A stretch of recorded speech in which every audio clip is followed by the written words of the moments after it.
This is Audible. Ashed Audio presents Wolf in Shadow, written by David Gemmell and read by Christian Rodska. Wolf in Shadow is one of 3 books that make up the Jon Shannow series. Prologue. The high priest lifted his blood-stained hands from the corpse and dipped them in a silver bowl filled with scented water.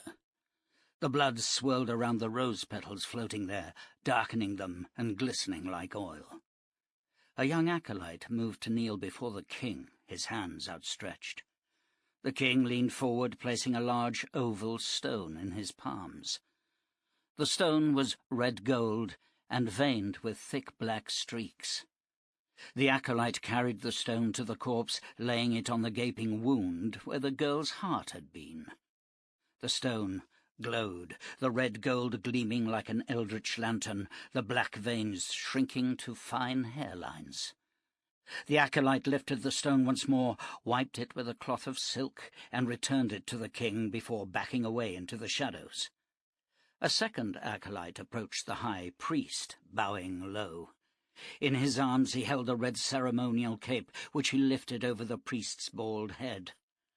The king clapped his hands twice, and the girl's body was lifted from the marble altar and carried down the long hall to oblivion. "Well, Achnazar?" demanded the king. "As you can see, my lord, the girl was a powerful ESPer, and her essence will feed many stones before it fades." "The death of a pig will feed a stone, priest." "You know what I'm asking," said the king, fixing Achnazar with a piercing glare. The bald priest bowed low, keeping his eyes on the marble floor. "The omens are mostly good, sire." "Mostly? Look at me!" Achnazar raised his head, steeling himself to meet the burning eyes of the Satan Lord. The priest blinked and tried to look away, but Abaddon's glare held him trapped, almost hypnotized. "Explain yourself." The invasion, Lord, should proceed favorably in the spring. But there are dangers. Not great dangers," he added hurriedly. "From which area?" Achnazar was sweating now as he licked dry lips with a dry tongue. "Not an area, Lord, but 3 men." "Name them." "Only one can be identified. The others are hidden, but we will find them. The one is called Shannow, Jon Shannow." "Shannow? I do not know the name. Is he a leader of men or a brigand chief?" "No, Lord. He rides alone." "Then how is he a danger to the Hellborn?" "Not to the Hellborn, sire, but to you." "You consider there is a difference?" Achnazar blanched and blinked the sweat from his eyes. "No, Lord, I meant merely that the threat is to you as a man." "I have never heard of this Shannow. Why should he threaten me?" "There is no sure answer, sire, but he follows the old dead god." "A Christian?" spat Abaddon. "Will he seek to kill me with love?" "No, Lord. I mean the old dark god. He is a brigand slayer, a man of sudden violence. There is even some indication that he is insane." "How do these indications manifest themselves, apart from his religious stupidity?" "He is a wanderer, Lord, searching for a city which ceased to exist during blessed Armageddon." "What city?" "Jerusalem, Lord." Abaddon chuckled and leaned back on his throne, all tension fading. "That city was destroyed by a tidal wave 300 years ago, by the great mother of all tidal waves. 1,000 feet of surging ocean drowned that pestilential place, signaling the reign of the Master and the death of Jehovah." "What does Shannow hope to find in Jerusalem?" "We do not know, Lord." "And why is he a threat?" "In every chart or seer dream, his line crosses yours. Karmically, you are bonded. It is so with the other 2. In some way, Shannow has touched, or will touch the lives of two men who could harm you. We cannot identify them yet, but we will.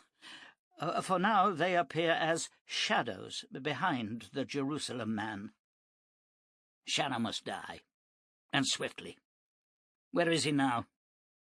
He is at present some months' journey to the south, nearing Rivervale. We have a man there, Fletcher. I shall get word to him. Keep me informed, priest. As Aknazar backed away from his monarch, Abaddon rose from the ebony throne and wandered to the high arched window, gazing over New Babylon. On a plain to the south of the city, the hellborn army was gathering for the raids of the Blood Feast. By winter, the new guns would be distributed, and the hellborn would ready themselves for the spring war. 10,000 men under the banner of Abaddon, sweeping into the south and west, bringing the new world into the hands of the last survivor of the fall. And they warned him of one madman. Abaddon raised his arms. Come to me, Jerusalem man. Chapter 1. The rider paused at the crest of a wooded hill and gazed down over the wide, rolling, empty lands beneath him. There was no sign of Jerusalem, no dark road glittering with diamonds. But then Jerusalem was always ahead, beckoning in the dreams of night, taunting him to find her on the black umbilical road. His disappointment was momentary, and he lifted his gaze to the far mountains, grey and spectral. Perhaps he would find a sign. Or was the road covered now by the blown dust of centuries, disguised by the long grass of history? He dismissed the doubt. If the city existed, Jon Shannow would find it. Removing his wide-brimmed leather hat, he wiped the sweat from his face. It was nearing noon, and he dismounted. The steel-dust gelding stood motionless until he looped the reins over its head, then dipped its neck to crop at the long grass.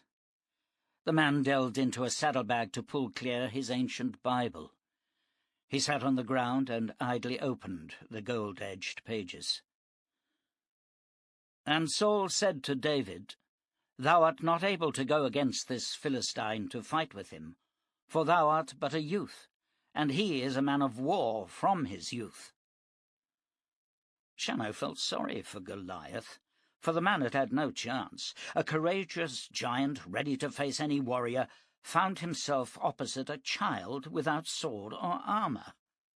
Had he won, he would have been derided. Shannow closed the Bible and carefully packed it away. Time to move, he told the gelding. He stepped into the saddle and swept up the reins. Slowly they made their way down the hillside, the rider's eyes watchful of every boulder and tree, bush and shrub. They entered the cool of the valley, and Shannow drew back on the reins, turning his face to the north and breathing deeply. A rabbit leapt from the brush, startling the gelding.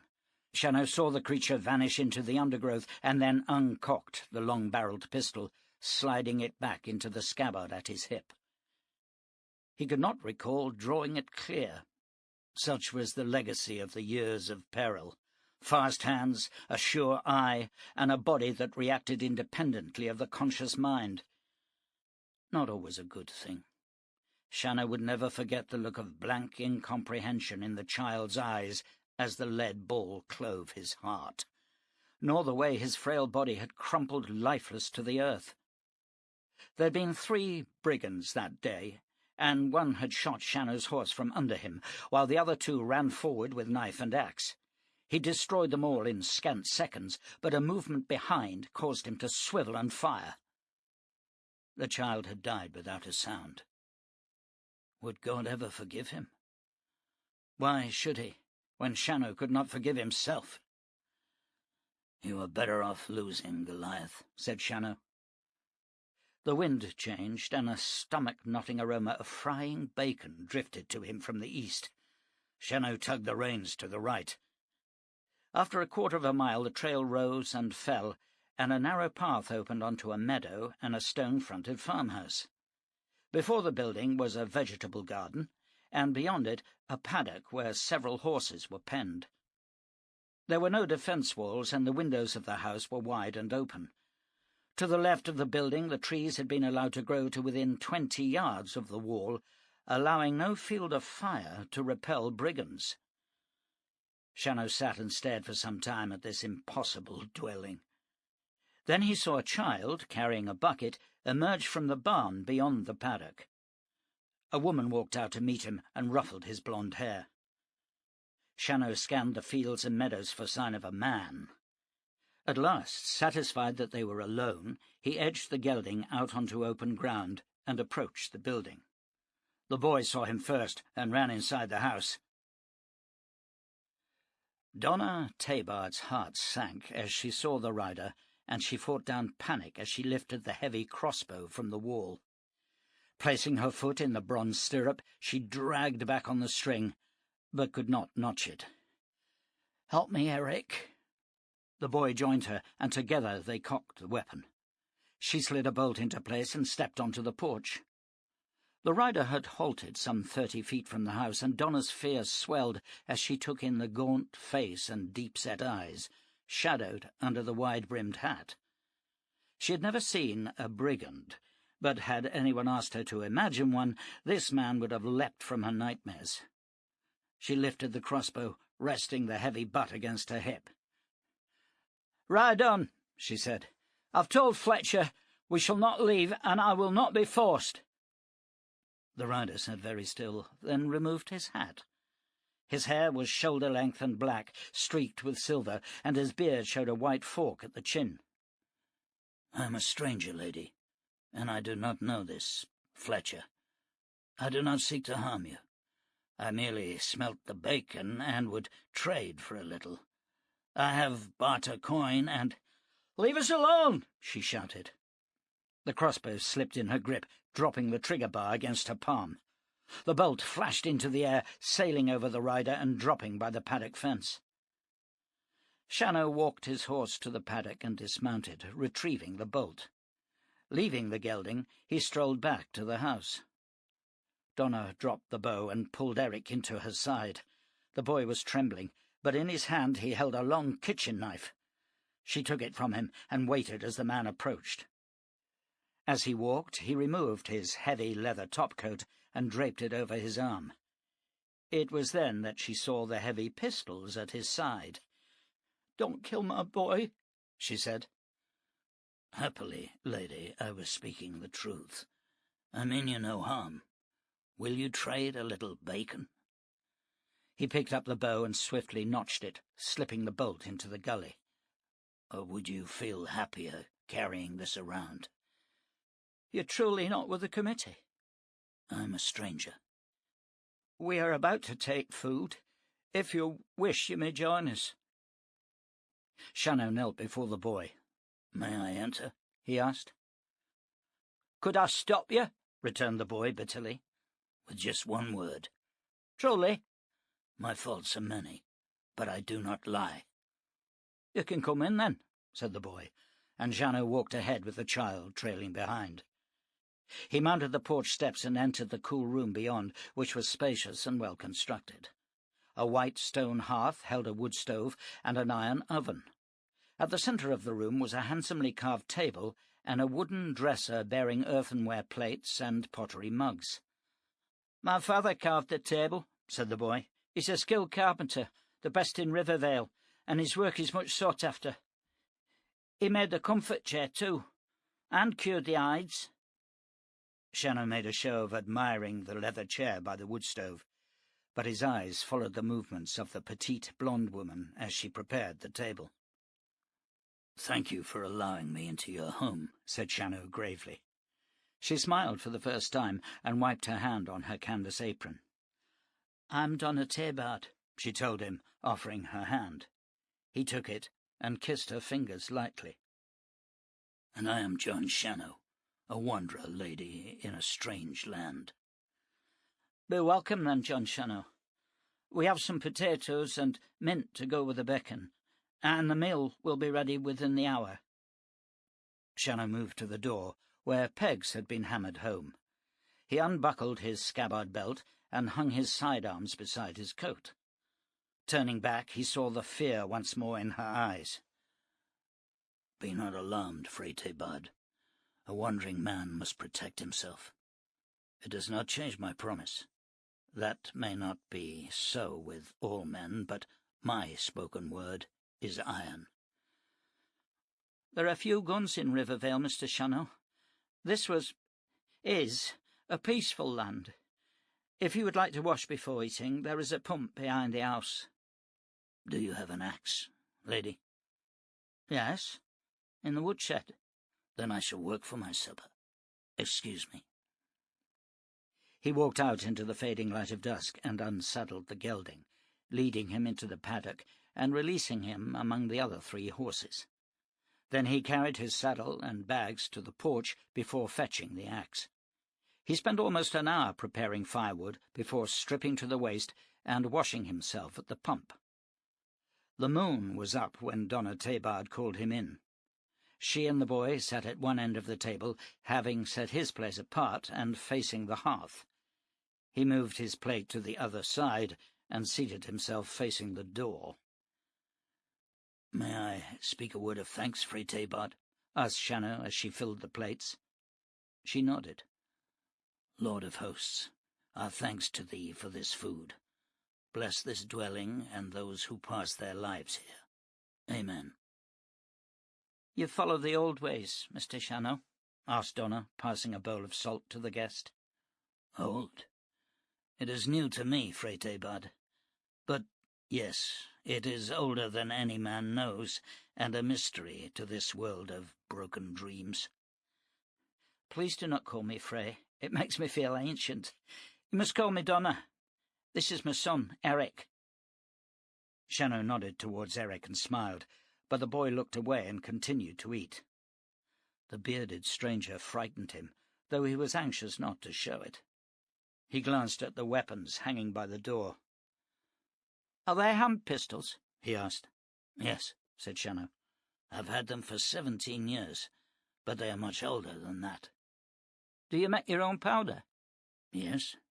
I have casts for the loads and several hundred brass caps." "Have you killed anyone with them?" "Eric!" snapped his mother. "That is no question to ask a guest, and certainly not at table."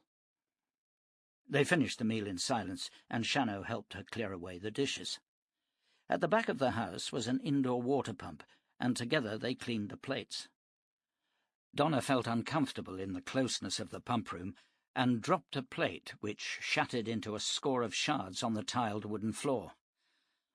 "Please do not be nervous," he said, kneeling to collect the broken pieces. "I trust you, Mr. Shannow, but I have been wrong before." "I shall sleep outside and be gone in the morning. Thank you for the meal." "No," she said, too hurriedly. "I mean, you can sleep in the comfort chair. Eric and I sleep in the back room." "And Mr. Tabard?" "He's been gone for 10 days. I hope he'll be back soon. I'm worried for him."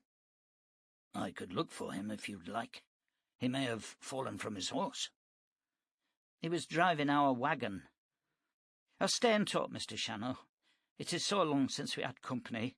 You can give us news of... Where have you come from?" "From the south and east, across the grass prairies. Before that I was at sea for 2 years, trading with the ice settlements beyond Volcano Rim." "Oh, that is said to be the edge of the world." "I think it is where hell begins. You can see the fires lighting the horizon for 1,000 miles. Donna eased past him into the main room. Eric was yawning, and his mother ordered him to bed. He argued, as all young people do, but finally obeyed her, leaving his bedroom door ajar. Shannow lowered himself into the comfort chair, stretching his long legs out before the stove. His eyes burned with fatigue. "Why do you wonder, Mr. Shannow?" asked Donna, sitting on the goatskin rug in front of him.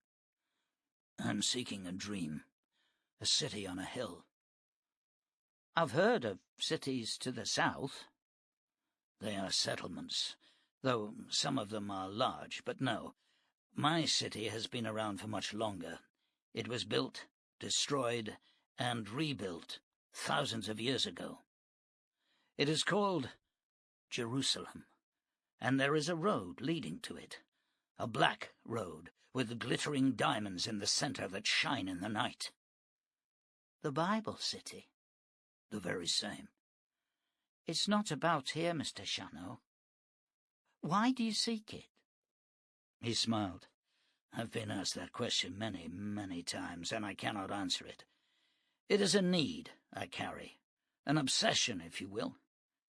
When the earth toppled and the oceans swelled, all became chaos. Our history is lost to us, and we no longer know from whence we come or where we are going.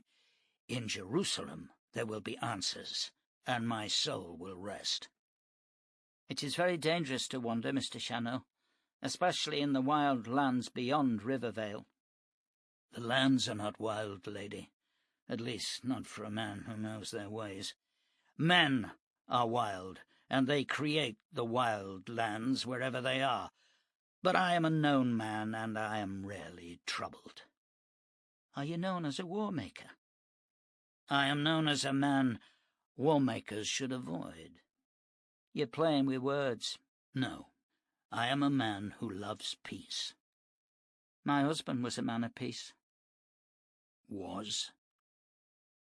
Donna opened the stove door and added several chunks of wood. She sat for some time staring into the flames, and Shannow did not disturb the silence. At last she looked up at him. My husband is dead, she said. Murdered. By brigands? No, by the committee. They— No! Screamed Eric, standing in the bedroom doorway in his white cotton nightshirt. It's not true. He's alive. He's coming home. I know he's coming home. Donna Tabard ran to her son, burying his weeping face against her breast. Then she led him back into the bedroom, and Shannow was alone. He strolled into the night. The sky was without stars, but the moon shone bright through a break in the clouds. Shannow scratched his head, feeling the dust and grit on his scalp. He removed his woolen jerkin and undershirt and washed in a barrel of clear water, scrubbing the dirt from his hair. Donna walked out to stand on the porch and watch him. His shoulders seemed unnaturally broad against the slimness of his waist and hips. Silently she moved away from the house to the stream at the bottom of the hill. Here she slipped out of her clothes and bathed in the moonlight, rubbing lemon mint leaves across her skin. When she returned, Jon Shannow was asleep in the comfort chair, his guns once more belted to his waist. She moved silently past him to her room and locked the door. As the key turned, Shannow opened his eyes and smiled. "Where to tomorrow, Shannow?" he asked himself. "Where else?" Jerusalem. Shannow awoke soon after dawn and sat listening to the sounds of morning.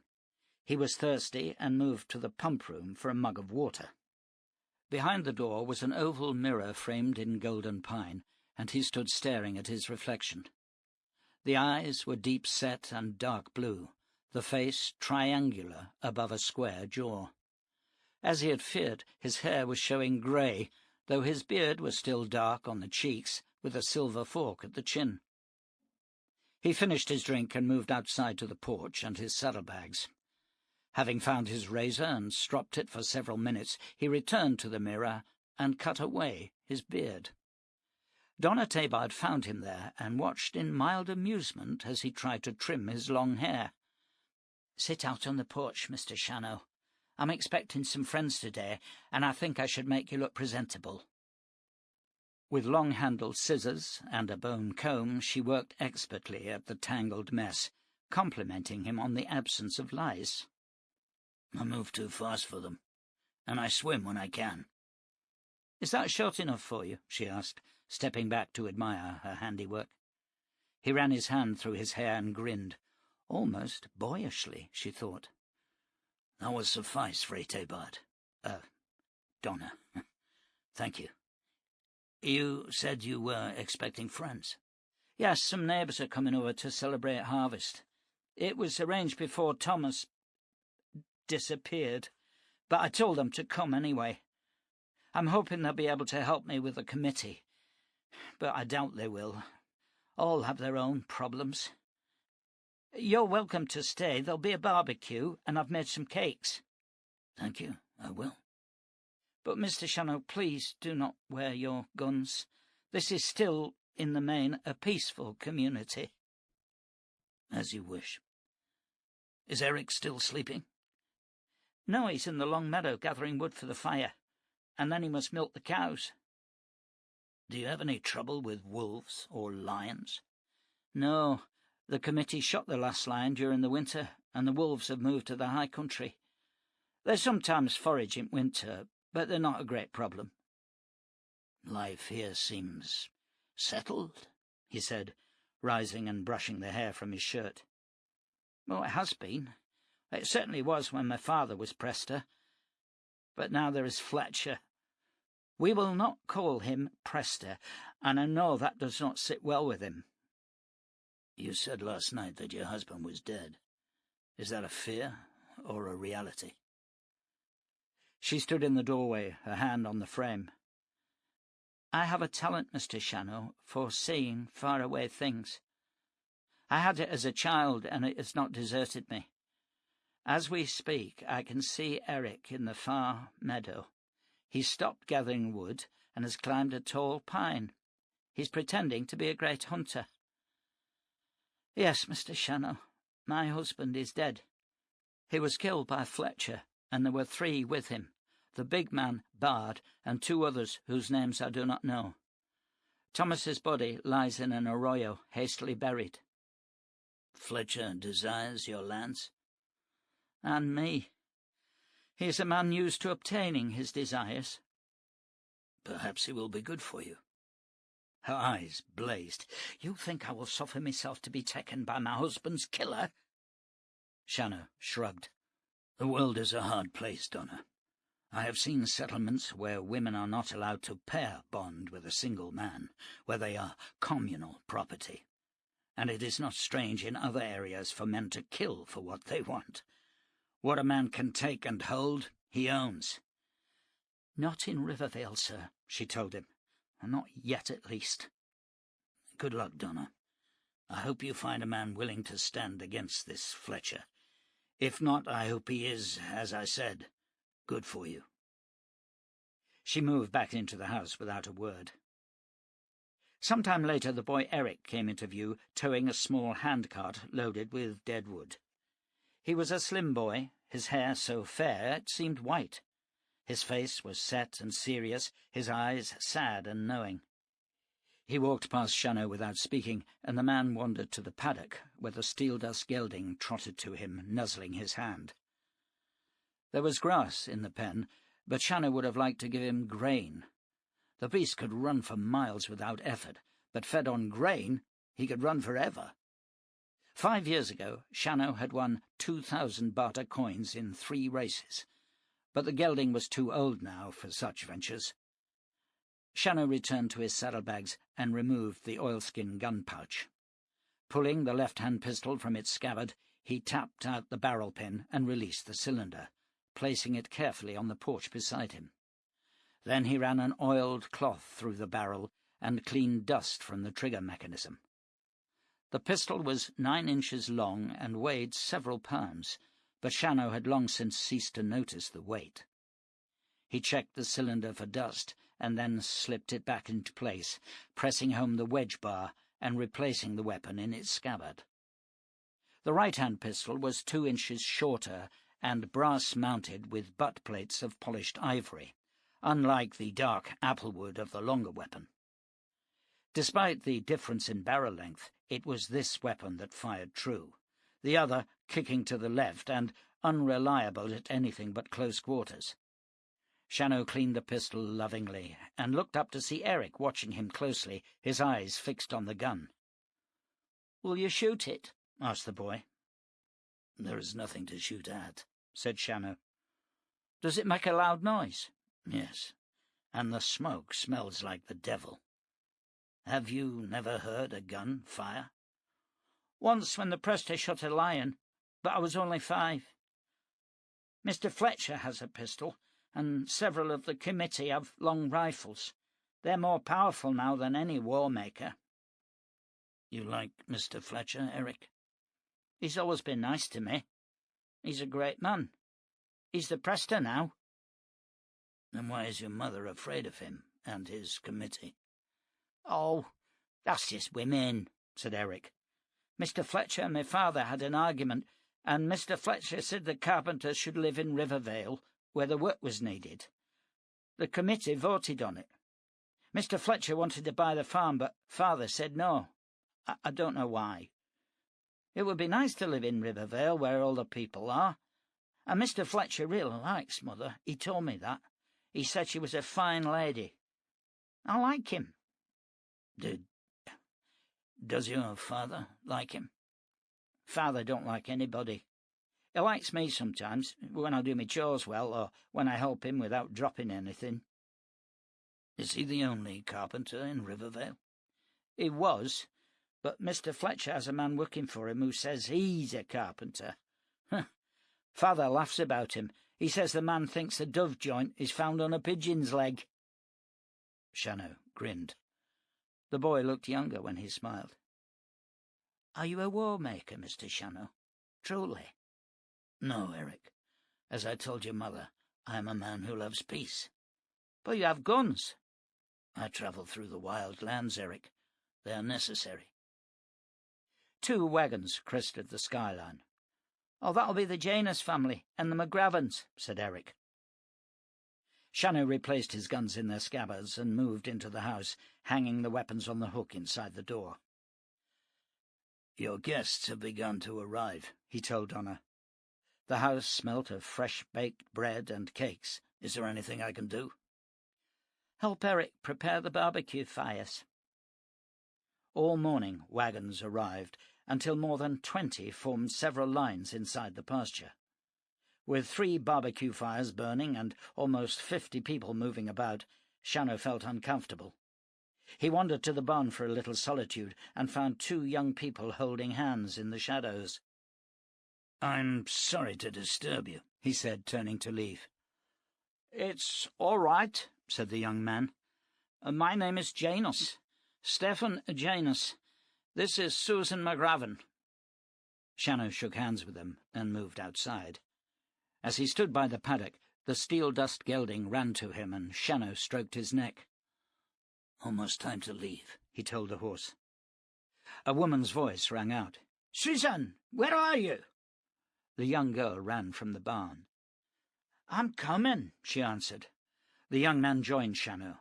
He was tall and fair-haired, and his eyes were serious, his face intelligent. "Are you staying in Rivervale?" "No, I am a traveller." "A traveller who is uncomfortable with crowds," observed Janus. "Even so." "You will find the crowd less hostile when the people are known to you. Come, I will introduce you to some friendly faces." He took Shannow into the throng, and there followed much shaking of hands and a bewildering series of names which Shannow could not absorb. But the lad was right, and he began to feel more comfortable. "And what do you do, Mr. Shannow?" came the inevitable question, this time from a burly farmer named Evanson. "Mr. Shannow is searching for a city," said Donna Tabard, joining them. "He is a historian." "Oh," responded Evanson, his face portraying a lack of interest. "And how are you, Donner? Any sign of Thomas?" "No. Is Anne with you?" "I'm afraid not. She stayed with Ashbury. His wife is not well." Shannow slipped away, leaving them to their conversation. Children were playing near the paddock, and he sat on the porch watching them.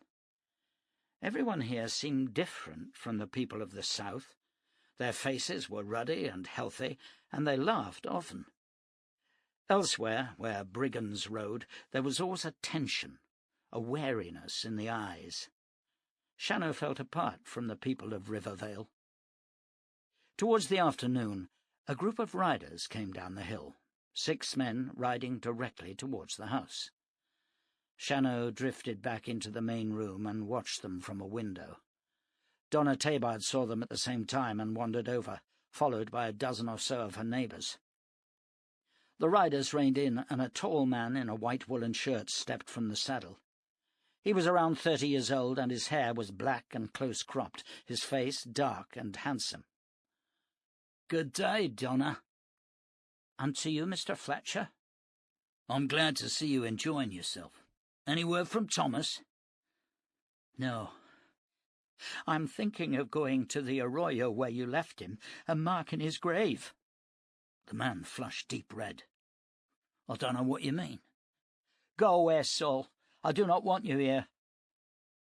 People were gathering around the riders, and a silence settled over the scene. Fletcher licked his lips. "Donna, it is no longer safe to be so close to the edge of the wild lands. Daniel Cade has been sighted only 8 miles south. You must come into Rivervale." "This is my home, and I will remain here," she said. "I'm sorry, but I must insist. The committee has voted on this. You'll be paid handsomely for your home, and comfortable quarters have been set aside for you and Eric. Do not make this any more difficult. Your friends here have offered to help you with your furniture and belongings." As Donna's eyes swept the group, Evanson looked away, and many others were staring at the ground. Only Stephen Janus moved forward. "Why should she go if she does not wish to?" he said.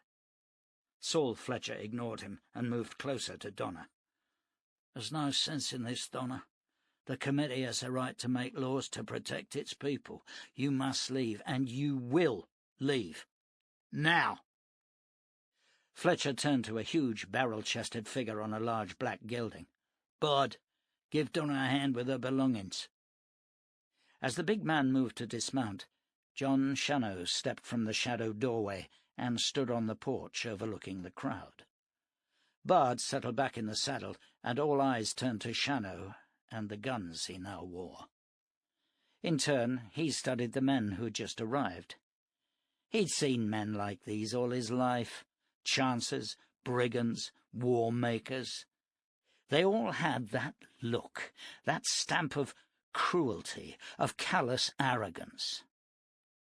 "If Frey Tabard wishes to stay," said Shannow, "then that is the end of the argument." "And who are you, sir?" asked Fletcher, his eyes on the pistols at Shannow's side. Shannow ignored him and turned to the riders, recognizing 2 of them. "How are you, Miles?" he called. "And you, Pope? You're a long way from Allion." The 2 men sat very still, saying nothing. "I asked you who you were," said Fletcher, his hand resting on the walnut grip of a double-barrelled flintlock sheathed at his waist. "He's the Jerusalem man," said Miles, and Fletcher froze. "I've heard of you, sir. You are a killer and a war-maker. We will not suffer your kind in Rivervale." "No," said Shannow mildly. "My understanding is that you are no stranger to murder, and Miles and Pope were riding with Cade only a year ago." "That is a lie." "Whatever you say, Mr. Fletcher, I have neither the time nor the inclination to argue with you. You may leave now." "Just say the word, Saul," shouted Bard. "I'll cut him down to size." "Yes," agreed Shannow. "Do say the word, Mr. Fletcher." "I don't, for God's sake," shouted Miles. "You've never seen him."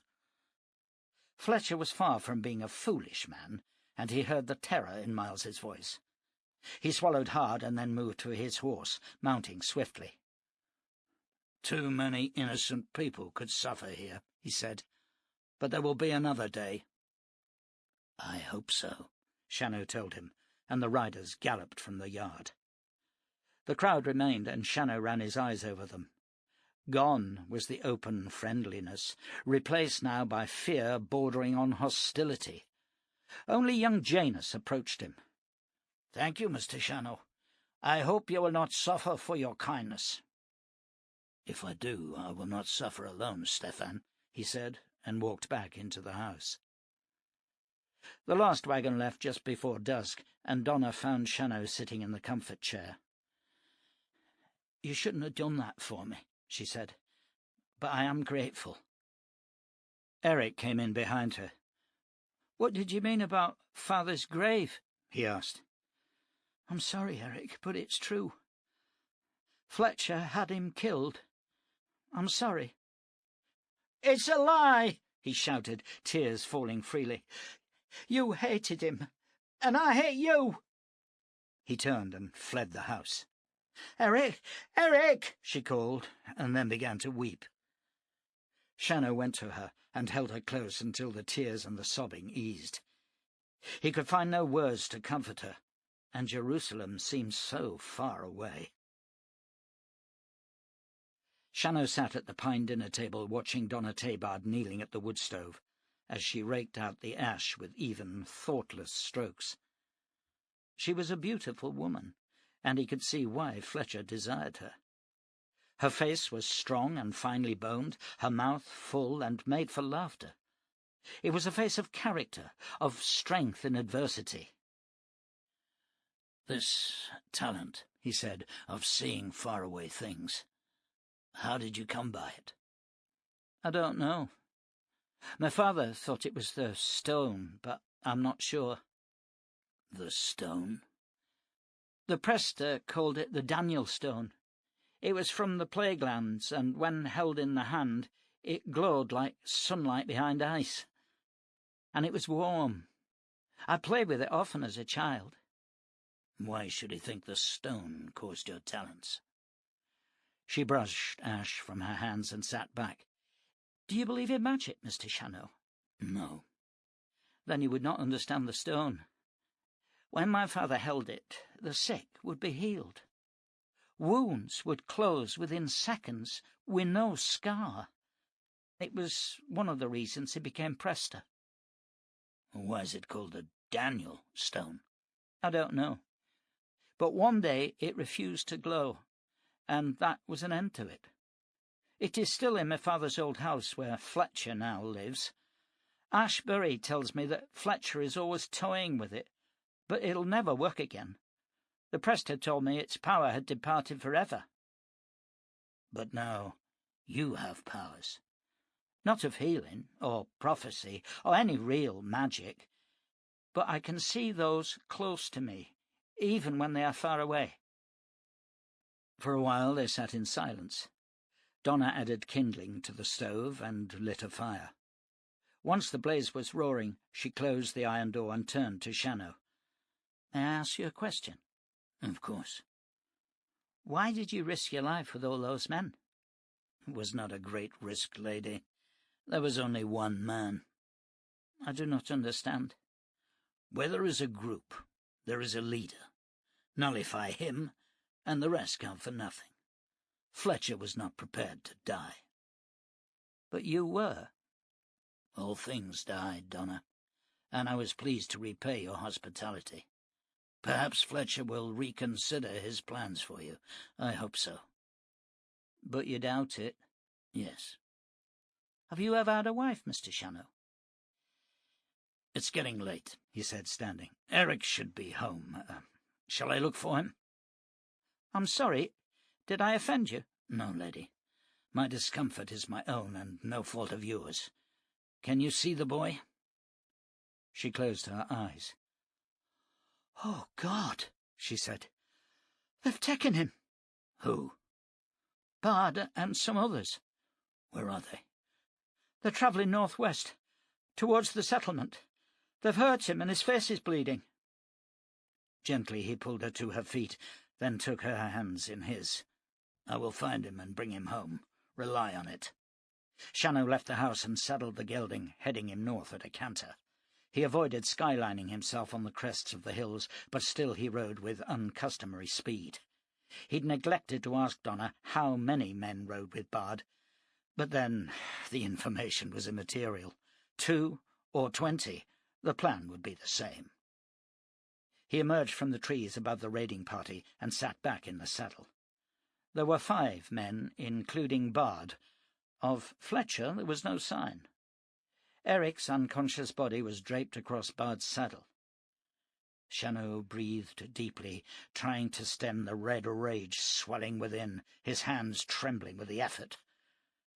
As always, he failed, and his vision swam. His mouth was dry, and the Bible text flowed into his mind. "And David said unto Saul, Thy servant kept his father's sheep, and there came a lion and a bear, and took a lamb out of the flock." Shannow rode down the hill and reined in ahead of the riders. They spread across the trail. Two of them, Miles and Pope, were carrying crossbows cocked and ready. Shannow's hands swept up, and smoke and flame thundered from the right-hand pistol. Pope flew from the saddle. The left-hand pistol fired a fraction of a second later, and Miles pitched to the ground, the lower half of his face blown away. "Step down, Bard," said Shannow, both pistols levelled at the giant's face. Slowly the man dismounted. "On your knees, and on your belly." The giant obeyed. "Now eat grass like the mule you are." Bard's head shot up. "The hell!" The left-hand pistol bucked in Shannow's hand, and Bard's right ear disappeared in a bloody spray. The big man screamed and ducked his head to the ground, tearing at the grass with his teeth. The other two men sat motionless, their hands well away from their weapons. Shannow watched them closely, then transferred his gaze to the two corpses. Then he spoke. "And I went out after him, and smote him, and delivered it out of his mouth. And when he rose against me, I caught him by the beard and slew him." The two riders glanced at one another and said nothing.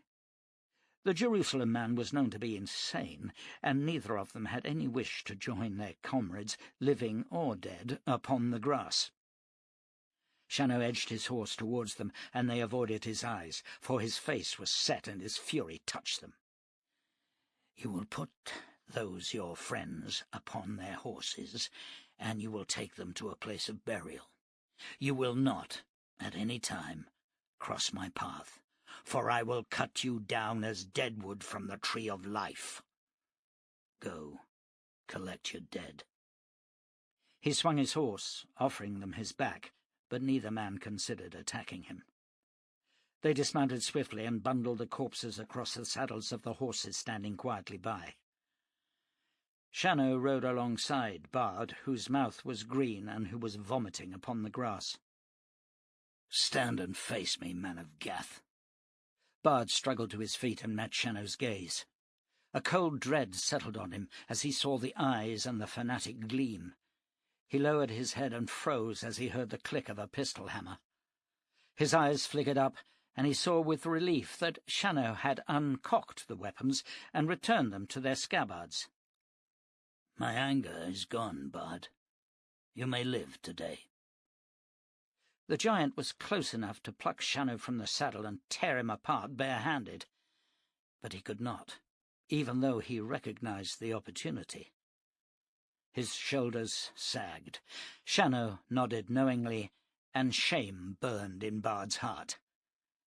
Eric groaned and stirred on Bard's horse nearby, and Shannow lifted him from the saddle and took him home.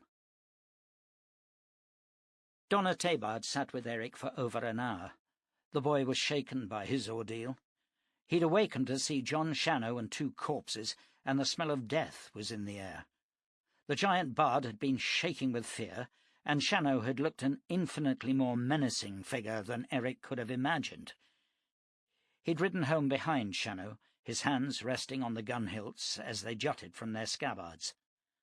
All the way home Eric could see the two bodies, one with half a face missing, the other lying face down with a huge, ragged hole in his back where shards of bone had torn through his shirt.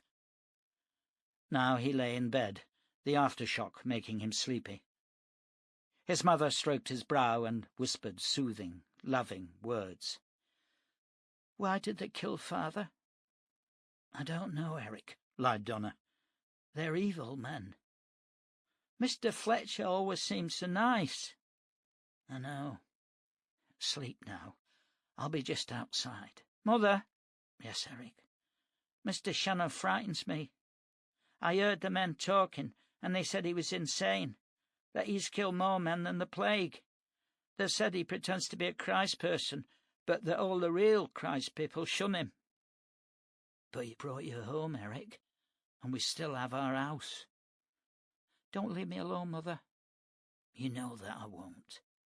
Sleep now, rest. Leaning forward, she kissed his cheeks, then lifted the coal oil lamp and left the room. He was asleep before the latch dropped home.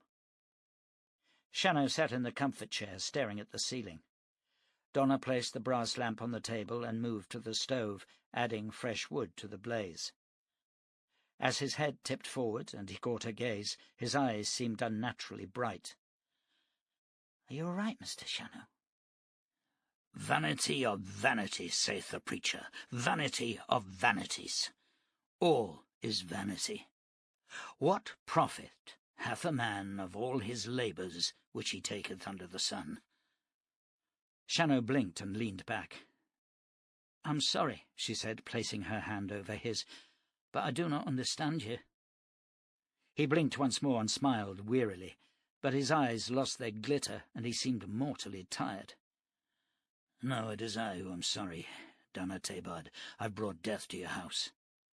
"You gave me back my son." "But for how long, Donna? All my life I've been the rock in the pool. I make a splash, and the ripples rush out. But after that, the pool settles, and is as it was. I cannot protect you from the committee, nor Eric. I can make no difference to the evil of the world. Indeed, sometimes I think I add to it." She held his hand tightly, forcing him to look at her. "There's no evil in you, Mr. Shannow. Believe me, I know these things. When you first came, I was frightened, but I've come to know you. You are kind, and you are considerate, and you've taken no advantage of my situation. In fact, the reverse is true. You've risked your life for Eric and me." "There is nothing to that," he said. "My life is no great treasure. I do not value it. I've seen things in my life that would have cindered another man's soul. Cannibals, savages, slavery, and wanton murders. I've travelled far, Donna, and I'm tired. Last summer I killed 3 men, and I vowed never to kill again. I've been hired to rid settlements of brigands and war-makers, and I have succeeded. But then the eyes of those who sought me turn on me, and I see the fear in their eyes, and they are glad to see me ride on. They do not say, 'Thank you, Mr. Shannow, stay among us and farm.' They do not say, 'We are your friends, Mr. Shannow, and we will never forget you.' Instead, they hand me the barter coins and ask when I will be leaving. And when I go, Donna, the brigands return, and all is as it was. The pool settles, the ripples die." Donna stood and pulled him to his feet. "My poor John," she whispered. "Come with me." She led him to a room at the back of the house, and in the darkness she undressed him, removed her own clothes, and pulled back the blankets on a wide bed. He came to her hesitantly, and where she expected him to cover her with fierce passion, instead he stroked her skin with surprising gentleness. Her arm moved around his neck, pulling his face down until their lips touched. He groaned then, and the fierceness followed. He was an inexpert and almost clumsy lover, not at all as skilled as Thomas the carpenter. Yet Donna Tabard found a fulfillment with Shannow that transcended expertise, for he was giving everything of himself, holding nothing back. And at the end he wept, and his tears flowed onto Donna's face. And she stroked his brow and whispered soothing, loving words, and realized these were the same words she'd used to Eric an hour before. And Shannow slept just as Eric slept. Donna moved to the porch and washed the sweat from her body with a bucket of cool fresh water. Then she dressed and wandered to the pen, enjoying the freshness of the night. People would think her a slut for taking a man so soon after her husband's disappearance, but she had never felt less like a slut.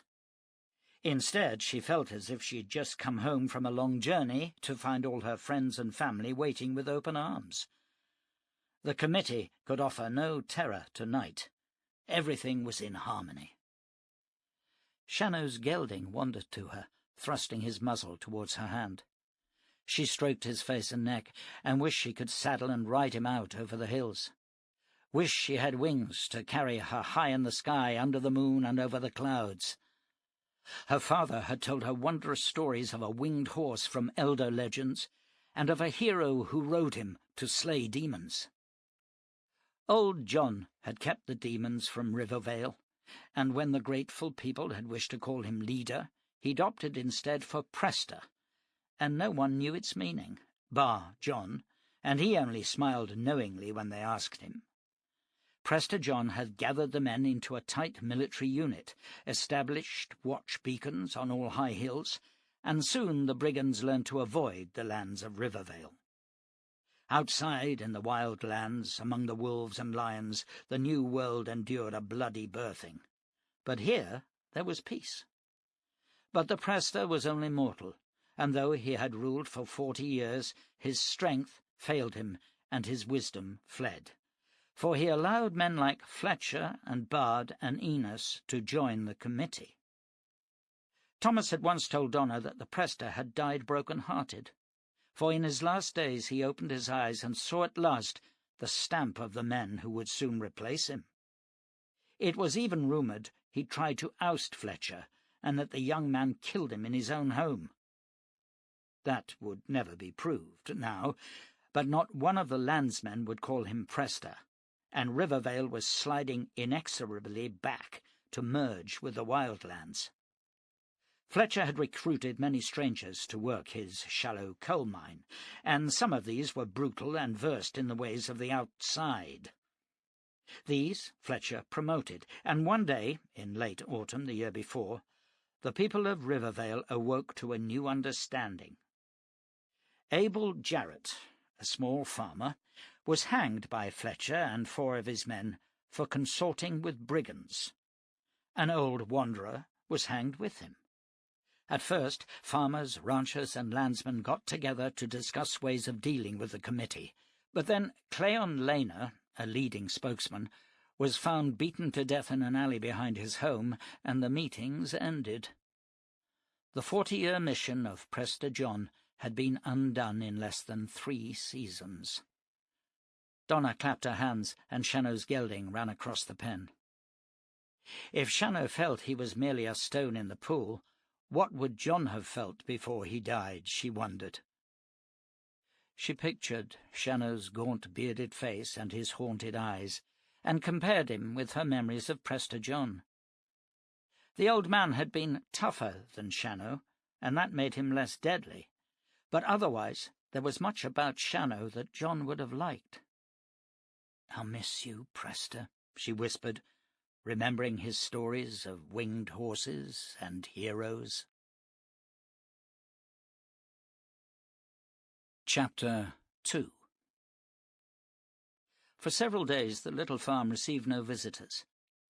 The committee undertook no revenge raid, and Shannow spent his days helping Donna and Eric gather the small corn harvest, or picking fruit from the orchard in the west meadow.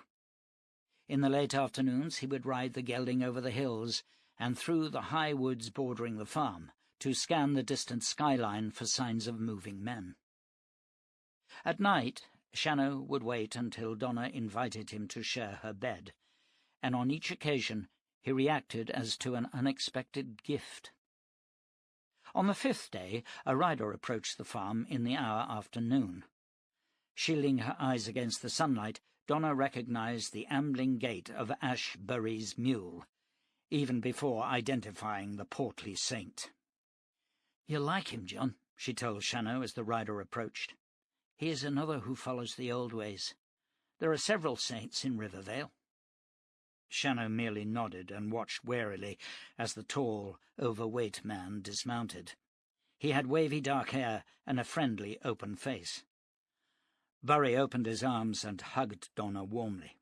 "God's greetings, Donna. Peace be upon your house." His blue eyes flickered to Shannow, and he held out his hand. Shannow took it. The grip was not firm, and the man's hands were soft. "And greetings to you, brother," said Burry, with only the trace of a smile. "Let's not stand in the sun," suggested Donna. "Come inside. We've some apple juice cooling in the stone jug."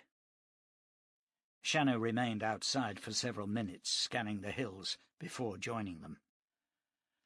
"There's still no sign of Thomas, I understand," remarked Burry. "You must be very worried, Donna." "He's dead, Ash. Fletcher killed him." Burry looked away. "Hard words, Donna. I've heard your accusations, and it is said to be unfounded. How can you be sure?" "Trust me," said Donna. "You've known me all my life, and I do not lie. I have a gift of always being able to see those close to me, wherever they are. I watched him die." "I know of your gift, but once you saw the old Prester lying dead at the foot of a canyon. You remember? Yet he was alive." "That is not entirely just, Ash. I thought he was dead, for he fell a fair way, and I was right about that." Burry nodded. "And yet not all gifts are from the Almighty, Donna. I cannot believe that Saul Fletcher would do such a thing." "He hanged Abel Jarrett and some poor wanderer." "The man was consorting with brigands, and it was a committee decision. I do not condone the taking of life, Donna, but right or wrong, it was in accordance with Rivervale law, the law laid down by Prester John." "I do not recall the Prester hanging a landsman, Ash." Shannow pulled up a chair by the window, reversed it, and sat facing the saint, his arms resting on the chair back. "Mr. Ash, might I inquire the reason for your visit?" he said. "The name is Burry, sir, Ashley Burry, and I am a long-time friend of the Prester's family. I baptized Donna many years ago, and though she does not follow the faith, I regard her as my godchild." "So this is merely a friendly visit?" asked Shannow. "I hope that all my visits are friendly, and that all who know me regard them as such." "I am sure that they do, Mr. Burry," said Shannow, smiling. "But it is a long ride from Rivervale on a hot day." "Meaning, sir?" "Meaning that you have something to tell, Fray Tabard. Would you be more comfortable if I left you to speak with her?" Burry rubbed his chin and smiled to cover his embarrassment. His eyes met Shannow's, and understanding passed between them. "Thank you for your frankness, Mr. Shannow. Yes, that would indeed be courteous." After Shannow had gone, Burry and Donna sat in silence for several seconds. The saint refilled his pottery mug with apple juice, and then walked around the room, idly examining the furniture he had seen so many times before. "Well, Ash?" said Donna. "He speaks well, Donna, but he is a brigand, and a known brigand. How could you allow him to stay?" "He follows your ways, Ash." "No, that would be blasphemy. I do not kill wantonly." "He rescued my son." "That is not what I have heard. Bard and the others found the boy lost, and were returning him to you when Shannow arrived and killed Pope and Miles." "Nonsense. My son was beaten and taken from the North Meadow, and they were halfway to Rivervale with him.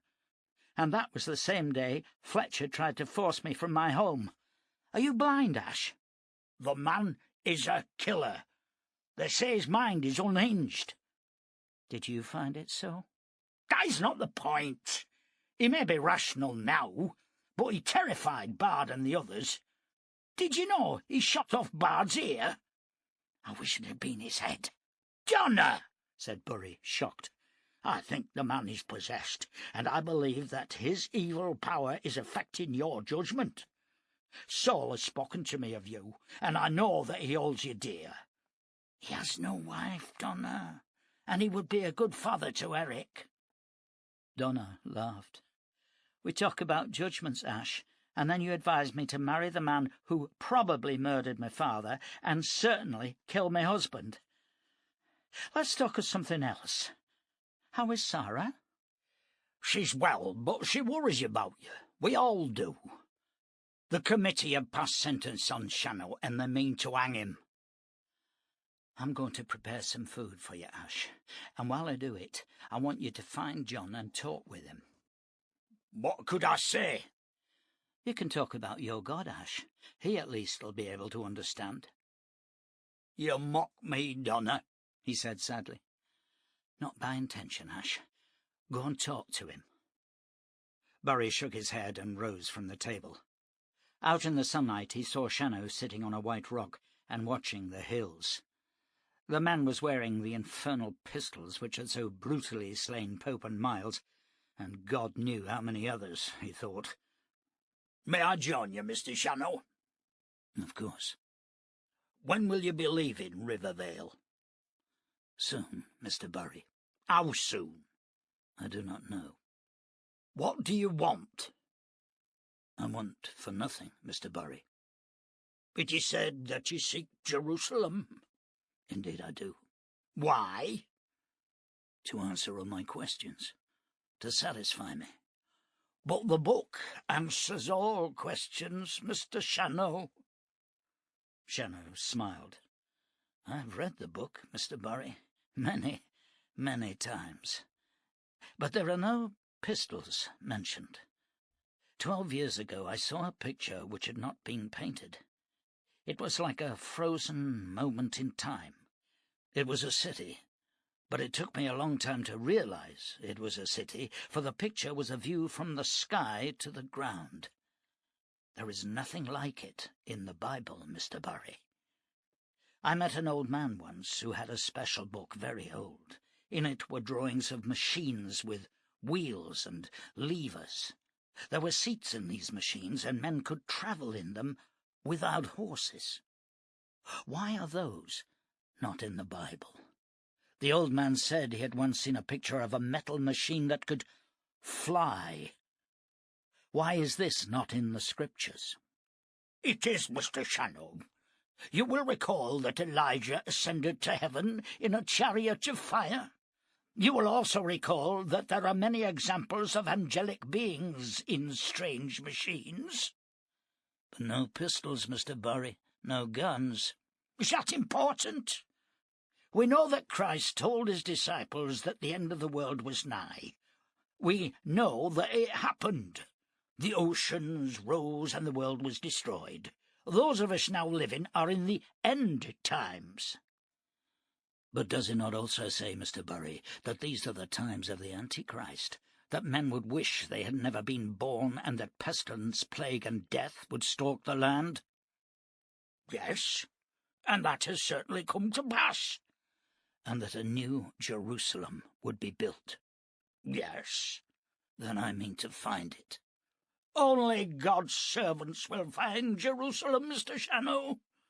Do you honestly believe you serve the Almighty?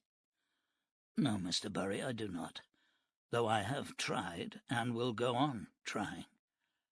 I was taught that the world is young, and that Christ died 300 years ago, and his death caused the oceans to rise. Yet I have seen evidence that the dark age of our world lasted much longer than that. You know that there are some who believe that the Lord died 2,500 years ago. Heretics, declared Ashley Burry. I agree with you, yet I wonder if they are not closer to the truth than you or I. I have seen remnants of old maps which do not even show Israel, or Judah, or Babylon, or even Rome. There are names unheard of in the book. I need to know, Mr. Burry. For what purpose? Are we not advised to ignore the seeking of signs and portents? And yet when the clouds darken, do we not reach for our oilskins? Yes, Mr. Shannow. But what does it matter if the dark age after our Lord was long or short? We are here now. Does it matter if machines once flew? They no longer do so. Does not Ecclesiastes say there is nothing new under the sun, and that everything that ever was will be again? Have you ever heard of England, Mr. Bury. Oh, a Dark Age land, I believe. They preserve the book. Do you know where it might be? No. Why, is it important to you? I once saw a scrap of paper with a printed verse that said, "And was Jerusalem builded here, in England's green and pleasant land?" May I offer you some advice, Mr. Shannow? Why not? Most people do. Leave this place. Continue your search. If you remain, you bring only death and despair to this house. The committee has declared you a brigand and war maker. They will hang you, sir. When I was a child, Mr. Bury, my parents built a home for my brother and myself. It was by the banks of a beautiful river, and the land was rich and open and wild as sin.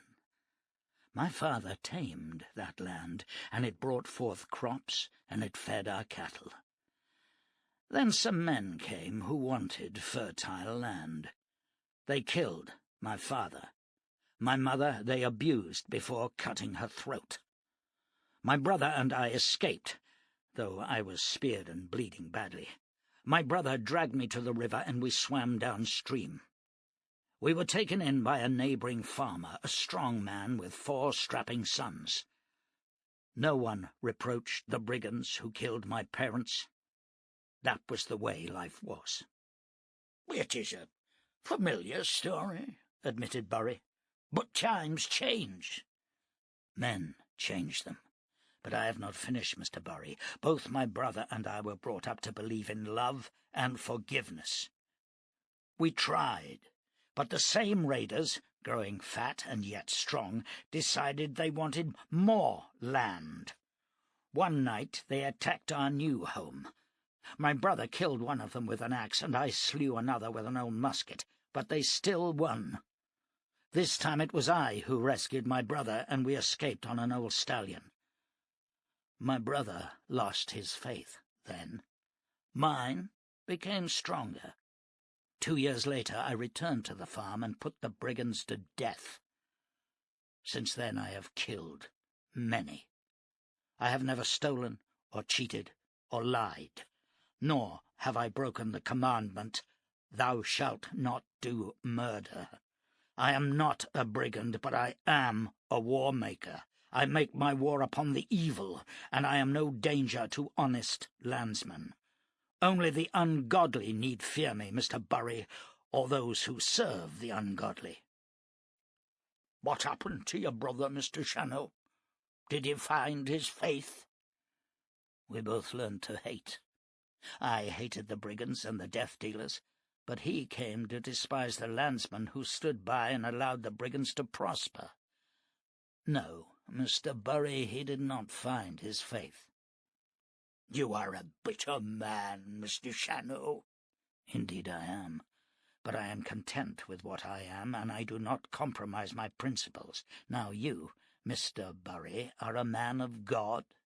Yet you come to this house to defend murderers, and you align yourself with the ungodly. Fletcher killed Frey Tabard's husband. His men are a pack of cutthroats, and even now, Mr. Bury, you sit here as the Judas goat, and death is waiting as we speak. What do you mean? You're speaking nonsense. Am I indeed? Explain yourself. Shannow shook his head and smiled. There are 3 men hiding in the trees to the north. Did they come with you?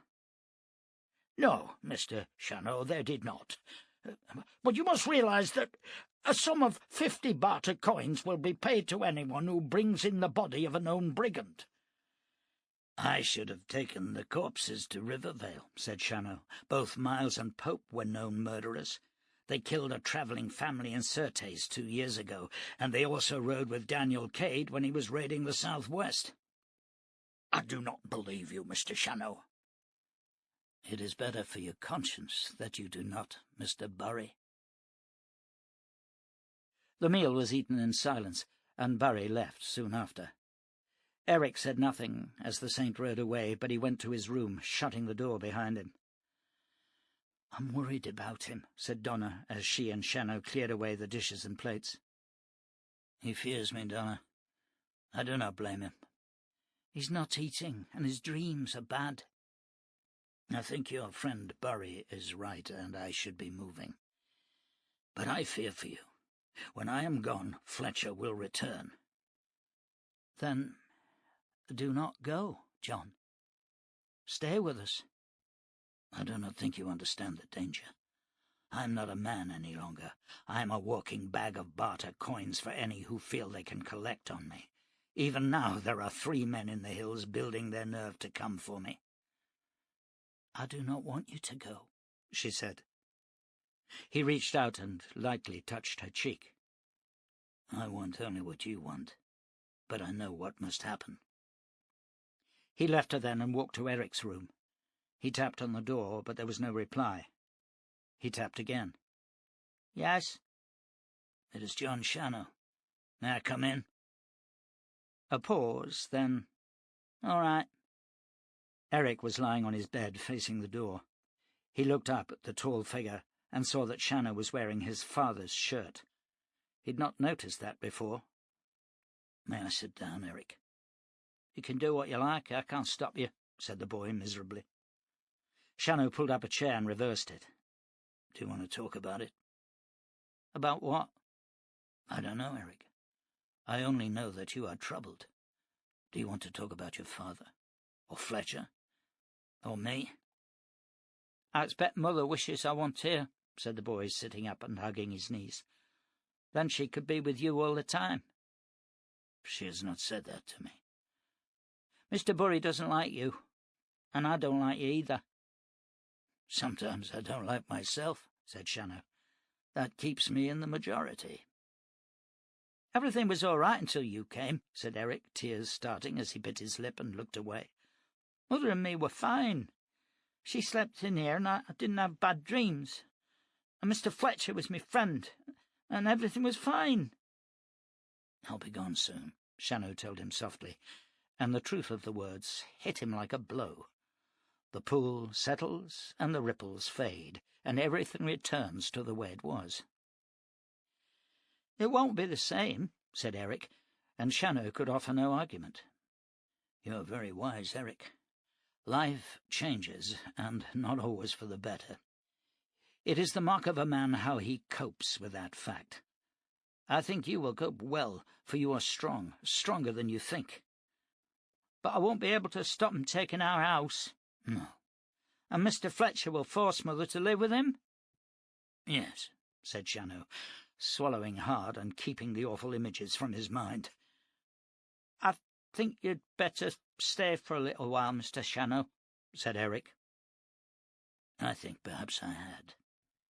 It would be nice if we could be friends, Eric."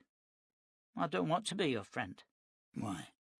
"Because you took my mother away from me, and now I'm all alone." "You're not alone. But I cannot convince you of that, even though I probably know more about loneliness than any man alive. I have never had a friend, Eric. When I was your age, my father and mother were killed. I was raised for some time by a neighbour called Claude Varro. Then he, too, was killed, and since then I've been alone. People do not like me. I am the Jerusalem man, the shadow, the brigand slayer. Wherever I am, I will be hated and hunted, or used by better men. That is loneliness, Eric.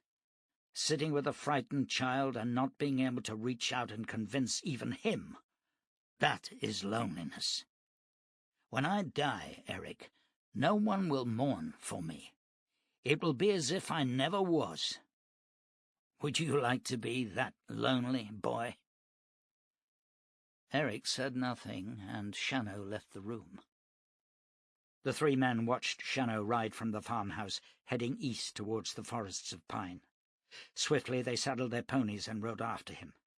Jerrick took the lead, for he was the man with the long rifle, a muzzle-loading flintlock, a mere 35 years old. It was a fine gun, which had seen 3 owners murdered for owning it. Jerrick had acquired it as settlement for a gambling debt 2 years before, and had then used it to kill the former owner who was tracking him to steal it back. It seemed poetic somehow, though Jerrick could not verbalise the reason.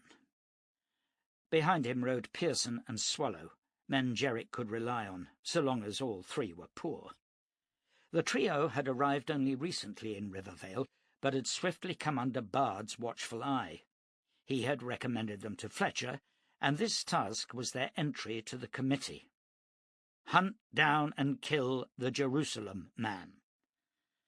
The long rifle could handle that, given a fixed target, and Swallow was an expert crossbowman. Pearson was more of a knife expert, but he could hurl a blade with uncanny accuracy. Jerrick was confident that the deed could be completed without tears. "Do you think he's leaving the area?" asked Swallow. Jerrick showed his contempt at the question by ignoring it, but Pearson grinned, showing broken teeth. "No saddlebags," he said. "Why don't we wait and hit him when he comes back?" asked Swallow. "What if he comes back at night?" answered Jerrick. Swallow lapsed into silence. Younger than the others, he felt a need to be heard with respect, yet every time he spoke he left himself open to mockery. Pearson slapped the blond youngster on the shoulder and grinned at him. He knew what the lad was thinking, as he knew also the cause of his problem. Swallow was too stupid to know that he was stupid. But Pearson liked him, and they were well matched in many ways. Both disliked the company of women, both enjoyed the power that came from a lack of conscience, and the godlike joy of holding a life in their hands before snuffing it out. The only difference lay in the fact that Swallow enjoyed killing men, whereas Pearson found the torture of women to be an exquisite pleasure. Jerrick was unlike them in that regard. He neither enjoyed nor abhorred killing. It was merely a task, like weeding or felling trees or skinning rabbits, something to be done swiftly. Watching Pearson and Swallow at their work only bored him, and the screams always kept him awake. Jerrick was approaching 50, and he felt it was time to settle down and raise children. He had his eye on a farm in Rivervale and the young widow who owned it. With the barter coin he expected for the Jerusalem man, he would have some woolen clothes made and pay court to the widow. She would have to treat him seriously as a committee man. The trio followed Shannow's tracks high into the pine forest, and it was coming to dusk when they spotted his campfire. The three dismounted and hobbled their horses, creeping through the undergrowth towards the small blaze. Some 50 feet from the fire, Jerrick saw the shadowy outline of the Jerusalem man sitting with his back against a tree, his wide-brimmed hat tipped down over his eyes. "You just sit there and think," whispered Jerrick, hunkering down and priming his musket. He directed Pearson and Swallow to the left and right, ready to rush in once the mortal shot was fired.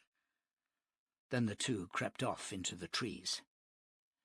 Jerrick cocked the musket and sat back, resting his elbow on his knee. The gun was levelled on the seated figure.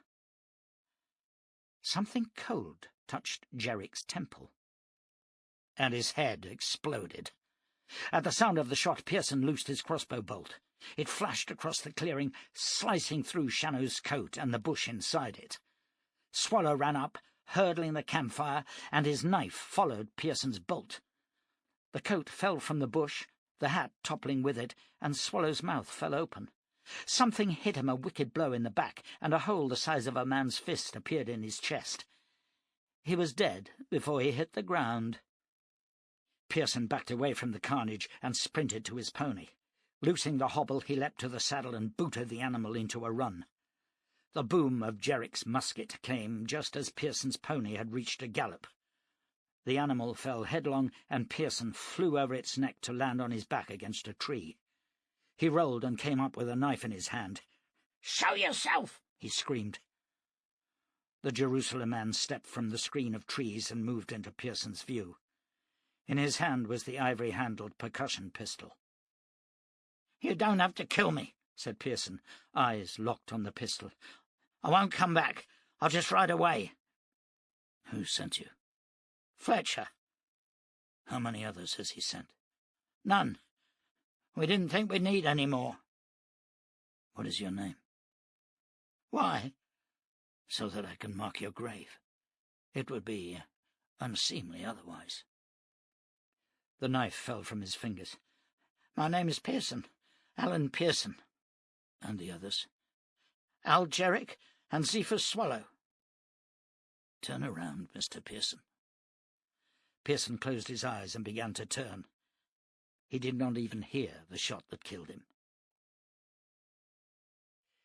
Jon Shannow rode into the yard as the moon broke clear of the screen of clouds. He was leading 2 ponies, and he carried a long rifle across his saddle. Donna stood in the doorway wearing a white blouse of fine wool and a homespun skirt dyed red. Her hair was freshly brushed and glowed almost white in the moonlight. Shannow waved as he rode past and led the ponies into the pen. He unsaddled the gelding and brushed him down. Donna walked across the yard and took Shannow's arm. He leaned down and kissed her lightly. Are you well, John? Aye. What are you thinking?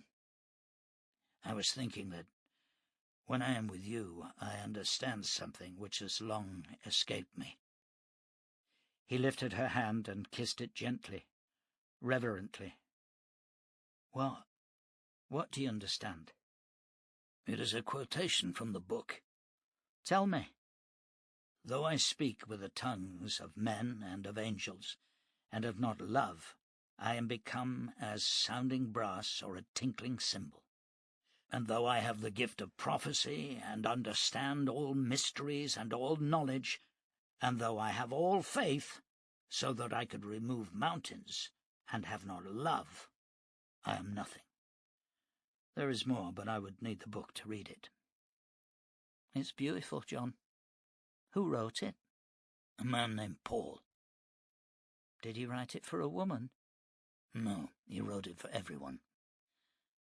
How is Eric? He got upset when he heard the guns. There was no danger, Donna, he said softly, and we have several days together before anyone realizes they have failed. You look tired, John. Come in and rest. Each death lessens me, lady, but still they come. She led him into the house and trimmed down the wicks in the oil lamp.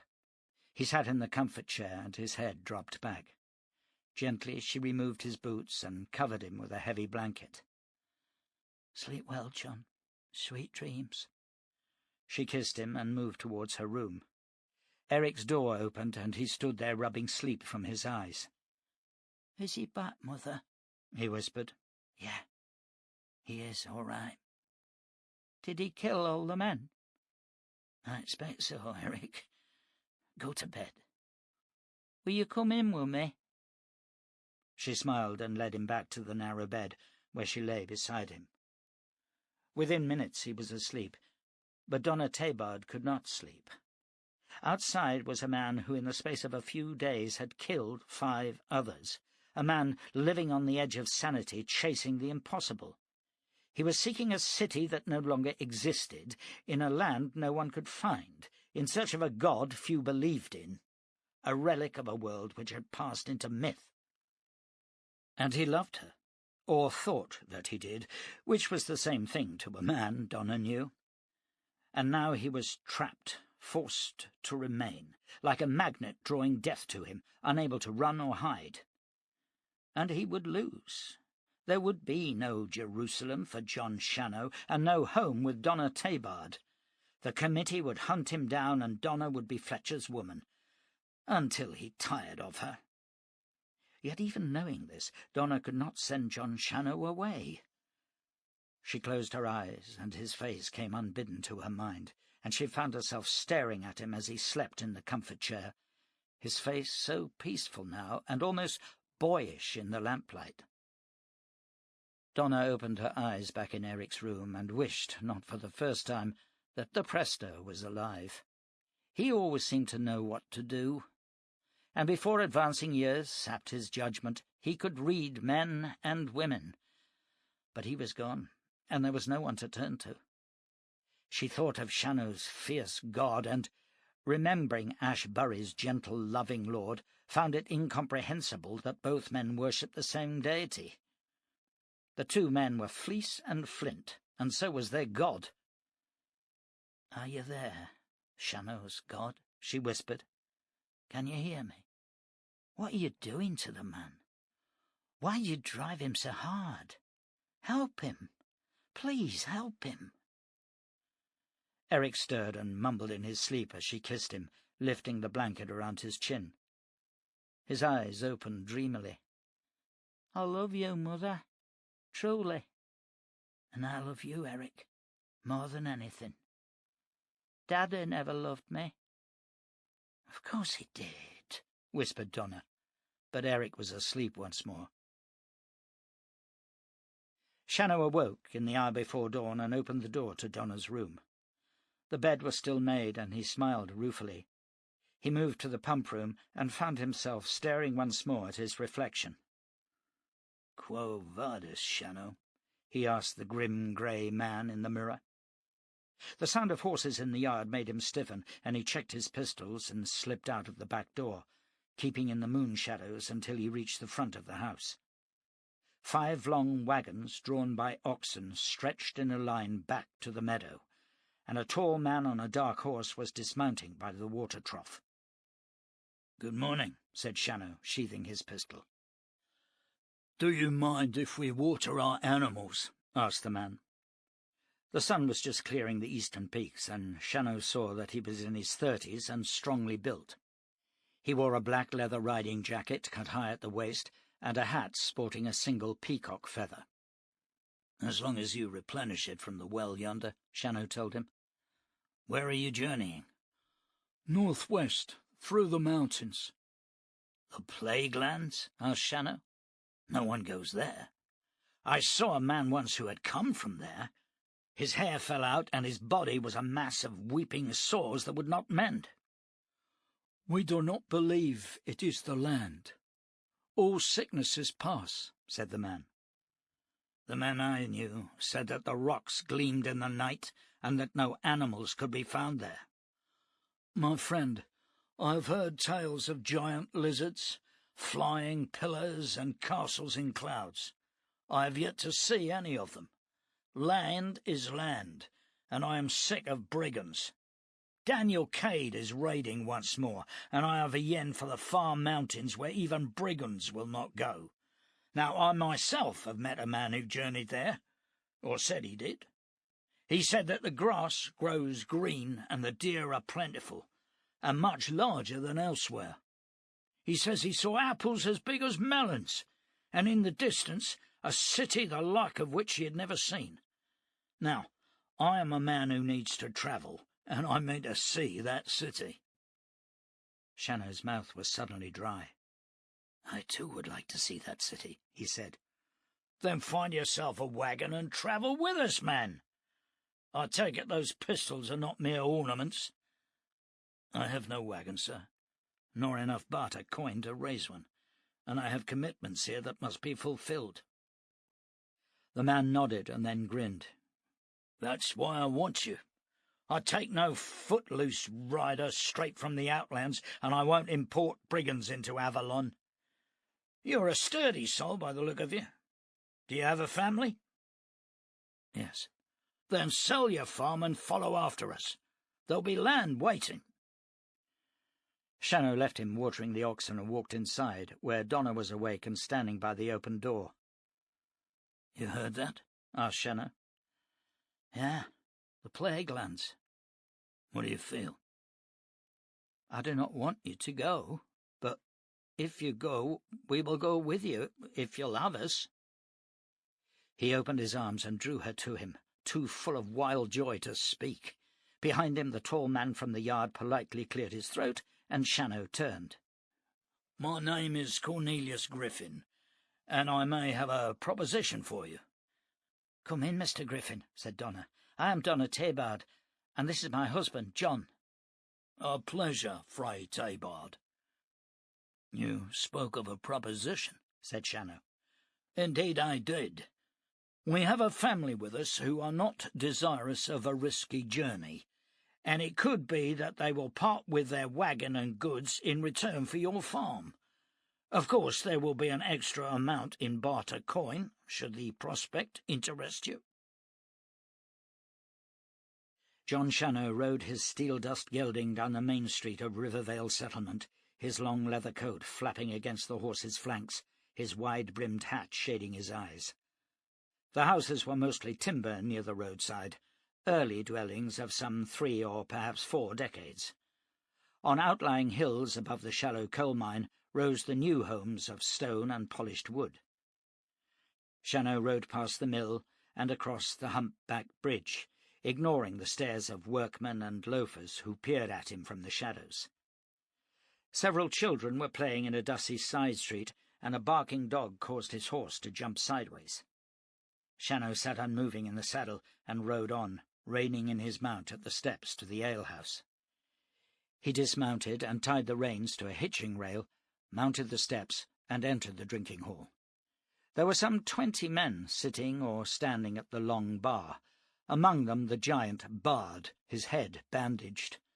Beside him was Fletcher, and both men gaped as Shannow moved towards them. A stillness settled on the room. "I'm come to tell you, Mr. Fletcher, that Fray Tabard has sold her farm to a young family from Fern's Crossing, a settlement some 2 months' journey to the south. She's given them a bond of sale that should satisfy the committee." "Why tell me?" said Fletcher, aware of the spectators, many of whom were known landsmen of integrity.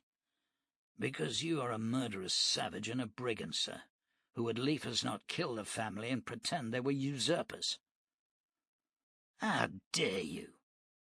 "I dare because it is the truth, and that will always be a bitter enemy to you, sir. I do not know how long the people of Rivervale will put up with you, but if they have sense, it will not be long." "You cannot think to leave here alive, Shannow," said Fletcher. "You are a named brigand."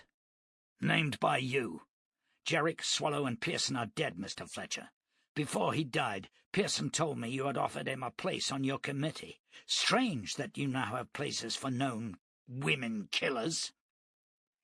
"Kill him!" screamed Fletcher, and Shannow dived to his right as a crossbow bolt flashed from the doorway. His pistol boomed, and a man staggered back from sight to fall down the steps beyond. A pistol flamed in Fletcher's hand, and something tugged at the collar of Shannow's coat. The right-hand pistol flowered in flame and smoke, and Fletcher pitched back, clutching his belly. A second shot tore through his heart. Bard was running for the rear door, and Shannow let him go. But the man twisted and fired a small pistol, which hammered a shell into the wood beside Shannow's face. Splinters tore into his cheek, and he pumped 2 bullets into the big man's throat. Bard collapsed in a fountain of blood. Shannow climbed slowly to his feet and scanned the room, and the men lying face down and motionless. "I am Jon Shannow, and have never been a brigand." Turning his back, he walked into the street.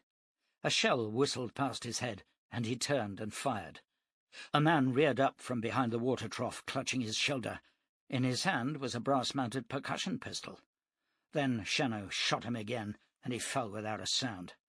A musket boomed from a window across the street, snatching Shannow's hat from his head. He returned the fire, but hit nothing.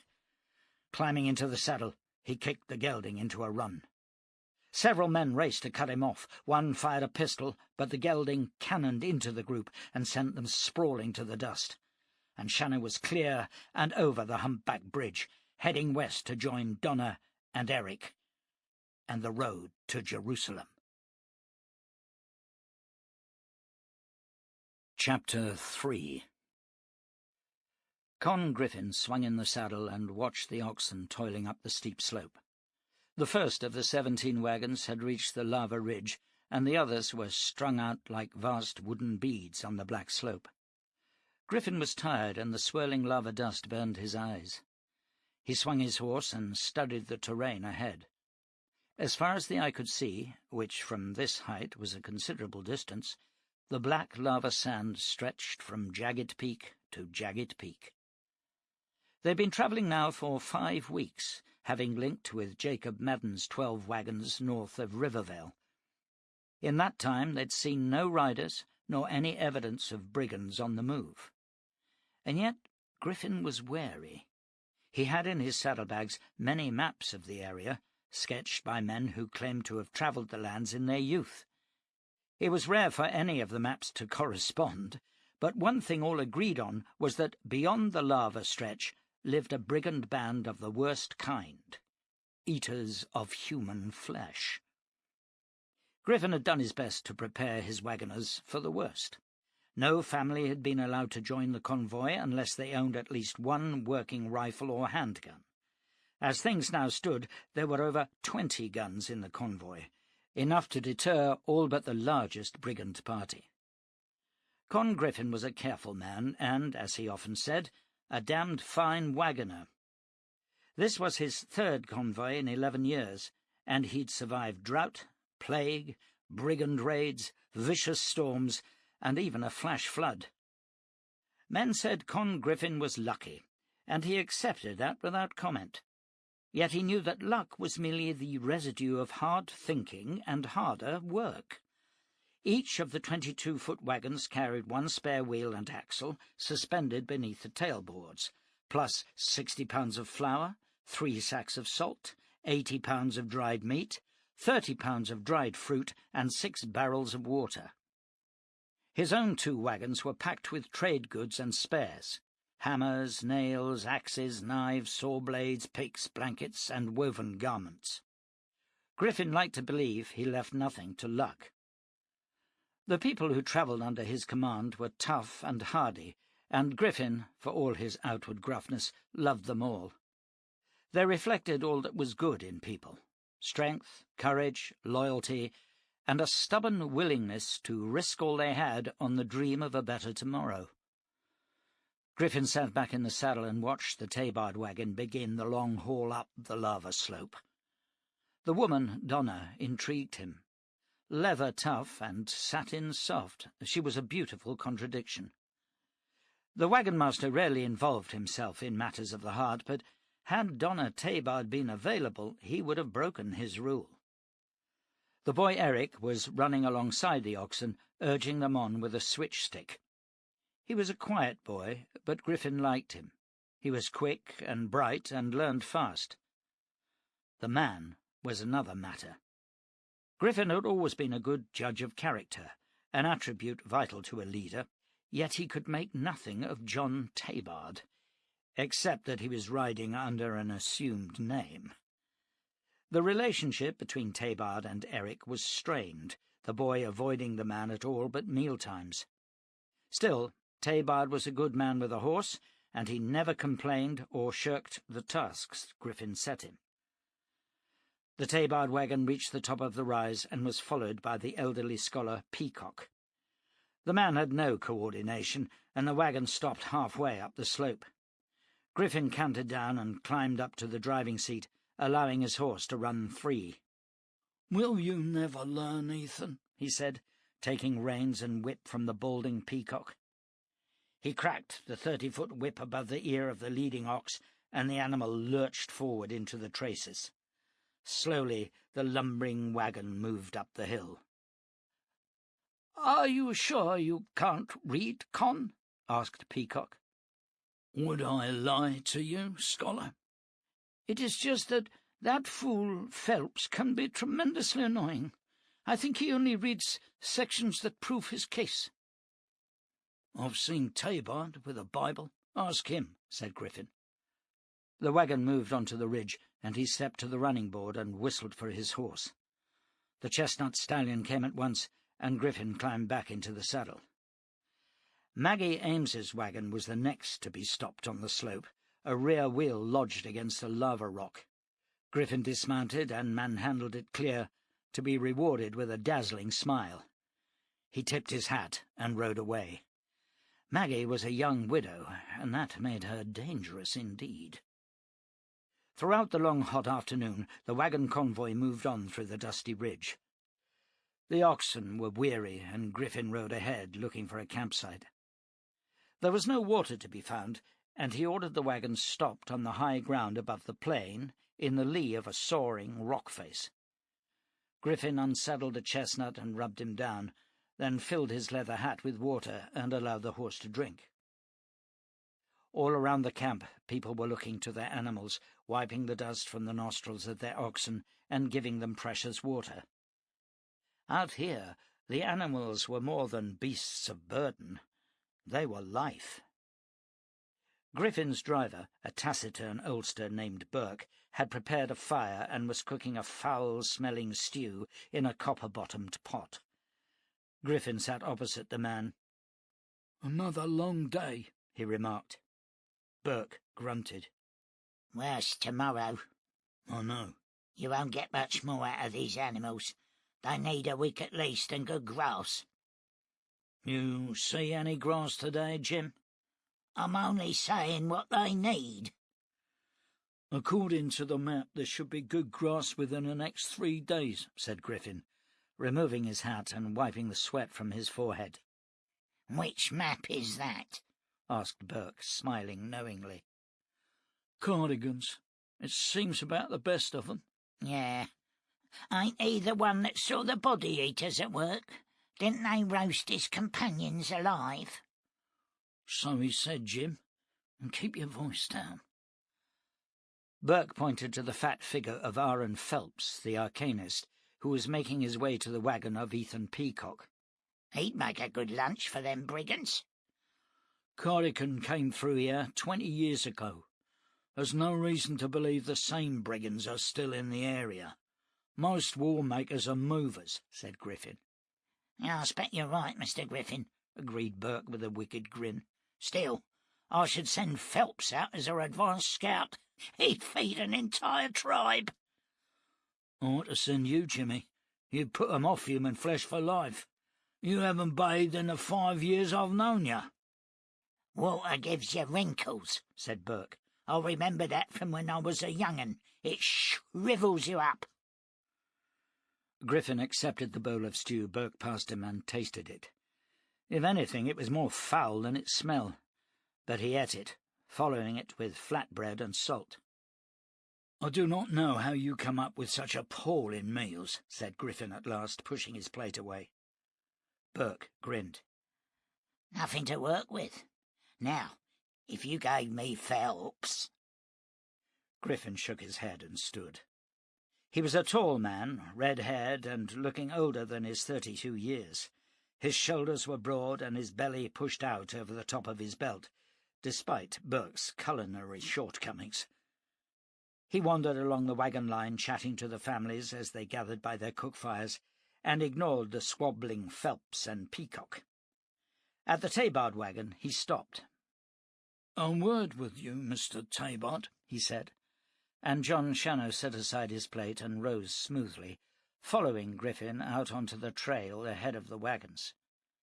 The wagon-master sat on a jutting rock, and Shannow sat facing him.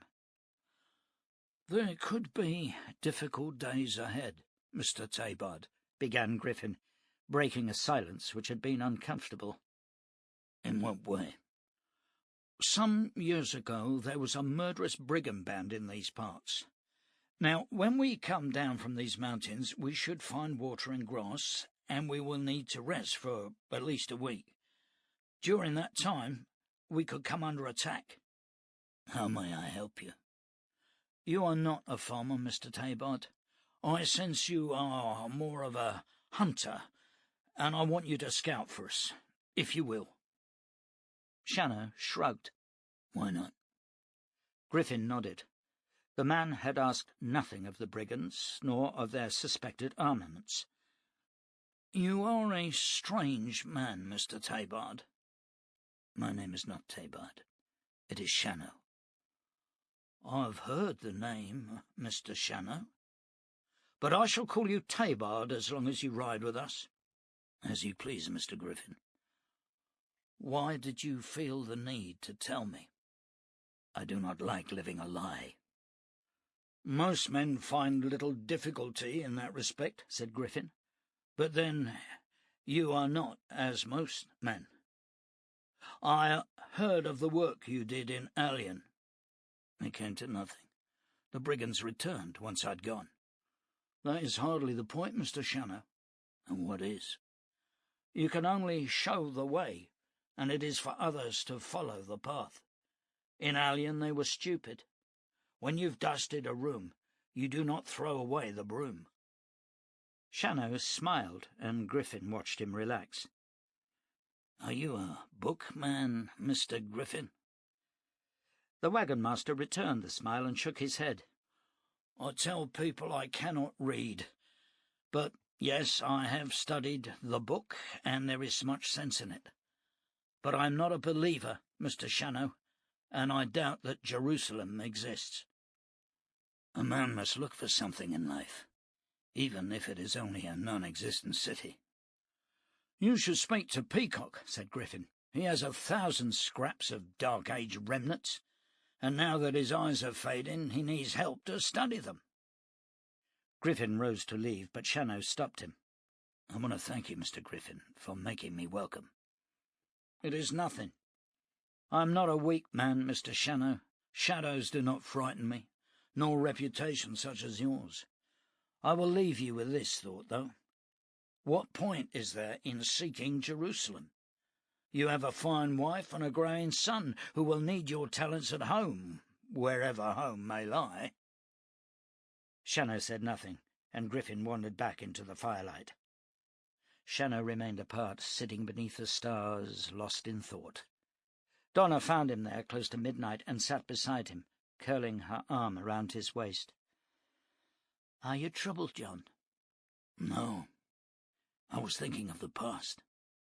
The Prester used to say, "The past is dead, the future unborn. What we have is the now, and we abuse it." "I have done nothing to deserve you, lady, but believe me, I thank the Lord for you daily." "What did Mr. Griffin want?" she asked, suddenly embarrassed by the intensity of his words. "He wants me to scout for him tomorrow." "Why, you? You do not know this land." "Why not me, Donna?" "Will it be dangerous, do you think?" "I don't know. Perhaps." "Damn you, John. I wish you'd learn to lie a little." Shannow rode away from the wagons in the hour after dawn, and once they were lost to sight behind him, he removed the Bible from his saddlebag and allowed it to fall open in his hands. Glancing down, he read, "Behold, I create new heavens and a new earth, and the former shall not be remembered nor come into mind." He closed the book and returned it to his saddlebag. Ahead of him stretched the black lava sand, and he set the gelding off at a canter, angling towards the north. For weeks now he'd sat listening to the petty rows and squabbles of the two scholars, Phelps and Peacock, and though he had gleaned some food for thought, the two men made him think of the words of Solomon. "For in much wisdom is much grief, and he that increaseth wisdom increaseth sorrow." Last night the two men had argued for more than an hour concerning the word train. Phelps insisted it was a mechanized Dark Age means of conveyance, while Peacock maintained it was merely a generic term to cover a group of vehicles or wagons in convoy. Phelps argued that he had once owned a book which explained the mechanics of trains. Peacock responded by showing him an ancient scrap of paper that talked of rabbits and cats dressing for dinner with a rat. "What has that to do with it?" stormed Phelps, his fat face reddening. "Many books of the Dark Age are not true. They obviously love to lie. Or do you believe in a village of dressed-up rabbits?" "Well, you old fool!" shouted Phelps. "It's simple to tell which are fictions. This book on trains was sound." "How would you know?" "Because it was plausible. I saw a painting once of a man wearing a glass bowl on his head and waving a sword. He was said to be walking on the moon." "Another fiction, and it proves nothing," said Phelps. And so it went on. Shannow found the whole argument pointless. Individually both men were persuasive. Phelps maintained that the Dark Age had lasted around 1,000 years. in which time science produced many wonders, among them trains and flying craft, and also pistols and superior weapons of war. Peacock believed the Dark Age to be less than 100 years, citing Christ's promise to his disciples that some of them would still be alive when the end came. "If that promise was not true," argued Peacock, "then the Bible would have to be dismissed as another Dark Age fiction." Shannow instinctively leaned towards Peacock's biblical view, but found Phelps to be far more open-minded and genuinely inquisitive. Shannow shook his mind clear of the foggy arguments and concentrated on the trail. Up ahead, the lava sand was breaking, and he found himself riding up a green slope shaded by trees. At the top, he paused and looked down on a verdant valley with glistening streams. For a long time he sat his horse, studying the land. There was no sign of life, no evidence of human habitation. He rode on warily, coming at last to a deer trail which he followed down to a wide pool of fresh water. The ground around the pool was studded with tracks of all kinds: goats, sheep, deer, buffalo, and even the spoor of lions and bears. Near the pool was a tall pine, and 10 feet up from the ground were the claw marks which signified the brown bear's territory. Bears were sensible animals. They did not fight each other for territory, they merely marked the trees. When a different bear arrived, he would rear up and try to match the scars.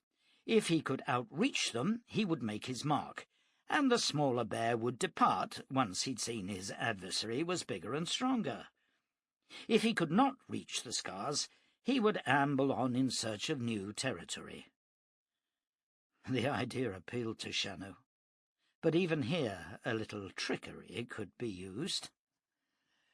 Back in Alien, a very small bear had staked out an enormous territory by coming out of hibernation in the middle of winter and scrambling up the snow banked against the trees, making his mark some 3 feet higher. Shannow had liked that bear. He scouted the perimeter of the pool and then took a different route back towards the wagons.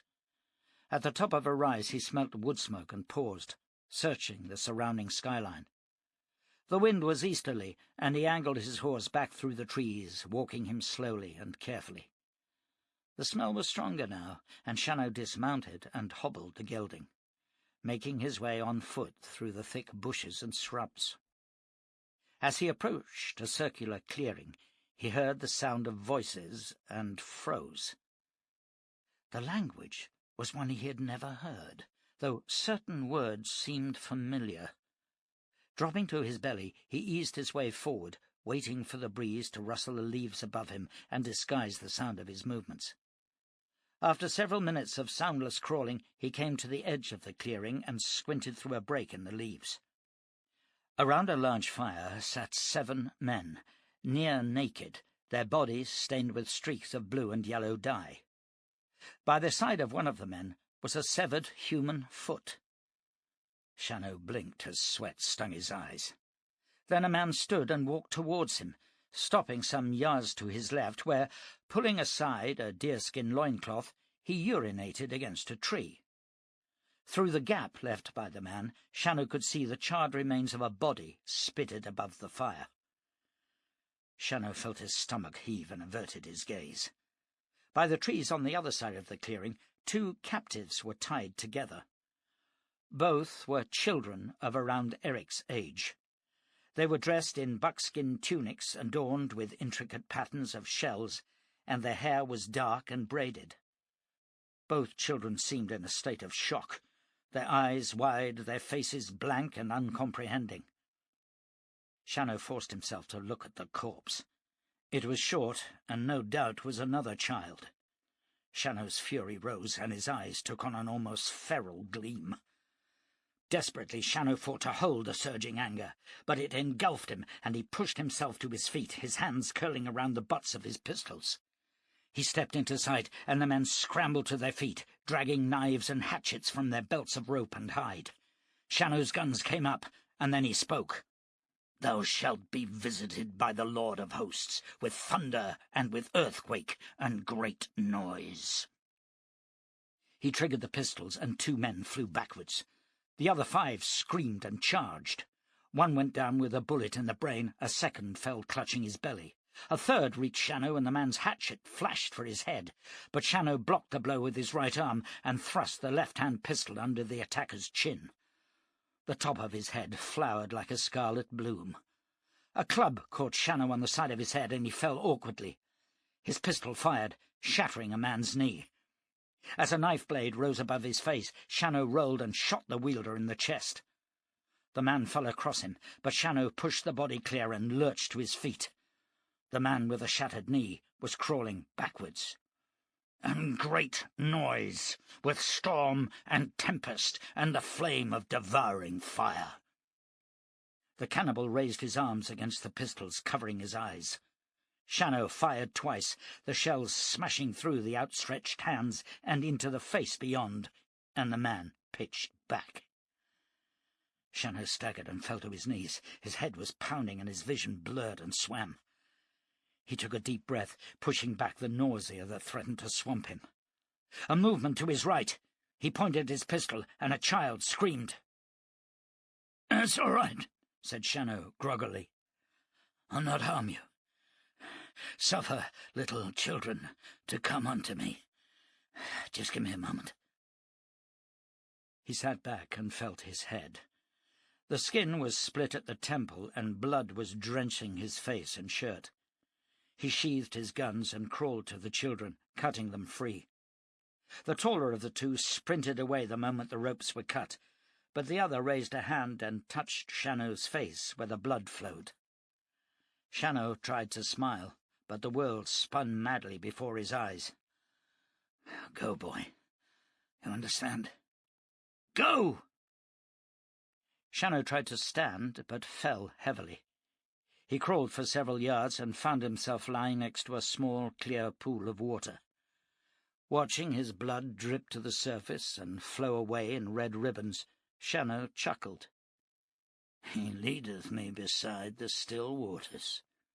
He restoreth my soul." The child came to him, tugging at his arm. "Ma, come," he said. Shannow squeezed his eyes shut, trying to concentrate. "Ma, Khan's come." "You go!" shouted the child. Shannow slipped his pistols into his hands and knocked out the barrel wedges, sliding the cylinders from the weapons and replacing them with 2 fully loaded cylinders from his coat pocket. He fumbled the wedges into place and sheathed the pistols. "Let them come," he said. "No, many Khans." The boy's fingers flashed before Shannow's face. 10, 20, 30, 40. "I get the message, lad. Help me up." The boy did his best, but Shannow was a tall man, and the 2 made slow progress into the woods. Angry yells and cries pierced the stillness, and he could hear the sounds of many men crashing through the undergrowth. He tried to move faster, but fell, dragging the child with him. Forcing himself to his feet, he stumbled on. A blue and yellow smeared body lunged through the bushes, and Shannow's right hand dropped and rose, the pistol bucking in his hand. The warrior vanished back into the undergrowth. The boy ran on ahead and unhobbled Shannow's horse, leaping into the saddle. Shannow staggered forward, caught hold of the pommel, and managed to step into the saddle behind the child. 3 men burst into view, and the horse swerved and took off at a run. Shannow swayed in the saddle, but the boy reached back and grabbed him. He managed to sheathe his pistol, and then darkness overtook him. He fell forward against the boy as the horse raced on towards the west. The child risked a glance behind him. The Khans had given up the chase and were heading back into the trees. The boy slowed the gelding and hooked his fingers into Shannow's belt, holding him upright. It was not easy, but Sailor was strong and owed this man his life. Donna Tabard screamed once and sat up. Eric hauled on the reins and kicked the brake, and the wagon stopped. The boy climbed over the backrest and scrambled across the bulging food sacks to where his mother sat sobbing. "What is it, Mother?" he cried. Donna took a deep breath. "Shannow," she said. "Oh, my poor John." Con Griffin rode alongside and dismounted. He said nothing, but climbed into the wagon to kneel beside the weeping woman.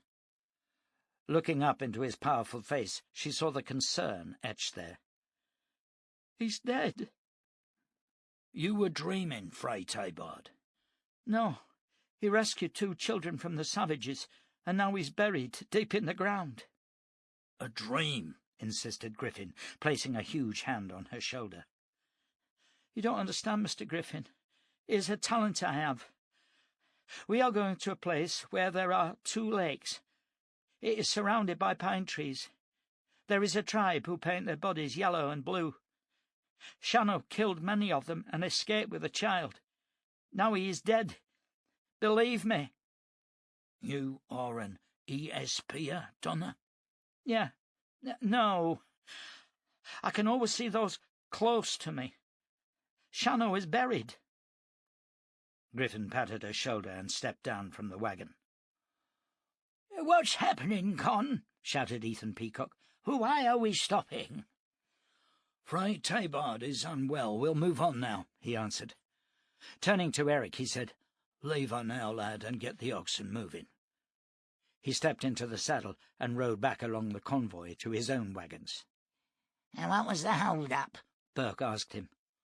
"It's nothing, Jim. Pass me my pistols."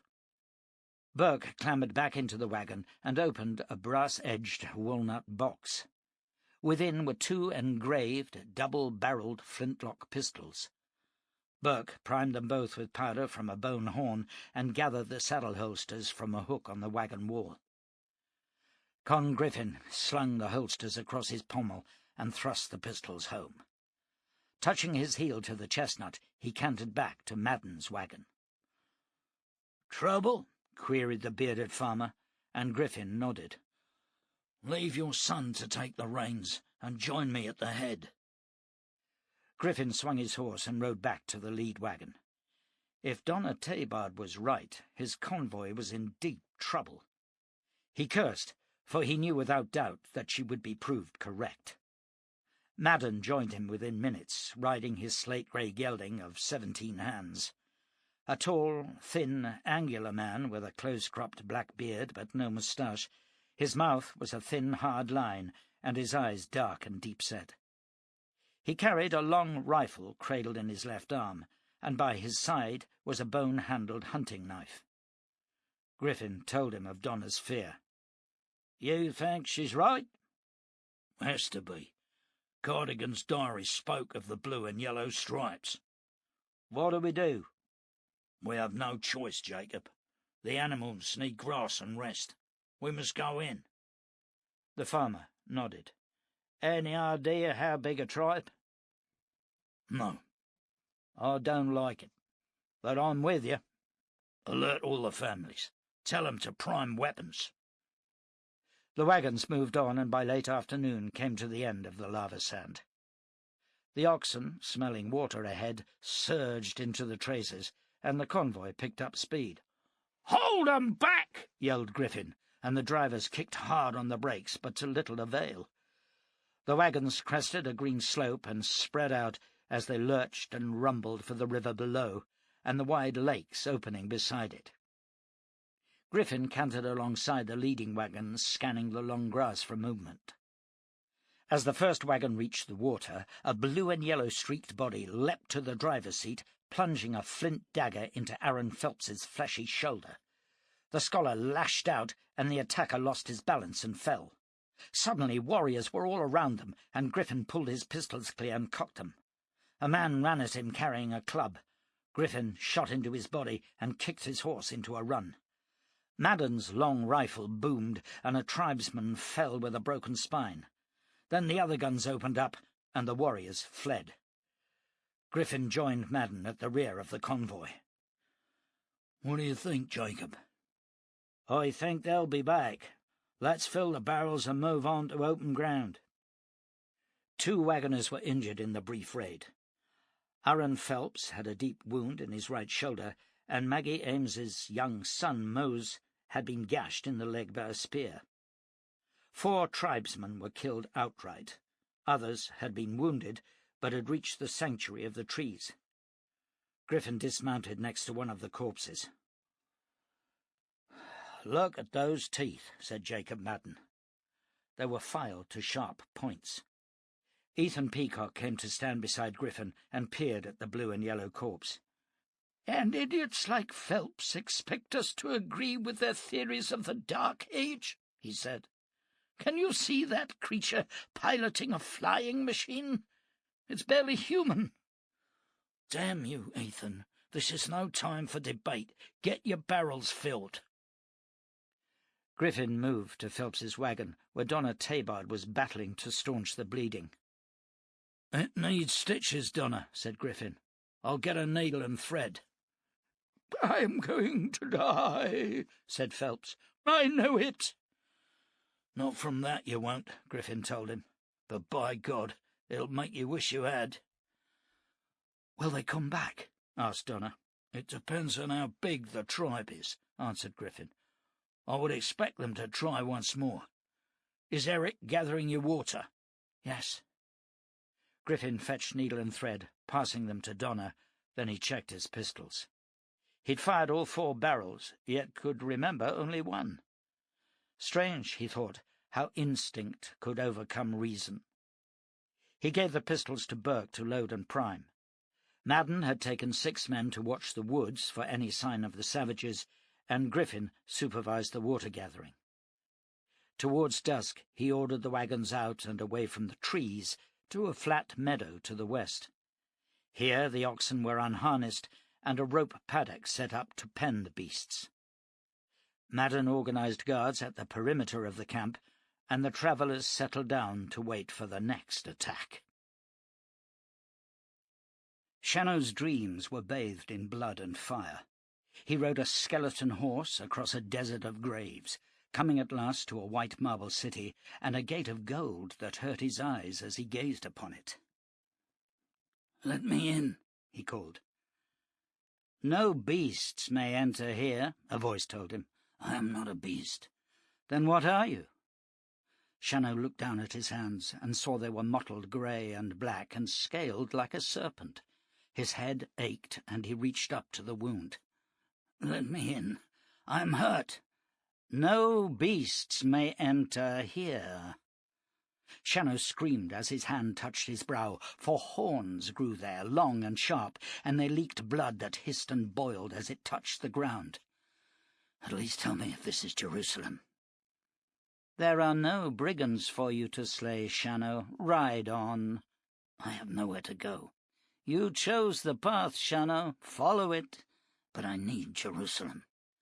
Come back again when the wolf sits down with the lamb, and the lion eats grass like the cattle do." Shannow awoke. He was buried alive. He screamed once, and a curtain to his left moved to show light in a room beyond. An elderly man crept in to sit beside him. "You are well. You are in the fever hole. Do not concern yourself. You are free to leave when you feel well enough." Shannow tried to sit, but his head ached abominably. His hand went to his brow, fearing that horns would touch his fingers, but he found only linen bandage. He glanced around the tiny room. Apart from his pallet bed, there was a fire built beneath white stones, and the heat was searing. "You had a fever," said the man. "I brought you out of it." Shannow lay back on the bed and fell asleep instantly. When he awoke, the old man was still sitting beside him. He was dressed in a buckskin jacket, free of adornments, and leather trousers as soft as cloth. He was almost bald, but the white hair above his ears was thick and wavy and grew to his shoulders. The face, thought Shannow, was kindly, and his teeth were remarkably white and even. "Who are you?" asked Shannow. "I have long since put aside my name. Here they call me Caritas. I am Shannow. What is wrong with me? I think you have a cracked skull, Mr. Shannow. You have been very ill. We have all been worried about you. All? A young sailor brought you to me. You saved his life in the eastern woods. What of the other boy?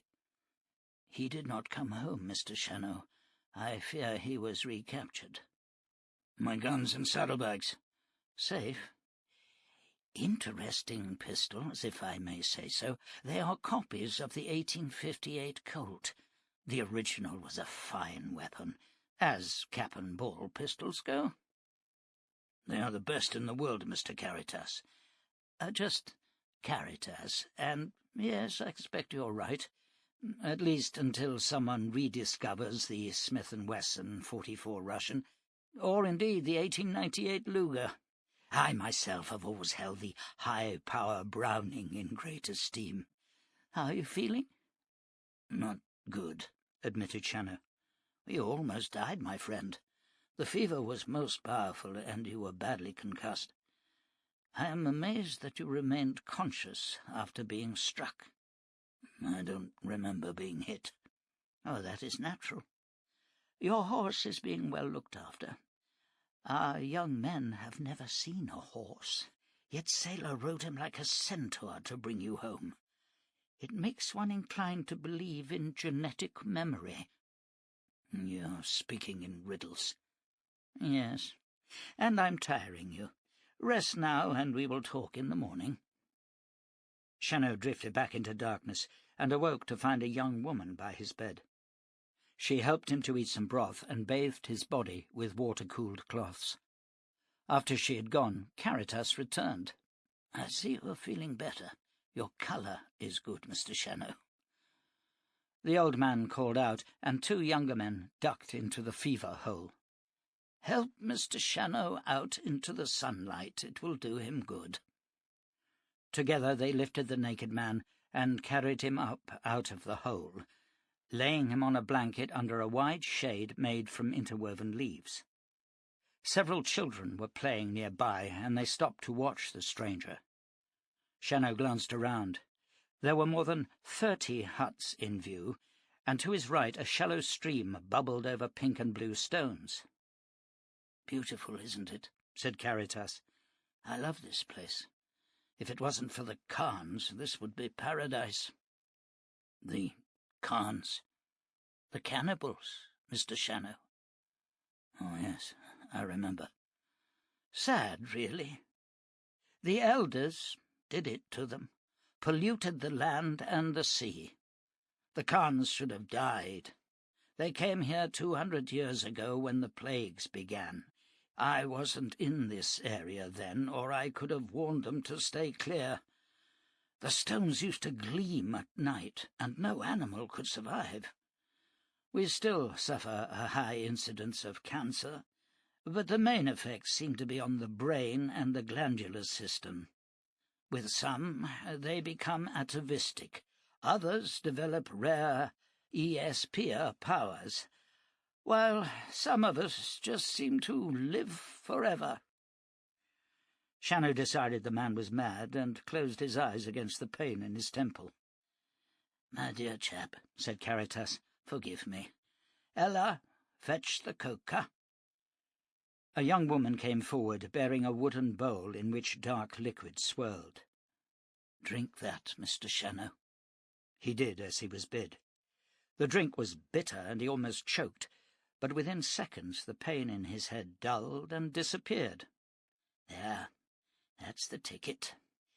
I took the liberty, Mr. Shannow, of going through your things, and I see you are a Bible-reading man." "Yeah. You?" "I have been while you lay ill.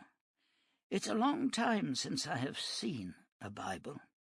I'm not surprised it survived the fall. It was a bestseller every day of every year. There were more Bibles than people, I shouldn't wonder." "You are not a believer, then?" "On the contrary, Mr. Shannow. Anyone who watches a world die is liable to be converted at rare speed." Shannow sat up. Every time you speak, I almost get a grip on what you're saying, and then you soar away somewhere. Lugers, colts, tickets, I don't understand any of it. And why should you, my boy? Does not the Bible say, "For behold, I shall create a new heaven and a new earth, and the former shall not be remembered, nor come into mind"? That's the first thing you've said that I've understood. What happened to the wagons? What wagons, Mr. Shannow? I was with a convoy. I know nothing of them. But when you are well, you can find them. Your name is familiar to me, said Shannow, but I cannot place it. Caritas, Greek for love. Though I speak with the tongues of men and of angels, and have not caritas, charity, love. You recall? My father used to use it, said Shannow, smiling. I remember. Faith, hope, and caritas, yes. You should smile more often, Mr. Shannow. It becomes you well. Tell me, sir, why did you risk your life for my little ones? Shannow shrugged. If that question needs an answer, then I cannot supply it. I had no choice. I have decided that I like you, Mr. Shannow. The children here call you the Thunder Maker, and they think you may be a god. They know I am. They think you are the god of death. I am a man, Caritas. You know that. Tell them. Divinity is not a light gift to throw away, Mr. Shannow. You will feature in their legends until the end of time, hurling thunderbolts at the Khans, rescuing their princes. One day they will probably pray to you. That would be blasphemy. Only if you took it seriously. But then you are no Caligula. Are you hungry? Your chatter makes my head spin. How long have you been here? In this camp? 11 years, more or less. And you must forgive my chatter, Mr. Shannow. I am one of the last men of a lost race, and sometimes my loneliness is colossal. I have discovered answers here to mysteries that have baffled men for 1,000 years, and there is no one I would wish to tell.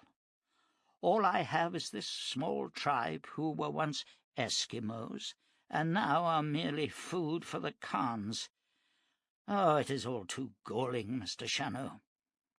Where are you from, Caritas? London, Mr. Shannow. Is that north, south, what?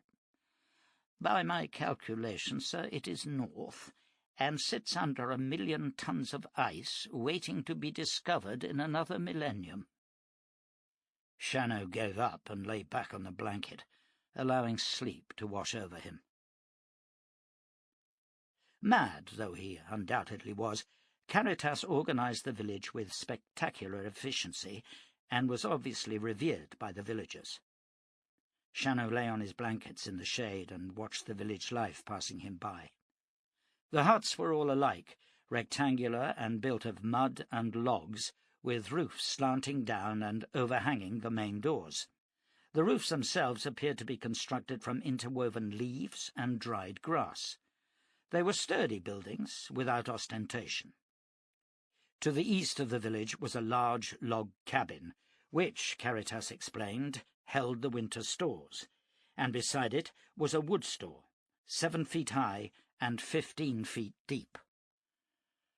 The winter, Caritas told him, was particularly harsh here on the plain. On outlying hills, Shannow could see flocks of sheep and goats, and these, he was told, were communal property. Life seemed relaxed and without friction in Caritas's village. The people themselves were friendly, and any that passed where Shannow lay would bow and smile. They were not like any people Shannow had come across so far in his wanderings. Their skin was dull gold, and their eyes wide-set and almost slanted. The women were mostly taller than the men, and beautifully formed. Several were pregnant. There seemed few old people, until Shannow realized their huts were in the western sector, nearest the stream, and protected from the harsh north winds by a rising slope at the rear of the dwellings. The men were stocky and carried weapons of curious design, bows of horn and knives of dark flint. Day by day, Shannow came to know individual villagers, especially the boy sailor and a young, slow-eyed maid named Kurupet, who would sit by him and gaze at his face, saying nothing. Her presence unsettled the Jerusalem man, but he could not find the words to send her away. Shannow's recovery was painfully slow. The wound in his temple healed within days, but the left side of his face was numb, and the strength of his left arm and leg had been halved. If he tried to walk, his foot dragged and he often stumbled. The fingers of his left hand tingled permanently, and he was unable to hold any object for more than a few seconds before the hand would spasm and the fingers open. Every day for a month, Caritas would arrive at Shannow's hut an hour after dawn and massage his fingers and arm. Shannow was close to despair. All his life his strength had been with him, and without it he felt defenceless and, worse, useless. Caritas broached the painful subject at the start of the 5th week. "Mr. Shannow, you are doing yourself no good. Your strength will not return until you find the courage to seek it." "I can hardly lift my arm, and my leg drags like a rotting tree branch," said Shannow. "What do you expect me to do?" "Fight it, as you fought the Khans. I am not a medical man, Mr. Shannow, but I think you have had a mild stroke. A cerebral thrombosis, I believe it used to be called. A blood clot near the brain has affected your left side." "How sure are you of this?" "Reasonably certain. It happened to my father." "And he recovered?" "No, he died. He took to his bed like the weakling he was." "How do I fight it?" "Bear with me, Mr. Shannow, and I will show you." Each day Caritas sat for hours, pushing the Jerusalem man through a grueling series of exercises. At first it was merely forcing Shannow to raise his left arm and lower it 10 times. Shannow managed 6, and the arm rose a bare 8 inches. Then Caritas produced a ball of tightly wound hide, which he placed in Shannow's left hand. "Squeeze this 100 times in the morning, and another 100 times before you sleep." "It'll take me all day." "Then take all day, but do it." Each afternoon, Caritas forced Shannow to accompany him on a walk around the village, a distance of about 400 paces. The weeks drifted by, and Shannow's improvement was barely perceptible. But Caritas, noting everything, would shout for joy over an extra 1/4 inch on an arm rise, offering fulsome congratulations and calling in Sailor or Kurupet, insisting Shannow repeat the move. This was then greeted by much applause, especially from the maiden Kurupet, who had, in the words of Caritas, taken a shine to the invalid. Shannow, while recognizing Caritas's methods, was still lifted by the obvious joy the old man gained from his recovery, and tried harder with each passing day. At night, as he lay on his blanket squeezing the leather ball and counting aloud, his mind would drift to Donna and the convoy. He felt her absence, but he knew that, with her talent, she could see him every day, and would know how hard he was working to be beside her once more. One morning, as Shannow and Caritas walked around the village, the Jerusalem man stopped and gazed at the distant hills. The trees were still green, but at the centre was a golden shower that shimmered in the sunlight. "That is wondrous beautiful," said Shannow. "It looks for all the world like a tree of gold coins, just waiting to make a man rich." "There are many beautiful things to see during autumn here," said Caritas softly. "Autumn? Yes, I had not thought. I've been here so long." 2 months only. "I must get away before winter, or there'll be no tracks to follow." "We'll do our best for you, Mr. Shannow." "Oh, do not misunderstand me, my friend. I am more than grateful to you, but my heart is elsewhere. Have you ever loved a woman?" More than one, I'm afraid, but not for 30 years now. Chines had a baby girl last night. That makes 11 babies this summer for my little tribe. Not bad, eh? Which one is Chines? The tall girl with the birthmark on her temple. Ah, yes. Is she all right? Fine. Her husband is disappointed, though. He wanted a boy. Your tribe is doing well, Caritas. You're a good leader. How many people are there here? Counting the babes, 87. No, 88. I forgot about Duel's boy. A sizable family. It would be bigger, but for the Khans. Do they raid often? No, they have never hit the village. They don't want to drive us away. We are a good source of amusement and food. They usually attack our hunting parties. You do not seem to hate them, Caritas. Whenever you mention the Khans, your face reflects regret. They are not responsible for the way they are, Mr. Shannow. It was the land. I know you think me a great liar, but when the Khans first came here, they were a group of ordinary farming families. Maybe it was the water, or the rocks, or even something in the air. I don't know. But over the years it changed them. It was a gift from my generation. We were always good at lethal gifts. After knowing you these last months, said Shannow, I cannot understand why you hold to your preposterous tales. I know that you are an intelligent man, and you must know that I am not foolish. Why then do you maintain this charade?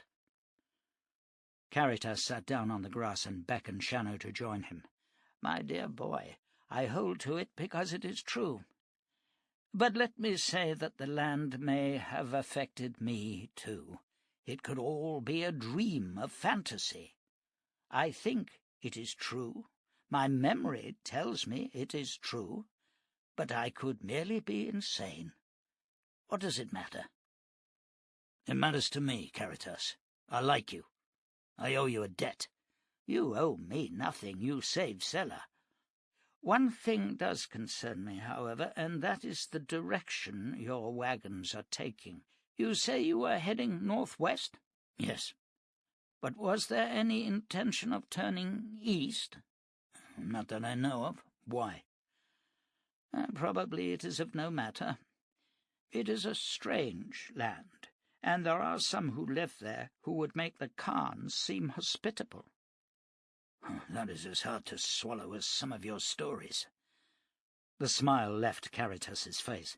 Mr. Shannow, there was an old legend when I was a boy concerning a priestess called Cassandra. She was blessed with the gift of prophecy and always spoke the truth, but she was cursed also to be believed by no one. I'm sorry, my friend. It was thoughtless and rude of me. It is not important, Mr. Shannow. Let us resume our walk. They continued in silence, which Shannow found uncomfortable. The day was warm, a bright sun in a blue sky, with only occasional white scudding clouds bringing shade and relief. Shannow felt stronger than he had in weeks. Caritas stopped at a rock pile and hefted a fist-sized stone. "Take that in your left hand," he said. Shannow obeyed. "Now carry it for a second circuit." "I'll never make it all the way," said Shannow. "We won't know until we make the attempt," snapped Caritas. They set off, and within a few paces Shannow's left arm began to tremble. Sweat stood out on his forehead, and on the 17th step the rock tumbled from his twitching fingers.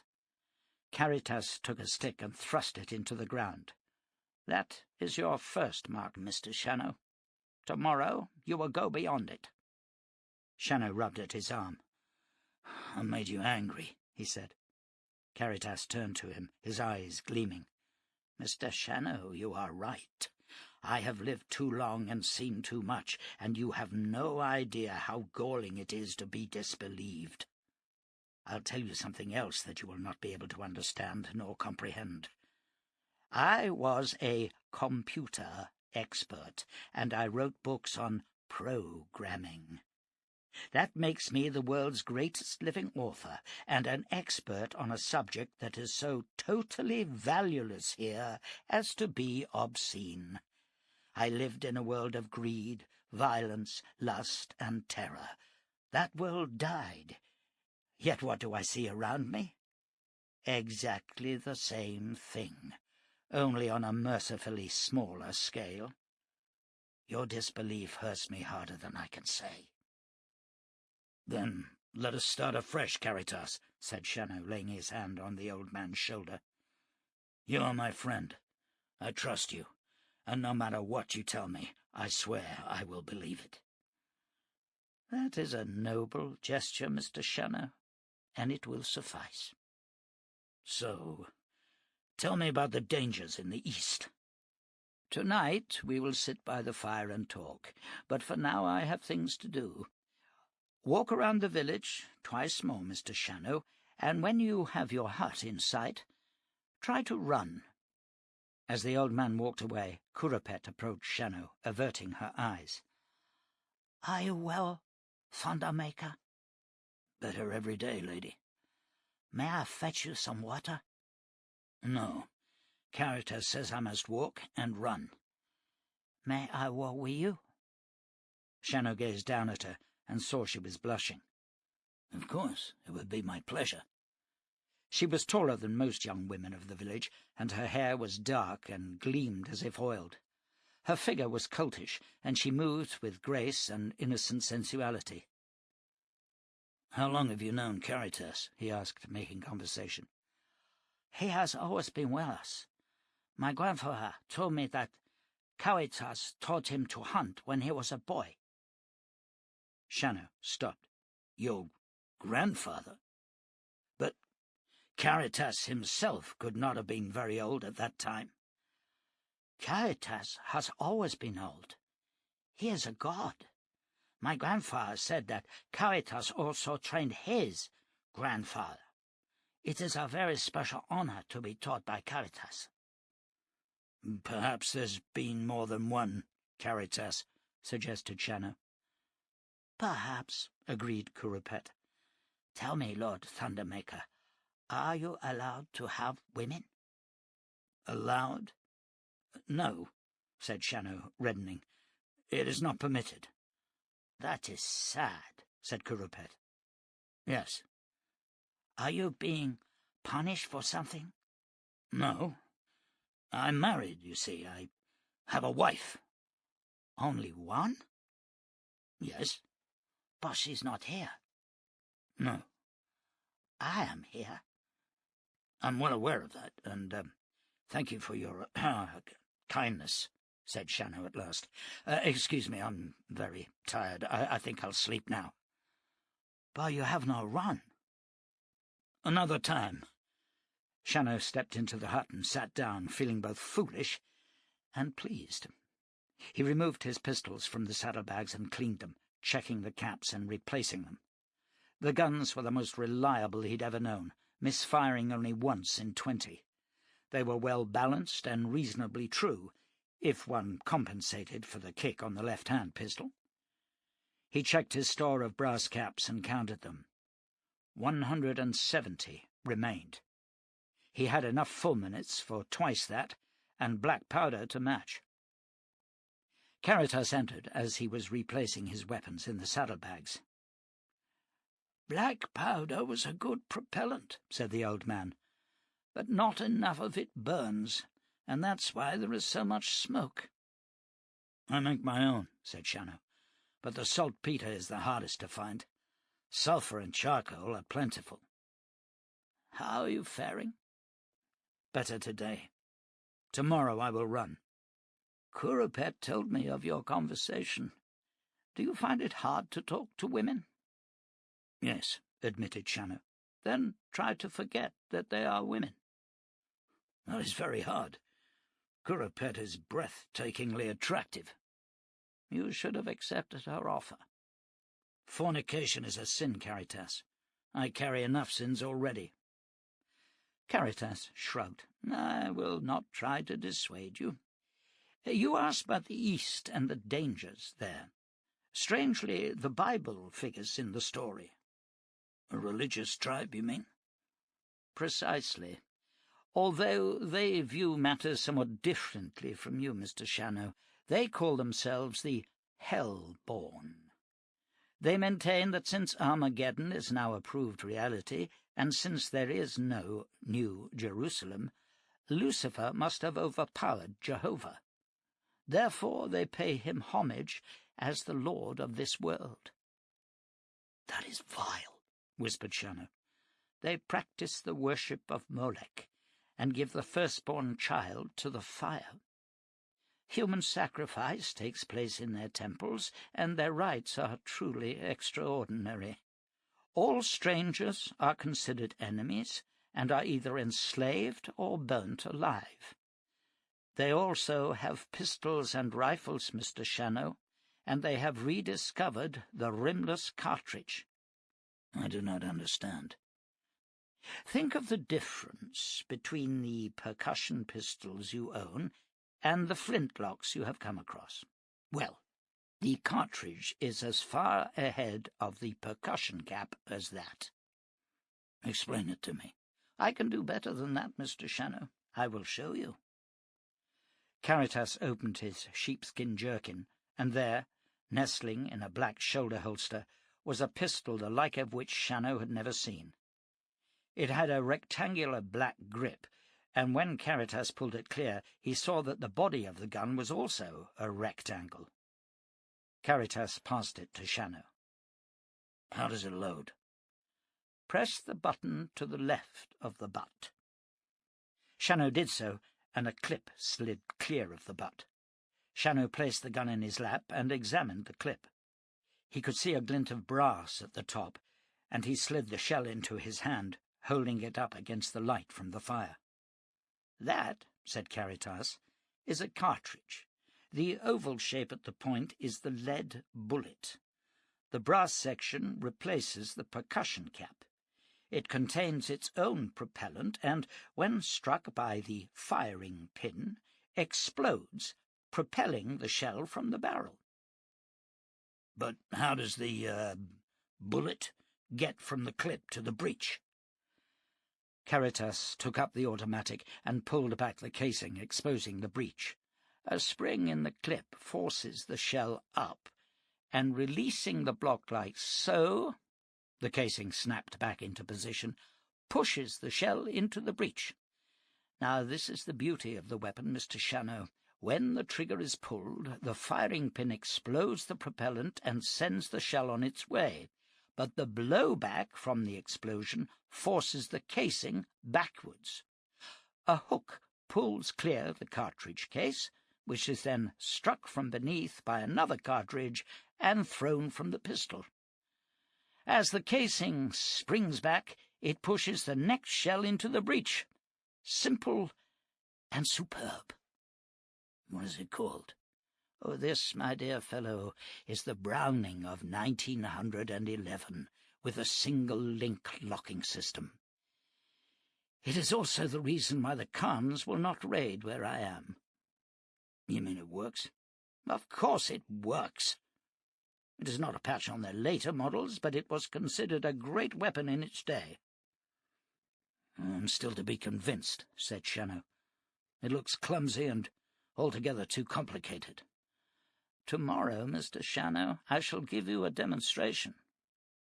Where did you come by these weapons? I took them from the Ark, Mr. Shannow. That is one of the surprises I have in store for you. Would you like to see Noah's Ark? Chapter 4. Shannow could not sleep. His mind was full of pictures of Donna Tabard. He recalled her as he'd first seen her, standing before her farmhouse with a crossbow in her hand, looking both defiant and delicate. And then at the dinner table, sad and wistful. And he remembered her in the wide bed, her face flushed, her eyes bright, her body soft. Images of Kurapet crept into his mind, blurring with Donna, and he groaned and rolled over. Dawn found him irritable and tired, and he dressed swiftly, having first exercised with the leather ball.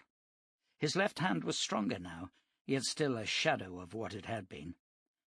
The wind was chill, and Shannow wished he'd put on his leather topcoat, but he saw Caritas waiting for him by the rock pile. "We will put this exhibition to good use," said Caritas. "Pick up a good-sized rock with your left hand, and carry it to the flat ground yonder, about 30 paces. Shannow did as he was bid, and his arm was aching as he returned. "Now take another," said Caritas.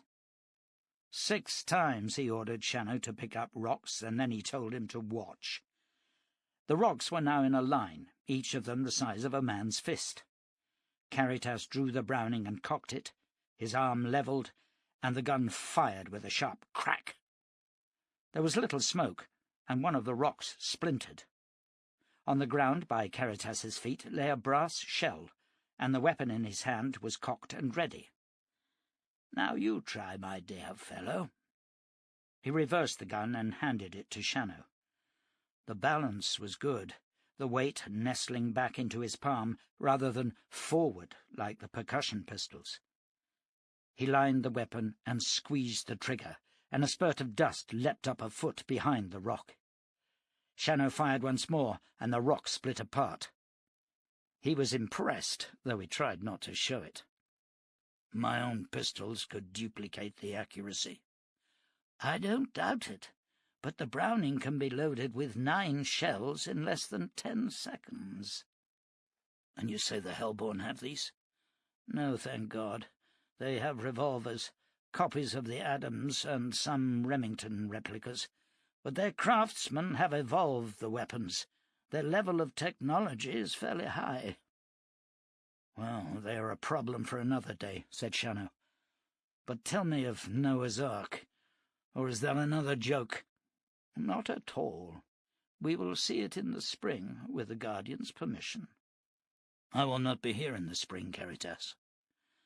The old man moved forward and retrieved his pistol. He uncocked it and slid it back into his shoulder holster. "You are recovering well, but you are not yet strong enough to ride any distance. And there is something else you should know." Caritas's voice was grave. "What is it?" "Let us go to your hut, and I will explain."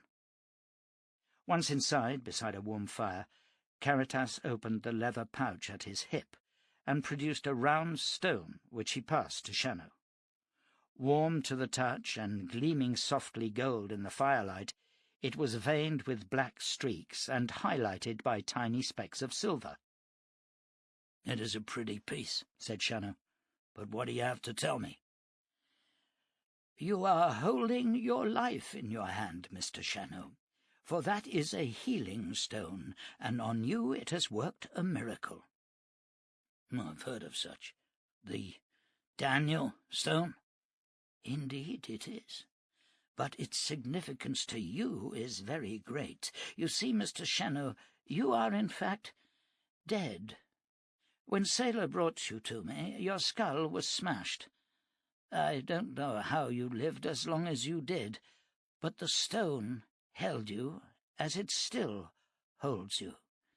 If you travel out of its influence, you will die."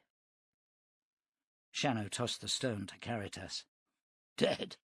Then where is my heartbeat? Why can I still think and speak?" "Tell me, Mr. Shannow, when you lay in the fever hole and your heart stopped, what did you feel?" "I felt nothing. I dreamed I sat outside the gates of Jerusalem, and they would not let me enter. It was but a dream. I do not believe I am trapped in this village forever." "Nor are you. But you must trust me and my knowledge. I will know when you have broken the thread, when you can exist without the stone. Have faith in me, John." "But my wife—" "If she loves you, she will wait. And you say she has power to see great distances. Build your strength." Day by dreary day Shannow worked, chopping wood, carrying water, scything grass for winter feed. And the autumn passed before the freezing northerly winds piled snow against the huts. Night after night, Shannow sat with Caritas, listening to his tales of the new world's birthing. He no longer knew nor cared if Caritas was telling the truth. The images were too many and too kaleidoscopic to contain. He listened much as he had when his father told stories, his disbelief suspended only for the telling time. Yet though Caritas maintained he had lived long before the fall of the world, he would not speak of his society, its laws or its history, refusing to answer any of Shannow's questions. Strangely, Shannow felt, this gave the old man credibility. "I would like to tell you, John, for it is so long since I spoke of the old world. But I have a fear, you see, that one day man will recreate the horrors of those days. I shall not be a willing party to it. We were so arrogant. We thought the world was ours, and then one day nature put us in our place. The world toppled on its axis. Tidal waves consumed vast areas. Cities, countries vanished beneath the waves. Volcanoes erupted. Earthquakes tore the world. It's a wonder anyone survived. And yet, now I look back, all the clues were there to see, to warn us of impending disaster. All we needed was to be humble enough to look at it without subjectivity. Our own legends told us that the earth had toppled before. The Bible talks of the sun rising in the west and of the seas tipping from their bowls. And it did. My God, it did." The old man lapsed into silence. "How did you survive?" asked Shannow. Caritas blinked and grinned suddenly. "I was in a magical metal bird, flying high above the waves." "It was a serious question." "I know, but I don't want to talk any more about those days." "Just one small question," said Shannow. "It is important to me." "Just the one," agreed the old man. "Would there have been a black road with diamonds at the centre, shining in the night?" "Diamonds? Oh, yes. All the roads had them. Why do you ask?" "Would they have been at Jerusalem?" "Yes. Why?" "It is the city I am seeking. And if Noah's Ark is on a mountain near here, Jerusalem cannot be far away." "Are you mocking me, Shannow?" "No, I seek the holy city." Caritas held his hands out to the fire, staring thoughtfully into the flames. All men needed a dream, he knew. Shannow more than most. "What will you do when you find it?" "I will ask questions and receive answers." "And then what?" "I shall die happy, Caritas." "You're a good man, Shannow. I hope you make it." "You doubt I will?" "Oh, not at all. If Jerusalem exists, you will find it. And if it doesn't, you'll never know, for you'll look until you die. That's how it should be. I feel that way about heaven. It's far more important that heaven should exist than that I should ever see it." "In my dream, they would not let me enter. They told me to come back when the wolf sits down with the lamb and the lion eats grass like the cattle do." "Get some sleep, John. Dream of it again. I went there once, you know. To Jerusalem. Long before the fall." "Was it beautiful?"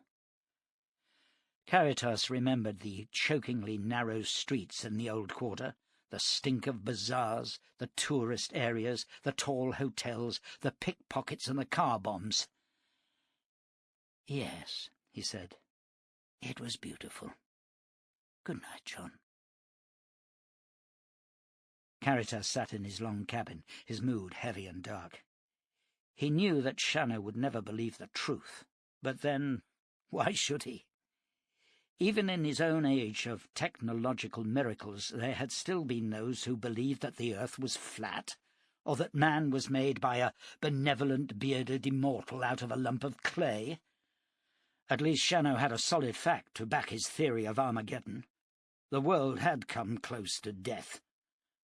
There'd been a lot of speculation in the last years about the possibility of a nuclear holocaust, but next to no one had considered nature herself dwarfing the might of the superpowers. What was it that scientist had told him 5 years after the fall? The Chandler theory? Caritas had a note somewhere from the days when he had studiously kept a diary.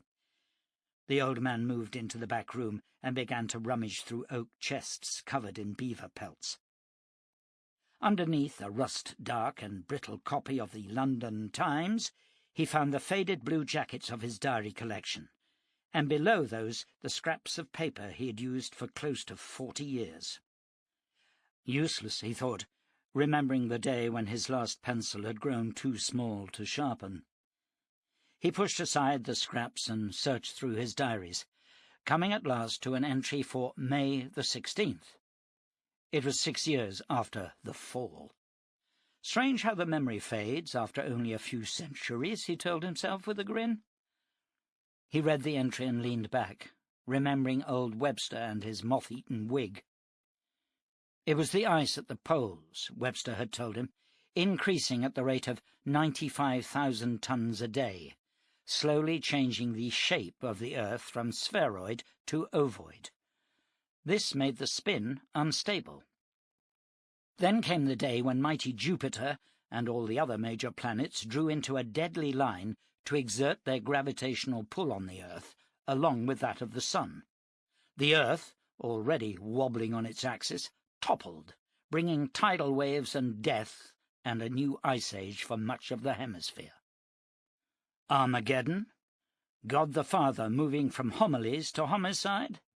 Perhaps, but somehow Caritas preferred the wondrous anarchy of nature. That night Jon Shannow dreamed of war. Strange riders wearing horned helmets bore down on a village of tents. They carried swords and pistols, and as they stormed into the village in their hundreds, the noise of gunfire was deafening. The people of the tents fought back with bow and lance, but they were overpowered. The men brutally slain. Young women were dragged out onto the plain and repeatedly raped, and their throats were cut by saw-toothed daggers. Then they were hoisted into the air by their feet, and their blood ran into jugs, which were passed around amongst the riders, who drank and laughed, their faces stained red. Shannow awoke in a cold sweat, his left hand twitching as if to curl around the butt of his pistol. The dream had sickened him, and he cursed his mind for summoning such a vision. He prayed then, giving thanks for life and for love, and asking that the Lord of Hosts watch over Donna Tabard until Shannow could reach her. The night was dark, and snow swirled around the village. Shannow rose and wrapped himself in a blanket.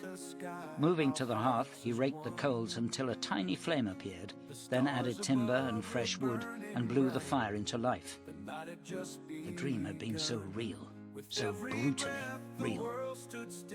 Shannow's head ached, and he wandered to the window where, in a pottery jug, were the coca leaves given him by Kurapet.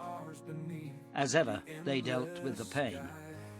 He pushed open the window and leaned out, watching the snow. He could still see the riders, their curious helms adorned with curved horns of polished black, and their breastplates embossed with a goat's head. He shivered and shut the window. "Where are you tonight, Donna, my love?" he whispered. Con Griffin had been many things in his life, but no one had ever taken him for a fool. Yet the riders with the horned helms and the casually arrogant manner obviously thought him as green as the grass of the valley. The convoy, having survived 3 Khan attacks and a heart-stopping moment when an avalanche narrowly missed a wagon on the high trail, had come at last to a green valley flanked by great mountains whose snow-covered peaks reached up into the clouds. At a full meeting, the wagoners had voted to put their roots into the soil of the valley, and Con Griffin had ridden with Madden and Burke to stake out plots for all the families. With the land allocated and the first timber felled, the wagoners had woken on a chill autumn day to find 3 strange riders approaching the settlement. Each wore a curious helm embossed in black, and sporting goat's horns, and by their sides hung pistols the like of which Griffin had never seen. Griffin strode to meet them, while Madden sat on a nearby wagon, his long rifle cradled across his arm. Jimmy Burke knelt beside a felled log, idly polishing a double-barreled flintlock. "Good morning to you," said Griffin. The leader of the trio, a young man with dark eyes, forced a smile that was at best wintry. "You are settling here?" "Why not? It is virgin land." The man nodded. "We're seeking a rider named Shannow." "He is dead," said Griffin. "He is alive," stated the man, with a certainty Griffin could not ignore. "Well, if he is, then I am surprised. He was attacked by a cannibal tribe to the south and never rejoined his wagon." "How many of you are there?" asked the rider. "Enough," said Griffin. "Yes," agreed the man. "We will be on our way. We're just passing through these lands." The riders turned their horses and galloped towards the east. Madden joined Griffin. "I don't like the look of them," volunteered Madden. "You think we're in for trouble?" "Could be," admitted Griffin. "They set my flesh crawling," said Burke, coming up to join them. "They reminded me of the cannibals, excepting they had proper teeth." "What do you advise, Griff?" asked Madden. "Well, if they're brigands, they'll be back." "What do they talk about?" inquired Burke. "They were asking about a man named Shannow." "Who's he?" asked Madden. "He's the Jerusalem man," said Griffin, avoiding a direct lie. He told none of his wagoners of John Tabard's true name. "In that case," said Burke, "they better hope they don't find him. He's not a man to mess with, by God. He's the one that shot up the brigands in Alien, and he gave Daniel Cade his limp, shot him in the knee." "Don't mention Shannow to the others," said Griffin. Madden caught Griffin's expression, and his eyes narrowed. There was something here that remained unsaid, but he trusted Griffin and did not press the point. That night, just after midnight, 50 riders thundered down on the settlement, riding at full gallop across the eastern pasture. The front line hit the tripwire in the long grass, and the horses screamed as their legs were cut out from under them. Men pitched through the air. The second rank of riders dragged on their reins, stopping short of the wire. Shots exploded from 20 rifles, ripping into the raiders. 20 men went down, plus several horses. A second volley from 15 pistols scythed through the milling riders, and the survivors galloped away. Several men who'd been thrown from their mounts set off at a run. Individual riflemen picked them off in the bright moonlight. As silence descended, Con Griffin reloaded his pistols and walked out into the pasture. 29 corpses lay on the grass, and 11 horses were dead or dying. Madden and the other wagoners joined him, collecting pistols from the fallen. They were revolvers and cartridge-fed.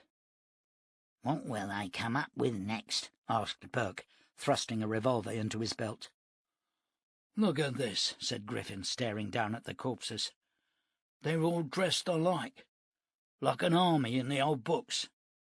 There's something very wrong here." He turned to Madden. "Mount up and follow them. Don't show yourself, and take no chances. I need to know where they're from and how many there are."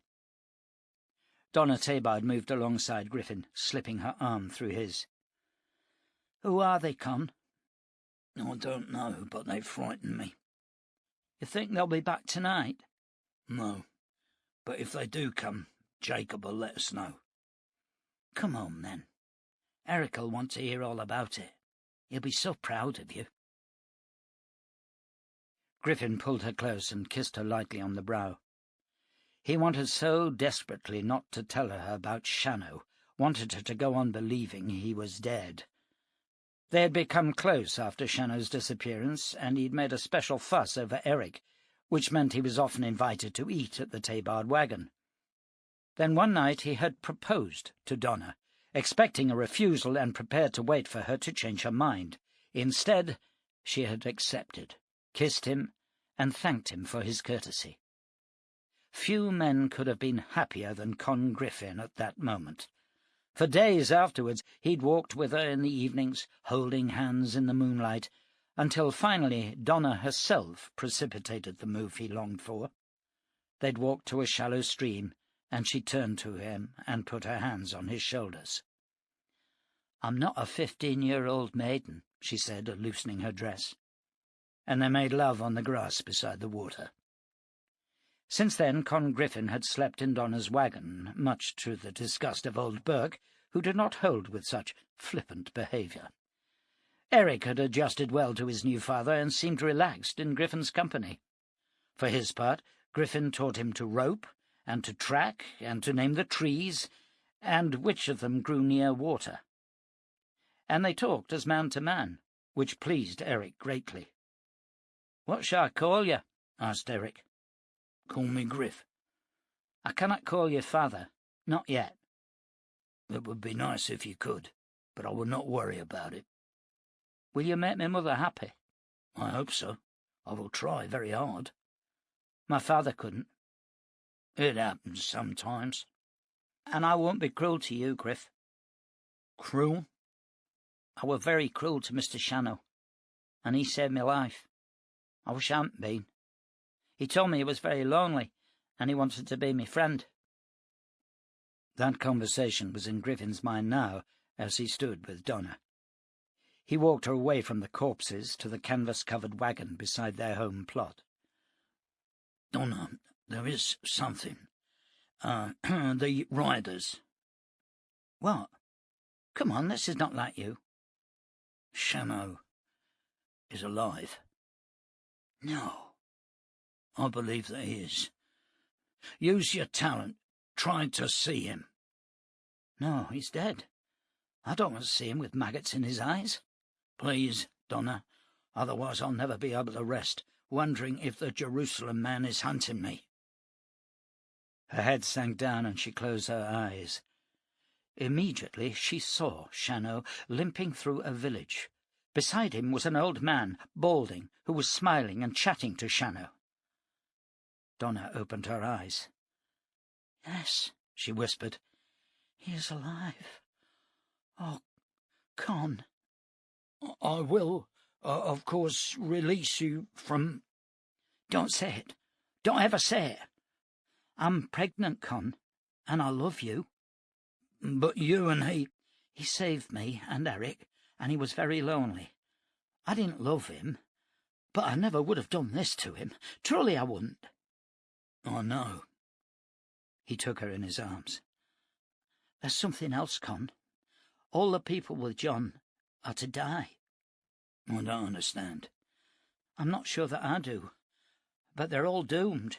I saw skulls floating above them all, and dark shadows in the distance with horned helmets like those riders there."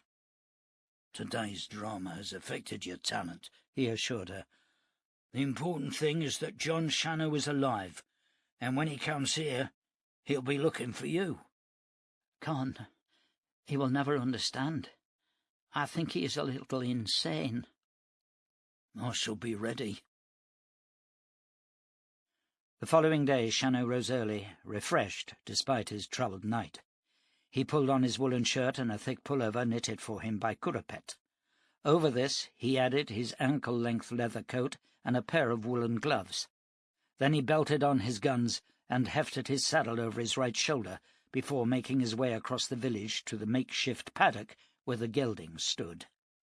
There he rubbed down the horse and saddled him. The day was bright and clear as Shannow rode from the sleeping village. He steered the horse high into the hills to the north, picking his trail with care on the slippery ground. After an hour he found a different route and returned to the village, where he fed the gelding and removed his saddle. He was cold through and bone-weary. By the time he dumped his saddle back in the hut, he was ready to drop. Shrugging out of his coat, he picked up the ball of hide and squeezed it 200 times. Then, tossing it aside, he stood. His hand dropped to his pistol and flashed up, the gun leaping to his hand, cocked and ready. He smiled. Not so fast as he had been, but already fast enough. The rest would follow. Kurapet tapped at his door, and he ushered her in. She'd brought a wooden bowl of heated oats and goat's milk. He thanked her, and she bowed. "I thought you had left us," she said softly, her eyes staring at the floor. "Not yet, lady, but soon I must." "You'll go to your wife?" "Yeah." She smiled and left him, and he finished his breakfast and waited for Caritas. The old man was not long in arriving, his sheepskin jerkin covered in snow. Caritas grinned and moved to the fire. "Did you see anything on your ride?" 4 or 5 deer to the northeast, and some beautiful country." "And how do you feel?" "Tired, and yet strong." "Good. I think you are almost mended, Jon Shannow. I heard someone cry out in the night. I thought it was you." "It could have been," said Shannow, moving to sit beside the fire. "I had a bad dream. I saw men attacking a tent village. They were vile." "They had horned helms?" asked Caritas, staring intently at Shannow's face. "Yeah. How could you know?" "I had the same dream. It is the land, John. As I told you, it grants rare powers. That was no dream. You saw the Hellborn in action." "Thank the Lord they are not near here." "Yes. My little village would be slain. We could not fight them, not even with the arc weapons." "1 pistol," said Shannow, "would not keep away a small brigand band." "And there is more than 1 pistol in the ark, John. I will show you in the spring." "The Hellborn have many riders. There must have been 200 to 300 in the attack on the village." "Would that they only had 300. What we saw was 1 raiding column, and there are more than 20 such. The sexual excesses among the Hellborn mean a plethora of babes, and their tribe grows fast. It was always so throughout history. The migration of nations. Overpopulation causes people to move into the lands of their neighbours, bringing war and death. The Hellborn are moving, and one day they will be here."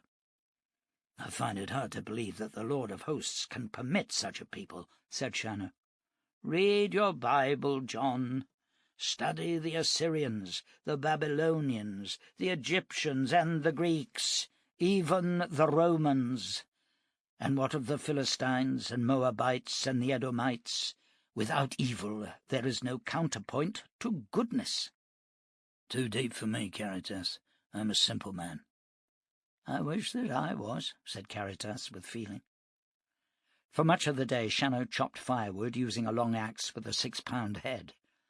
His back ached, but by dusk he was satisfied that his strength was returning with speed.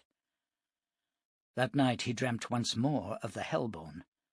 This time they raided the Khans, and the slaughter was terrible to behold, the blue and yellow-streaked savages caught in a murderous crossfire. Hundreds died, and only a few escaped into the snow-covered woods. At midnight Shannow was awakened by a light tapping at his door.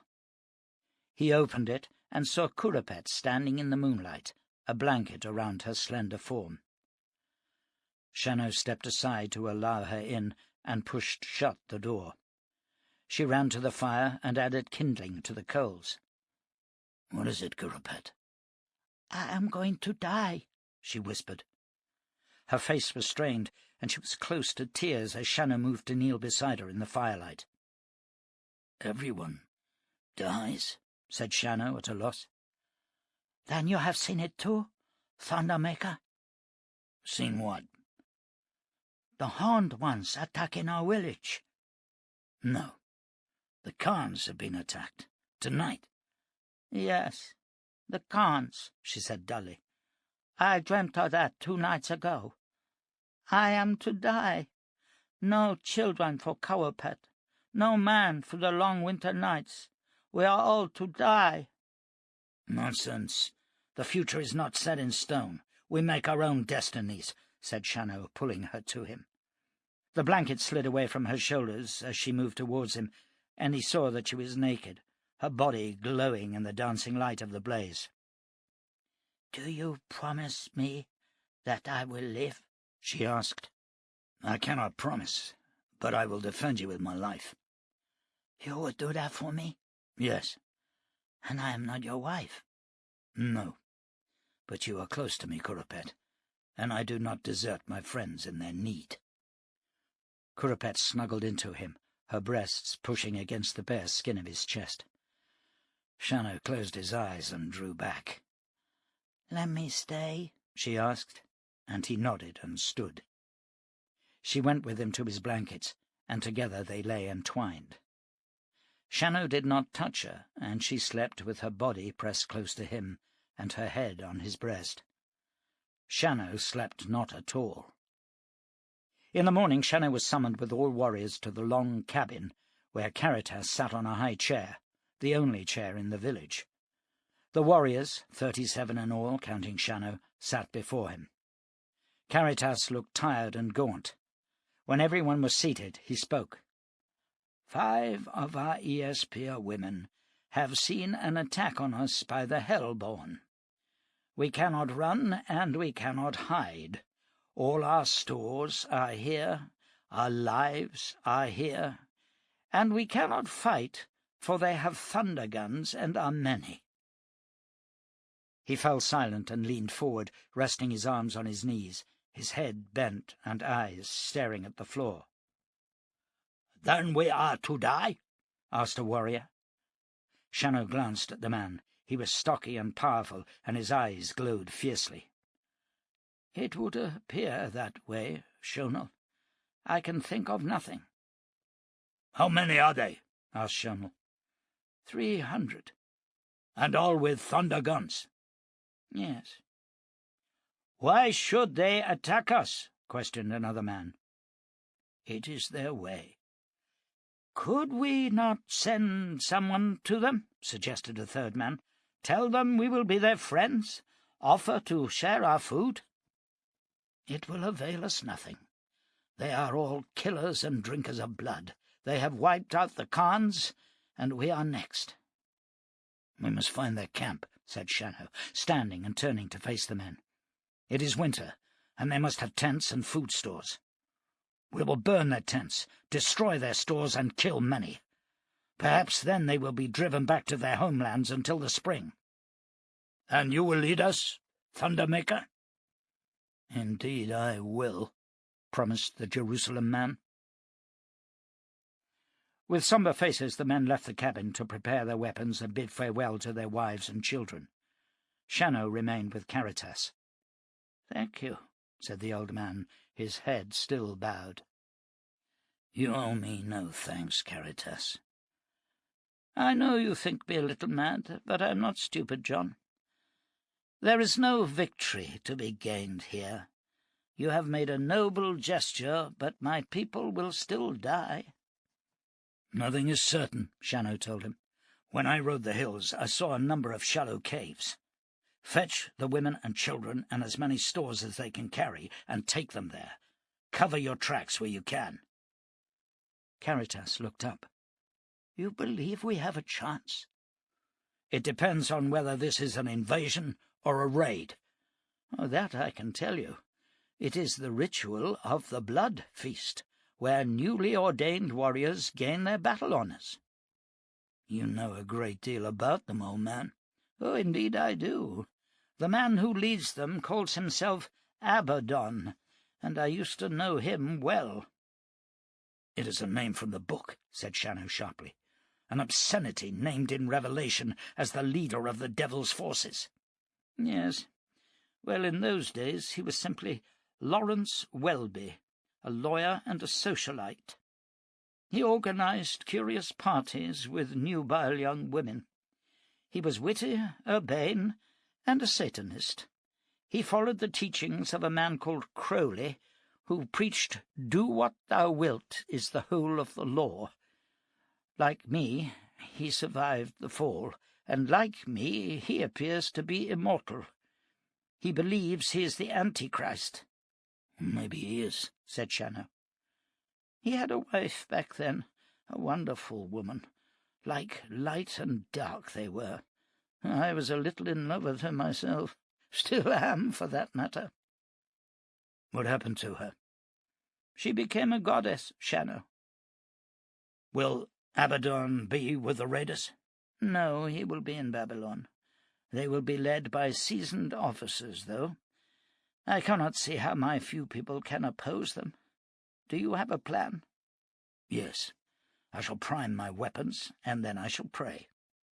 I think you have your priorities right, at least, commented Caritas. They are only men, Caritas. They bleed, they die, and I cannot believe the Lord of Hosts will allow them to succeed. As Shannow rose to leave, Caritas stopped him. He took the stone from his pouch and offered it to the taller man. Without it, you may die. Take it with you. No. Keep it here. You may need its powers. It is almost used up, Shannow. You see, I refuse to feed it. How do you feed a stone? With blood and death. Do not worry about me, Caritas. I will survive. Just get your people into the hills and keep that pistol primed.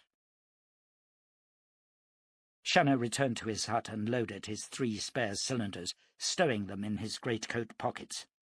Then he took the Bible from his saddlebag and turned to Jeremiah. Thus saith the Lord, Behold, a people cometh from the north country, and a great nation shall be raised from the sides of the earth.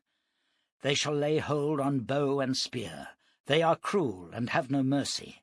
Their voice roareth like the sea, and they ride upon horses, set in array as men for war against thee. Shannow set aside the section and closed his eyes. In the distance, thunder rolled across the heavens. He rose and left the hut, his saddle on his right shoulder.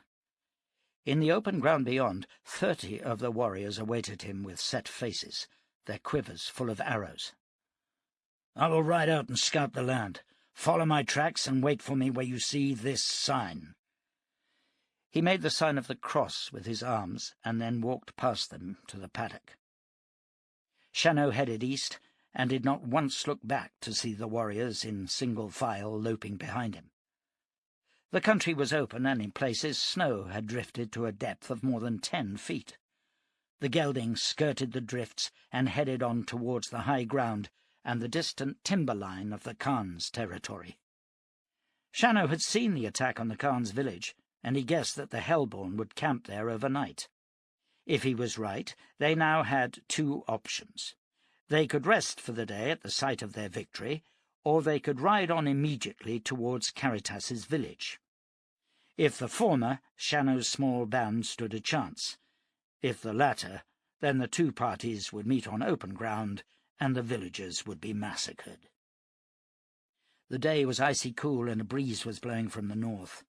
Shannow shivered and gathered his coat at the collar. The gelding pushed on through the morning, and the distant trees grew steadily closer. The crack of a pistol echoed in the air, and Shannow drew on the reins and scanned the trees. He could see nothing, and the distance was too great for the shot to have been aimed at him. Warily he rode on. Several more shots sounded from the woods. The Hellborn were hunting the last of the Khans. Shannow grinned. The first danger was past. At the foot of the last rise before the woods, Shannow dismounted. He gathered 2 sticks and tied them in a cross, which he thrust into a snowdrift.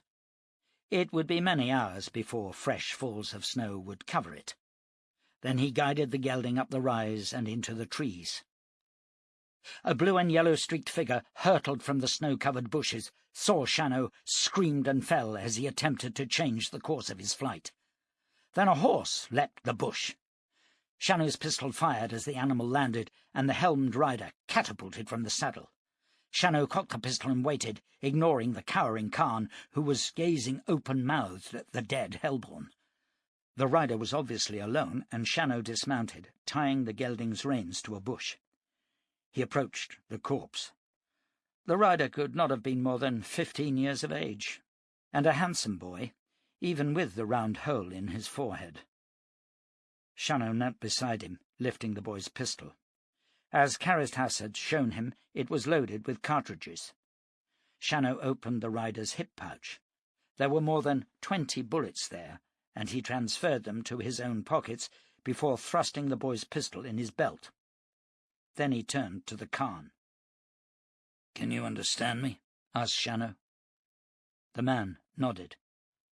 "I've come to kill the Hellborn." The man edged close and spat into the dead rider's face. "Where is your camp?" asked Shannow. "By tall rocks," answered the savage, pointing northeast. Shannow tethered the rider's horse beside his own and moved forward on foot towards the northeast. 3 riders came close to him, and twice he stumbled across the bodies of dead Khans. After an hour he found a steep path winding down into a sheltered glen. There he could see the huts of the Khans, a picket line, and more than 200 horses. The Hellborn were wandering freely around the camp, stopping at cooking fires or talking in groups around larger blazes. Shannow studied the area for some time and then eased his way back into the trees. Every so often a pistol shot caused him to freeze and drop to the ground, but he made his way back to his horse unobserved. The Khan had gone, but not before ripping out the eyes of the dead Hellborn. The boy did not look handsome now. Shannow was cold, and he sheltered behind the horses, huddled against a bush, waiting for the villagers. After an hour he moved to the edge of the trees and saw the group waiting stoically by the cross. One of them looked up and saw him, and he waved to join them. Gemmell was the first to arrive. "They are camped?" he asked. "Yes." "When do we attack?" "After midnight." Gemmell nodded. Shannow spotted Sailor in the group and summoned him. "You should be back at the village." "I am a man, Thundermaker." "So is he," said Shannow, pointing to the corpse. By dusk the pistol shots had ceased to sound, and Shannow had begun to believe he was freezing to death. The villagers seemed not to notice the cold, and he cursed his aging bones. The moon rose in a clear sky, and towards midnight the bushes by Shannow's head parted, and a warrior stepped into sight. Shannow rolled, his right-hand pistol sweeping up. The man was a Khan, and he squatted beside Shannow. "I kill Hellborn also," he said. The villagers were alarmed. Many had weapons in their hands, and several bows were bent and aimed at the newcomer. Shannow sheathed his pistol. "You're welcome," he said. The Khan lifted his hands to his lips and blew a soft, humming note. All around them Khan warriors appeared, armed with knives and hatchets. Shannow could not count them in the dim light, but guessed there to be twice as many Khans as villagers. "Now we kill Hellborn, yes?" "No," replied Shannow. "We wait." "Oh, I wait?" asked the warrior. "Many are still awake." "Oh, good. We follow you." Shannow found the man's pointed teeth disconcerting. Gemmell crept to his side. "This is not right," he whispered, "to sit thus with Khans." The Khan leader hissed and spat, his hand curling round his knife hilt. "That's enough," said Shannow. "You may resume your war at a later time. One enemy is enough for today." "I will follow you, Thundermaker, but this turns my stomach." "He probably feels the same, Gemmell. Be patient." At midnight Shannow called the 2 leaders to him. "They will have posted guards, and if they're disciplined, they will change the guards sometime soon. We must wait until the sentries are relieved and then kill those who remain. It must be silent. No screams, no shouts, no war cries. Once the shooting starts, you must flee. Bows and knives are no match for guns. You understand me?" Both leaders nodded. "Also, we must steal as many of their horses as we can. Gemmell, have Sailor and several of the younger men assigned to that task. Tell them to head the horses west and wait for us about a mile away." "What do we do when we have killed the sentries?" asked Gemmell. "We walk into the camp and kill them as they sleep. As each man dies, take his pistol and keep it ready. You know how to fire a pistol?" Both men shook their heads, and Shannow drew his own weapon and eased back the hammer. "Like this. Then you point it and pull the trigger. Here." "I understand," said Shannow. "I also," whispered the Khan. "Good. Now take your best warriors and seek out the sentries. There should be 4, but there might be 6, all around the camp perimeter. When you've killed them all, return here with their pistols." The Khan slid away, and Shannow remained. "It seems unnatural," he whispered.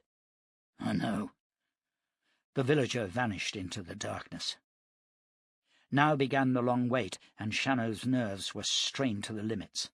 Every minute that passed he expected to hear a pistol shot or a scream. After what seemed an age, the blue-yellow Khan leader appeared through the bushes. 8 men, he said, holding up 2 pistols, both cocked. "Be careful," said Shannow, gently pushing the barrels away from his face. He pushed himself to his feet, and his left knee cracked with a sound he felt rivaled the earlier thunder.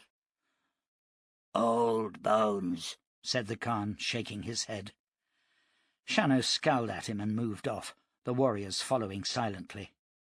They arrived at the camp just as the moon vanished behind a cloud. Shannow squatted on the rise above the huts, with Shannow and the Khan beside him. "Split your men into groups of 6.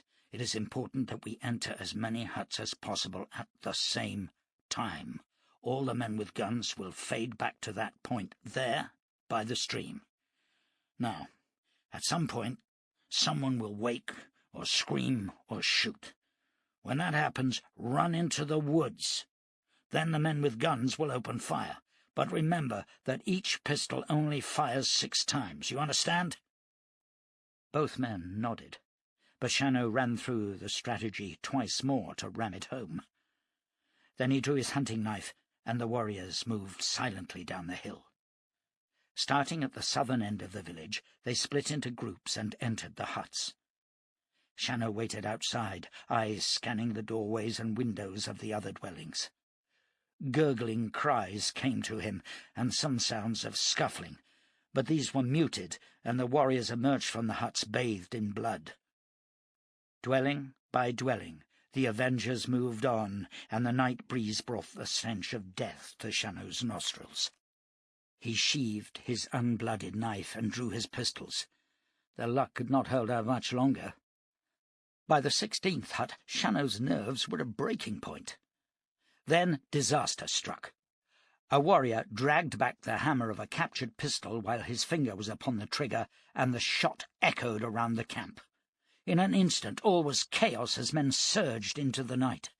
Shannow raised his pistols and rained shots into the milling crowd. Men fell screaming, and other pistols flared in the darkness. A shot from behind whistled past his ear, and he turned to see a tribesman vainly seeking to recock his weapon. A bullet smashed the Khan from his feet. Shannow fired his left-hand pistol, and a hell-born warrior toppled to the ground, his head crashing into the coals of the dying fire. With a flash his hair caught light and blazed around his face. "Back!" shouted Shannow, but his voice was lost in the thunder of shots. He emptied his pistols into the ranks of the hellborn, and then sheathed them, drawing the captured weapon from his belt. He ran back towards the stream, where at least a dozen warriors had remembered his commands. Elsewhere in the camp, the Khans had charged the hellborn and were in amongst them, shooting their pistols point-blank, but hampering Shannow's force. "Back into the trees," Shannow ordered, but the men continued to fire at the milling mob.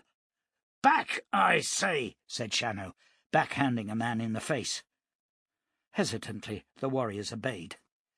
Shots screamed by Shannow as he ran, but none came close. At the top of the rise he stood with his back to a tree, breathing hard. Thrusting the captured revolver back in his belt, he took his own pistols and added fresh cylinders. Shannow came alongside him. "Most of our men are here, Thundermaker." "What are the horses?" "I could not see." "Without horses they will hunt us down before we're halfway home." "Sailor will have done what he can. The boy is no coward." "All right," said Shannow. "Get your men out of the woods and head for home. If Sailor has done his work well, there should be horses around a mile away. If there are, do not ride straight for the village, but head north and then swing back when you reach firmer ground. Try to cover your tracks, and pray for snow." Shonell grinned suddenly. "Many dead, Hellborn," he stated. "Yeah, but was it enough? Go now." Shannow reached his horse and mounted, wrenching free the reins. A Khan, whom he recognized as the leader, loomed out of the darkness. "I am Nadab," he said, holding out his hand. Shannow leaned forward and gripped the man's wrist. "No more war with the Corn people," said the Khan. "That is good." "Shame," corrected the man, grinning. "They taste good." "Good luck," said Shannow. "We kill many Thundermaker. You think they run now?" "No." "I also. It is the end of things for us."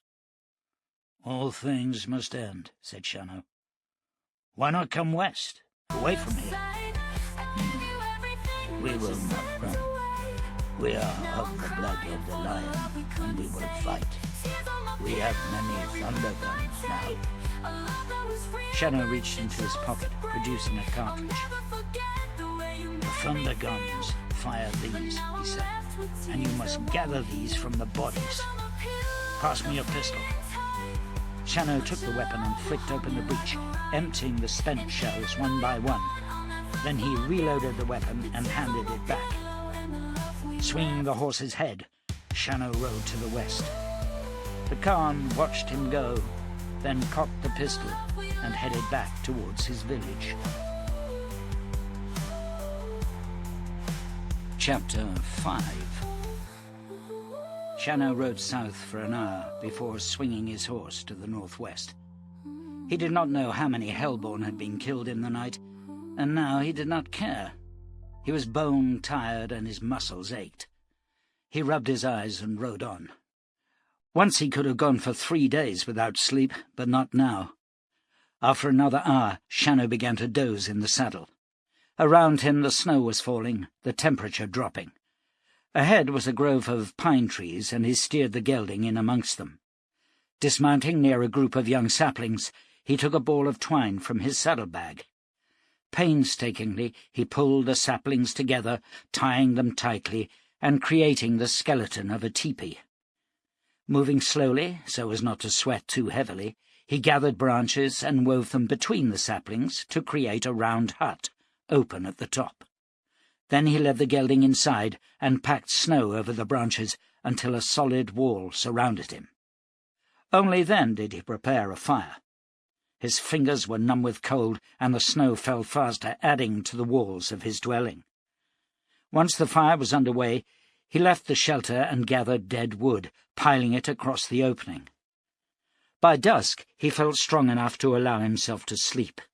He added 3 large chunks of wood to the fire, wrapped himself in his blankets, and lay down. Far off, the sound of gunfire echoed in the air, and his eyes flickered open, but closed again almost immediately. He slept without dreams for 14 hours, and awoke to a dead fire, but the snow had covered his shelter completely, and he remained snug and warm in his blankets. He started a fresh fire and sat up. From his saddlebags he took some oatcakes, sharing them with the gelding. By midday he was once more in the saddle and heading for the village. He arrived to see a smoking ruin, and rode on towards the hills, his pistol in his hand. By late afternoon he approached the caves and saw the bodies. His heart sank, and he dismounted. Inside, the women and children of the Corn people lay frozen in death. Shannow blinked hard and backed away. By the cave mouth he found Kurapet, her eyes open, staring up at the sky. Shannow knelt beside her and closed her eyes. "I'm sorry, lady," he said. "I'm so sorry." He walked away from the corpses and remounted, steering the gelding down towards the plain. Here, nailed to a tree with his arms spread, was Caritas. The old man was still alive, but Shannow could not free him, for the nails were too deep. Caritas's eyes opened, and tears welled. Shannow looked away. "They killed all my little ones," whispered Caritas. "All dead." "I'll try to find something to cut you loose." "No, I'm finished. They were looking for you, Shannow." "Why?" "They had orders to seek you out. Abaddon fears you." "Oh, Jon, they killed my little ones." Shannow drew his hunting knife and began to hack at the wood around Caritas's right hand, but it was tough and frozen, and he could make no impression. Caritas began to weep and sob piteously. Shannow dropped his knife and put his hands on Caritas's face. He could not embrace him. "Jon." "Yes, my friend." "Read me something from the book." "What would you like to hear?" "Psalm 22. Shannow fetched his Bible, found the passage, and began to read. My God, why hast thou forsaken me? Why art thou so far from helping me, and from the words of my roaring?" Shannow read on until he reached the verse, "The assembly of the wicked have enclosed me. They pierced my hands and feet. I may tell all my bones. They look and stare upon me." Shannow stopped reading, and the tears ran down his cheeks and dropped to the pages. Caritas closed his eyes, and his head fell forward. Shannow went to him, and the old man rallied briefly, but Shannow watched the light of life go out of his bright eyes. He stumbled to his Bible and lifted it from the snow, brushing it clean. Returning to the old man, he read, "The Lord is my shepherd. I shall not want. He maketh me to lie down in green pastures. He leadeth me beside the still waters. He restoreth my soul. He leadeth me in the paths of righteousness for his name's sake. Yea, though I walk through the valley of the shadow of death, I will fear no evil, for thou art with me." He could read no more. Shannow screamed then in his anguish, and his voice echoed in the hills. He fell to his knees in the snow and covered his face with his hands. The boy sailor found him there at dusk, half frozen and semi-coherent.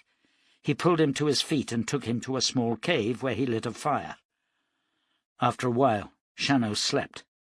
Sailor led the horses into the cave and covered the Jerusalem man with a blanket. Shannow awoke in the night. Sailor was sitting staring into the fire. "Where are the men?" "All dead," Sailor said. "How?" "I took the horses as you said, and headed them west. Shonal and the others joined me there, and we went north as you ordered. There we ran into another group of Hellborn. They must have split up and attacked our women, even as we were attacking their camp. They caught us in the open ground, and their guns cut into us. I was at the back, and I wheeled my horse and ran like a coward." "Dying is a poor way of proving your courage, Sailor." "They have destroyed us, Thundermaker. All my people are gone." "Oh, no, boy. There are no words to ease the grief." "Why? Why would they just kill? There is no reason. Even the Khans kill for food. Why should these Hellborn cause such pain?" "There is no answer," said Shannow. "Get some sleep, lad. Tomorrow we will set out to find my people." "You will take me with you?" "If you would like to come." "Will we hunt the Hellborn?" "No, Sailor. We will avoid them." "I want to kill them all." "I can understand that, but one man and a boy cannot change the face of the world. One day they will lose. God will not allow them to persevere and prosper." "Your God did not protect my people," said Sailor. "No, but he kept you alive. And me. Shannow lay back, pillowing his head on his arms and staring at the fire shadows on the ceiling of the cave. He recalled Caritas's warning that the Hellborn were looking for him, and puzzled at it. Why? What had he done to make them hunt him? Why should an army seek him? He closed his eyes and drifted into sleep, dreaming that he floated above a great building of stone at the centre of a dark, drear city. Sounds like great hammers upon giant anvils boomed in the night, and crowds milled around taverns and squares. Shannow floated down to the stone building and saw statues of horned and scaled demons beside a long stairway leading up to doors of oak. He moved up the stairway, passing through the closed doors, and into a hall lined with carved shapes of dragons and lizards. A circular staircase led to an observatory where a long telescope pointed to the stars, and several men in red robes were working with quill and parchment. Shannow floated by them. At another door, 2 guards stood, holding rifles across their chests. Passing them, he entered a room lit with red candles. Here sat a man studying maps. He was handsome, with dark hair greying at the temples. His nose was long and straight, his mouth full and sensual, and his eyes grey and humorous. He was wearing a white shirt, grey trousers, and shoes of snakeskin. He stiffened as Shannow floated behind him, and rose. "Welcome, Mr. Shannow," he said, turning and staring directly up at him. His eyes were mocking now, and Shannow felt fear rising towards terror as a dark cloud coalesced around the man and rose towards him. The Jerusalem man moved back, and the cloud took form, a huge, bloated head, horned and scaled, and a cavernous mouth rimmed with pointed teeth gaped before him. Arms grew from the cloud, and taloned fingers reached out towards him. He fled to his body and awoke sweating, jerking up from his blankets and stifling a scream. His eyes swept around the cave, past the sleeping sailor and the 2 horses. Fighting down his panic, Shannow drew his right-hand pistol from the scabbard beside his head. The gun was cold in his hand. He lay back and closed his eyes, and instantly the demon was upon him, its talons tearing at him. Again he awoke, shaking with terror. Calming himself, he prayed long and earnestly. Then he sheathed his pistol, crossed his arms, and slept. Once more he was above the stone building, with the demon racing towards him. He raised his hands, and 2 shining swords appeared there. He spun towards the demon, and the swords flashed into its bloated body. Talons ripped at him, but he ignored them, slashing and cutting in a maniacal frenzy. The beast was forced back, and in its blood-red eyes Shannow saw the birth of fear. Rearing up, the Jerusalem man plunged his swords into its face. Smoke writhed up from the wounds, and the beast disappeared. In its place floated the handsome man wearing a robe of purest white. "I underestimated you, Mr. Shannow," he said. "Who are you?" "I am Abaddon. You should know the name." "The name is in the book of Revelation," said Shannow. "The angel of the bottomless pit. You are not he. You are merely a man." "Who is to say, Mr. Shannow? If a man does not die, then he is divine. I have lived for 346 years, thanks to the Lord of this world." "You serve the serpent," stated Shannow. "I serve the one who conquered." "How can you be such a fool, Mr. Shannow? Armageddon is over, and where is the New Jerusalem? Where does the wolf sit down with the lamb? Where does the lion eat straw like the cattle? Nowhere, Mr. Shannow. The world died, and your God died with it. You and I are the opposite extremes of the new order. My land flourishes. My armies can conquer the world. And you are a lonely man, wandering the world like a shadow, unwelcome and unwanted, just like your God." Shannow felt the weight of truth bear down on him like a rock, but he said nothing. Lost for words, Mr. Shannow? You should have listened to old Caritas.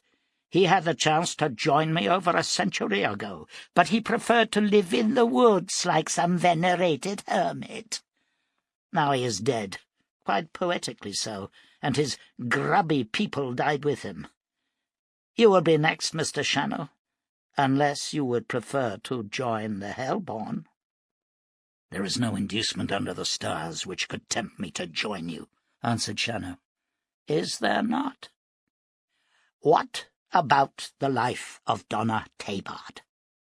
Shannow blinked in shock and drew back. The handsome man laughed. Oh, Mr. Shannow, you are truly not worth my enmity. You are the gnat in the ear of the elephant. Go away and die somewhere. He lifted his hand, and Shannow was catapulted away at dizzying speed. He awoke and groaned. Reaching for his Bible, by the dawn light, he searched in vain for a passage to lift the rock from his soul. Shannow and Sailor rode from the lands of the Corn people, heading north across a great plain. For weeks they rode, and camped in sheltered hollows, seeing no sign of man. Shannow remained silent and subdued, and Sailor respected his solitude.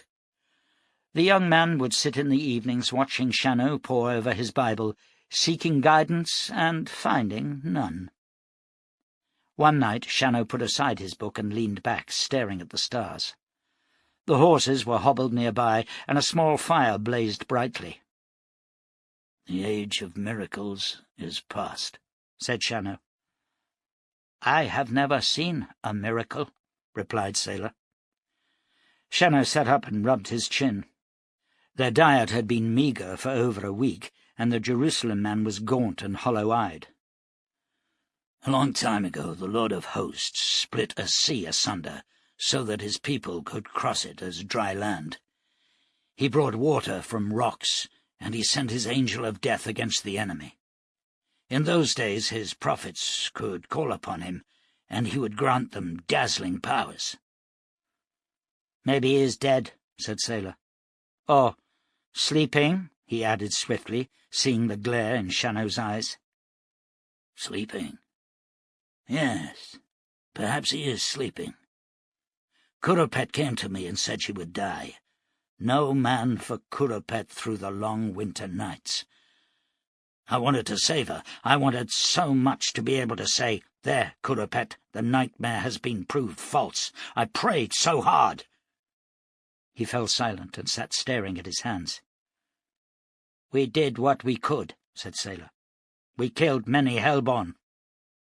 "Rocks in the lake," muttered Shannow. "Perhaps she was right. Perhaps it is all predestined, and we stalk through life like puppets." "What does it matter, Thundermaker, as long as we do not know?" "It matters to me. It matters desperately to me. Just once I would like to feel that I've done something for my God, something for which I can feel pride. But his face is turned from me, and my prayers are like whispers in the wind." Shannow wrapped himself in his blankets and slept fitfully. By mid-morning they spotted a small herd of antelope. Shannow kicked the gelding into a run and brought down a young doe with a shot to the heart. Dismounting, he cut the beast's throat, standing back as the blood drained into the soft earth. Then he skinned and quartered the doe, and the two riders feasted well. 2 days later, Shannow and Sailor came out of the plain into an area of wooded hills. To the north was a mountain range taller than any Shannow had ever seen, rearing up into the low, scudding clouds. The mountains lifted Shannow's spirits, and he told Sailor he would like to see them at close range. The colour drained from the boy's face. "We cannot go there," he whispered. "It is death, believe me." "What do you know of this place?" "All the ghosts gather there, and monsters who can devour a herd of buffalo at a single sitting. The earth shakes when they move. My father came close to this place many years ago. No one travels there." "Believe me, Sailor, I've travelled widely. I've seen few monsters, and most of those were human in origin. I am going there." Shannow touched his heels to the gelding's sides and rode on without a backward glance. But Sailor remained where he was, his eyes fearful, his heart pounding. Shannow had saved his life, and Sailor regarded himself as a debtor. He needed to repay the Jerusalem man in order to be freed from obligation. Yet every ounce of his being screamed against this venture, and the two opposing forces of his intellect and his emotions left him frozen in the saddle. Without turning, Shannow lifted his hand and beckoned the boy to join him. It was all Sailor needed to swing the balance, and he kicked his horse into a run and rode alongside the Thunder-Maker. Shannow grinned and slapped him on the shoulder. It was the first time Sailor had seen him smile in weeks. Was it a form of madness, Sailor wondered? Did the prospect of danger and death somehow bring this man to life? They rode along a deer trail that wound high into the hills, where the air was fresh with the smell of pine and new grass. A lion roared in the near distance, and Sailor could picture it leaping upon its prey, for the roar had been the blood-freezing attack cry which paralyzed the victim. Sailor's horse shied, and he calmed it with soft words. A shot followed, echoing in the hills. Shannow's hellborn pistol appeared in his hand, and he steered his gelding towards the sound. Sailor tugged Shannow's percussion pistol from his own belt and followed, but he did not cock the pistol, nor had he handled it since Shannow gave it to him on the morning they left Caritas's grave. The weapon terrified him, and yet gave him strength, and he kept it in his belt more as a talisman than a death-dealing thunder-maker. Sailor followed Shannow over a steep rise and down a slope towards a narrow glen. Ahead the boy could see a man on the ground, a black-maned lion, straddling him. The man's right hand was gripping the lion's mane, holding its jaws from ripping his throat, while his left hand plunged a knife time and again into the beast's side. Shannow galloped alongside, dragged on the reins, and, as the gelding reared, fired a shot into the lion's head. The animal slumped over the body of his intended victim, and the man pulled himself clear. His black leather trousers were torn at the thigh, and blood was seeping through. His face had been deeply cut, and the flesh hung in a dripping fold over his right cheek. Pushing himself to his feet, he sheathed his knife. He was a powerful man with wide shoulders and a deep chest, and he sported a forked black trident beard. Ignoring his rescuers, he staggered to a spot some yards away and retrieved his revolver, which he placed in a leather scabbard at his side. He stumbled, but recovered, and turned at last to Shannow. "It was a fine shot," he said, "though, had it been a fraction off, it would have killed me rather than the lion." Shannow did not reply, and Sailor saw his gun was still in his hand and trained on the wounded man. Then the boy saw why. To the man's right was his helm, and upon it were the goat's horns of the Hellborn. Suddenly the man staggered and pitched to the ground. Sailor sprang from his horse and ran to him. The wound in the thigh was gushing blood, and Sailor drew his knife and cut away the trouser leg, exposing a deep rip almost a foot long. "We must stop this bleeding," he told Shannow, but the Jerusalem man remained on his horse. "Give me needle and thread," said Sailor. Shannow blinked, then reached into his saddlebag and passed a leather pouch to the boy. For almost an hour Sailor worked on the wounds, finally pushing back the folds of skin on the man's cheek and stitching them in place. Meanwhile Shannow had dismounted and unsaddled their horses. He said nothing, but prepared a fire within a circle of stones, having first ripped away the grass around it. Sailor checked the wounded man's pulse. It was weak, but steady. He joined Shannow by the fire, leaving the man wrapped in his blankets. "Why?" asked Shannow. "Why what?" "Why did you save him?" "I do not understand," said Sailor. "You saved him by killing the lion." "I did not know then what he was, what he is." "He is a man," stated Sailor. He's your enemy, boy.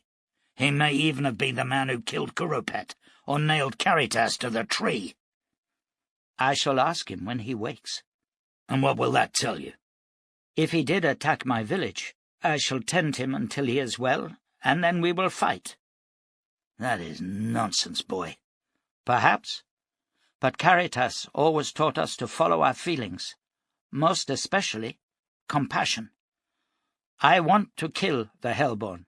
I said that on the day we found our people. But this is different. This is one brave man who fought a lion with only a knife. Who knows? He might have won without you. Shannow shook his head. I don't understand. You went into the Hellborn camp and slew them while they slept. Where is the difference?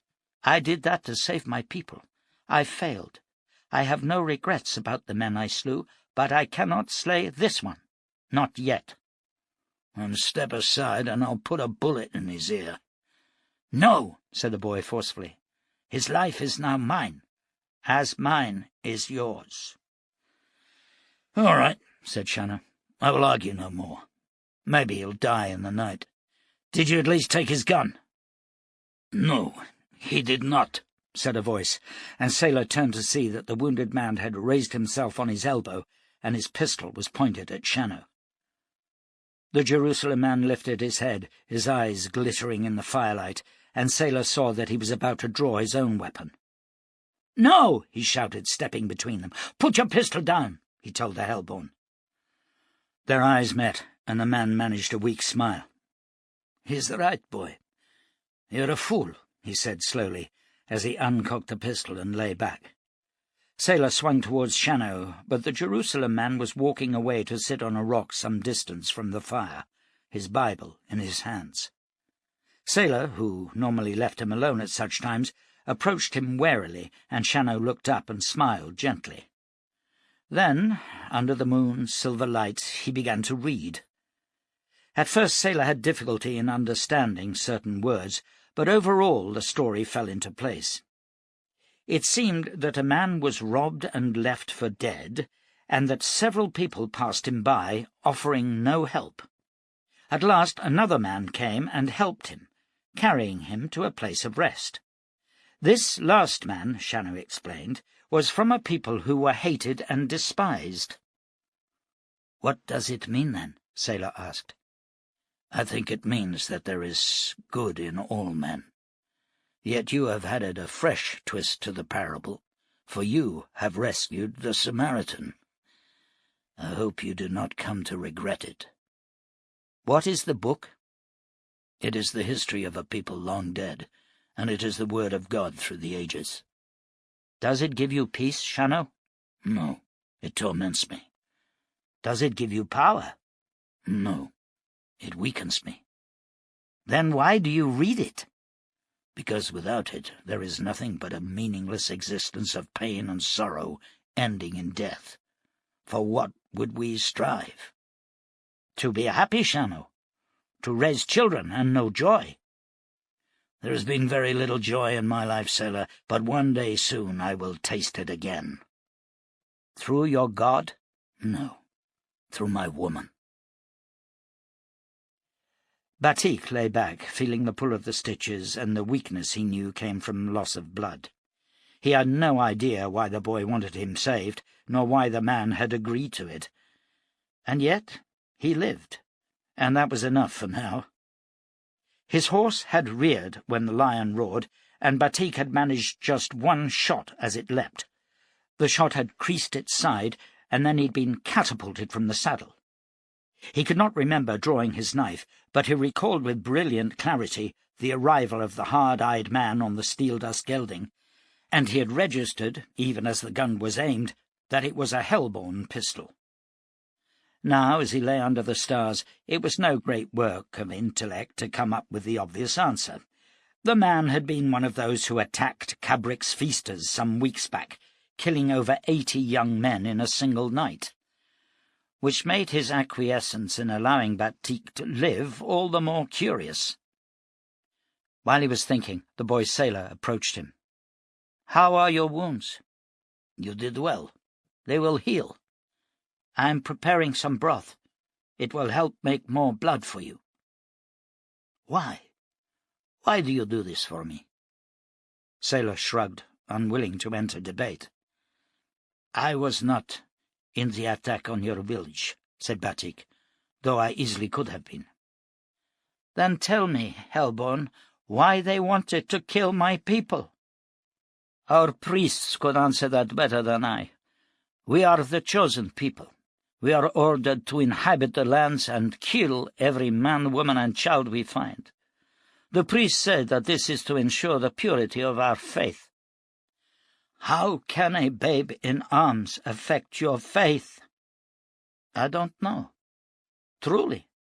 I never killed a babe or a child, though I saw it done. Ask our priests when you meet one." "It is a savagery beyond my understanding," Sailor said. "My name is Batik," said the man. "And you?" "Sailor." "And your friend?" "He is Shannow, the Thundermaker." "Shannow? I have heard the name. He is a great soul and a mighty warrior. He slew many of your people." "And now he is hunted in turn." "By you?" "No," said Batik. "But the Lord Abaddon has declared him unholy, and that means he must burn. Already the zealots are riding, and they have great powers. They will find him." "When they do, Batik, he will slay them." Batik smiled. "He is not God, Sailor. The zealots will bring him down, even as they brought me down." "You are hunted?" "I need some sleep. We will talk tomorrow." Batik awoke early, the pain from his wounds pulling him from a troubled sleep. Overhead the sky was clear, and a black crow circled, banking and wheeling. He sat up, wincing as the stitches pulled at the wound to his face. Shannow was awake, sitting still in the dawn light, and reading from a leather-covered book with gold-trimmed pages. Batik saw the tension in the man, and the way that his right hand rested barely inches from the pistol which lay beside him on the rock. Batik resisted the urge to smile. The stitches were too painful. "You are awake early," he said, lifting the blankets from his legs. Shannow slowly closed the book and turned. His eyes met Batik's, and the look was glacial. Batik's face hardened. "I was hoping," said Shannow tonelessly, "that you would die in the night." Batik nodded. "Before we enter into a prolonged debate on your views, perhaps you would care to know that we are being watched, and that within a short time we will be hunted." "There is no one watching us," said Shannow. "I scouted earlier." Batik smiled, in spite of the pain. "You have no conception, Shannow, of the nature of the hunters. We are not talking about mere men. Those who hunt us are the zealots, and they ride under the name of the hounds of hell. If you look up, you will see a crow. It does not land, nor scavenge for food. It merely circles us, directing those that follow. The lion yesterday was possessed by a zealot. It is a talent they have. It is why they are deadly." "Why would you warn me?" asked Shannow, flicking his eyes to take in the crow's flight. "Because they are hunting me also." "Why should they?" "I am not religious, Shannow, and I tried to ruin the midwinter offering. But all that is past. Just accept that I am, as you, an enemy to the zealots." Sailor groaned and sat up. On a rock, a reptilian creature with slavering jaws sat over the body of Shannow. Sailor drew his pistol and cocked it. The monster's eyes turned on him, red as blood, as he pointed the pistol. "What are you doing?" asked Shannow. Sailor blinked as the image shifted and blurred. His finger tightened on the trigger, but at the last second he twisted the barrel. The shot echoed in the hills, and a shell whistled past Shannow's ear. Sailor eared back the hammer for a second shot, but Batik had moved behind him. With a swift chop to the neck with the blade of his hand, Batik stunned the boy and retrieved the pistol. Shannow had not moved. "Is he all right?" he asked. "Yes. The zealots work well with the young. Their minds are more malleable." Shannow drew his pistol and cocked it, and Batik froze. The Jerusalem man tipped back his head, his arm lifted, and he fired. The crow exploded in a burst of flesh and feathers. Shannow opened the pistol's breech, removed the spent casing, and reloaded the weapon. Then he walked to Sailor, kneeling by him and turning him over. The boy's eyelids fluttered and opened. He saw Shannow and jerked. "You are dead," he said, struggling to rise. "Lie still, boy. I'm fine."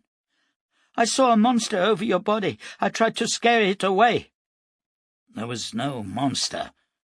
Shannow tried to explain, but the boy could not comprehend, and Batik stepped in. "It was magic, Sailor. You were fooled by the hunters." "Magic?" "Yes.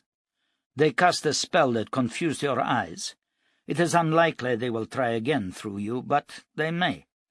Be wary, and shoot at nothing." He handed the pistol to the boy, and then sagged back on the ground, his face gleaming with sweat. Shannow watched him closely.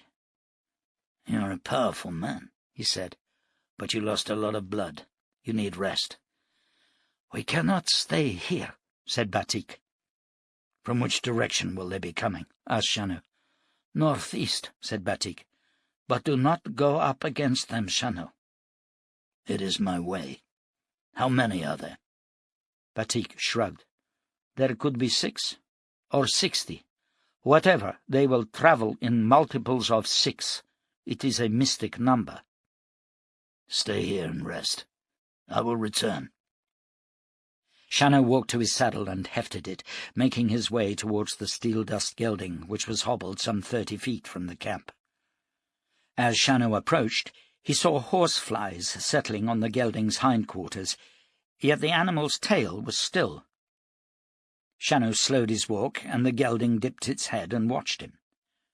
Shannow approached the beast from the left and laid the saddle on its back, stooping to tighten the cinch. The gelding did not move, and Shannow was sweating now.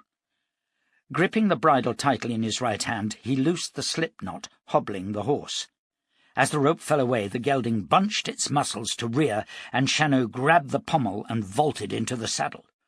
The gelding reared up and set off at a dead run, but Shannow manoeuvred his feet into the stirrups and held on. The gelding stopped and bucked furiously, but Shannow wrenched its head back towards the camp. Suddenly the horse rolled over. Shannow leapt from the saddle and, as the beast came upright, mounted swiftly. At the camp, Batik watched in admiration as the clash of wills continued. The horse bucked, jumped, twisted, and rolled time and again, but always Shannow held on. As suddenly as it had started, it was over, and the gelding stopped, its head down and steam billowing from its nostrils.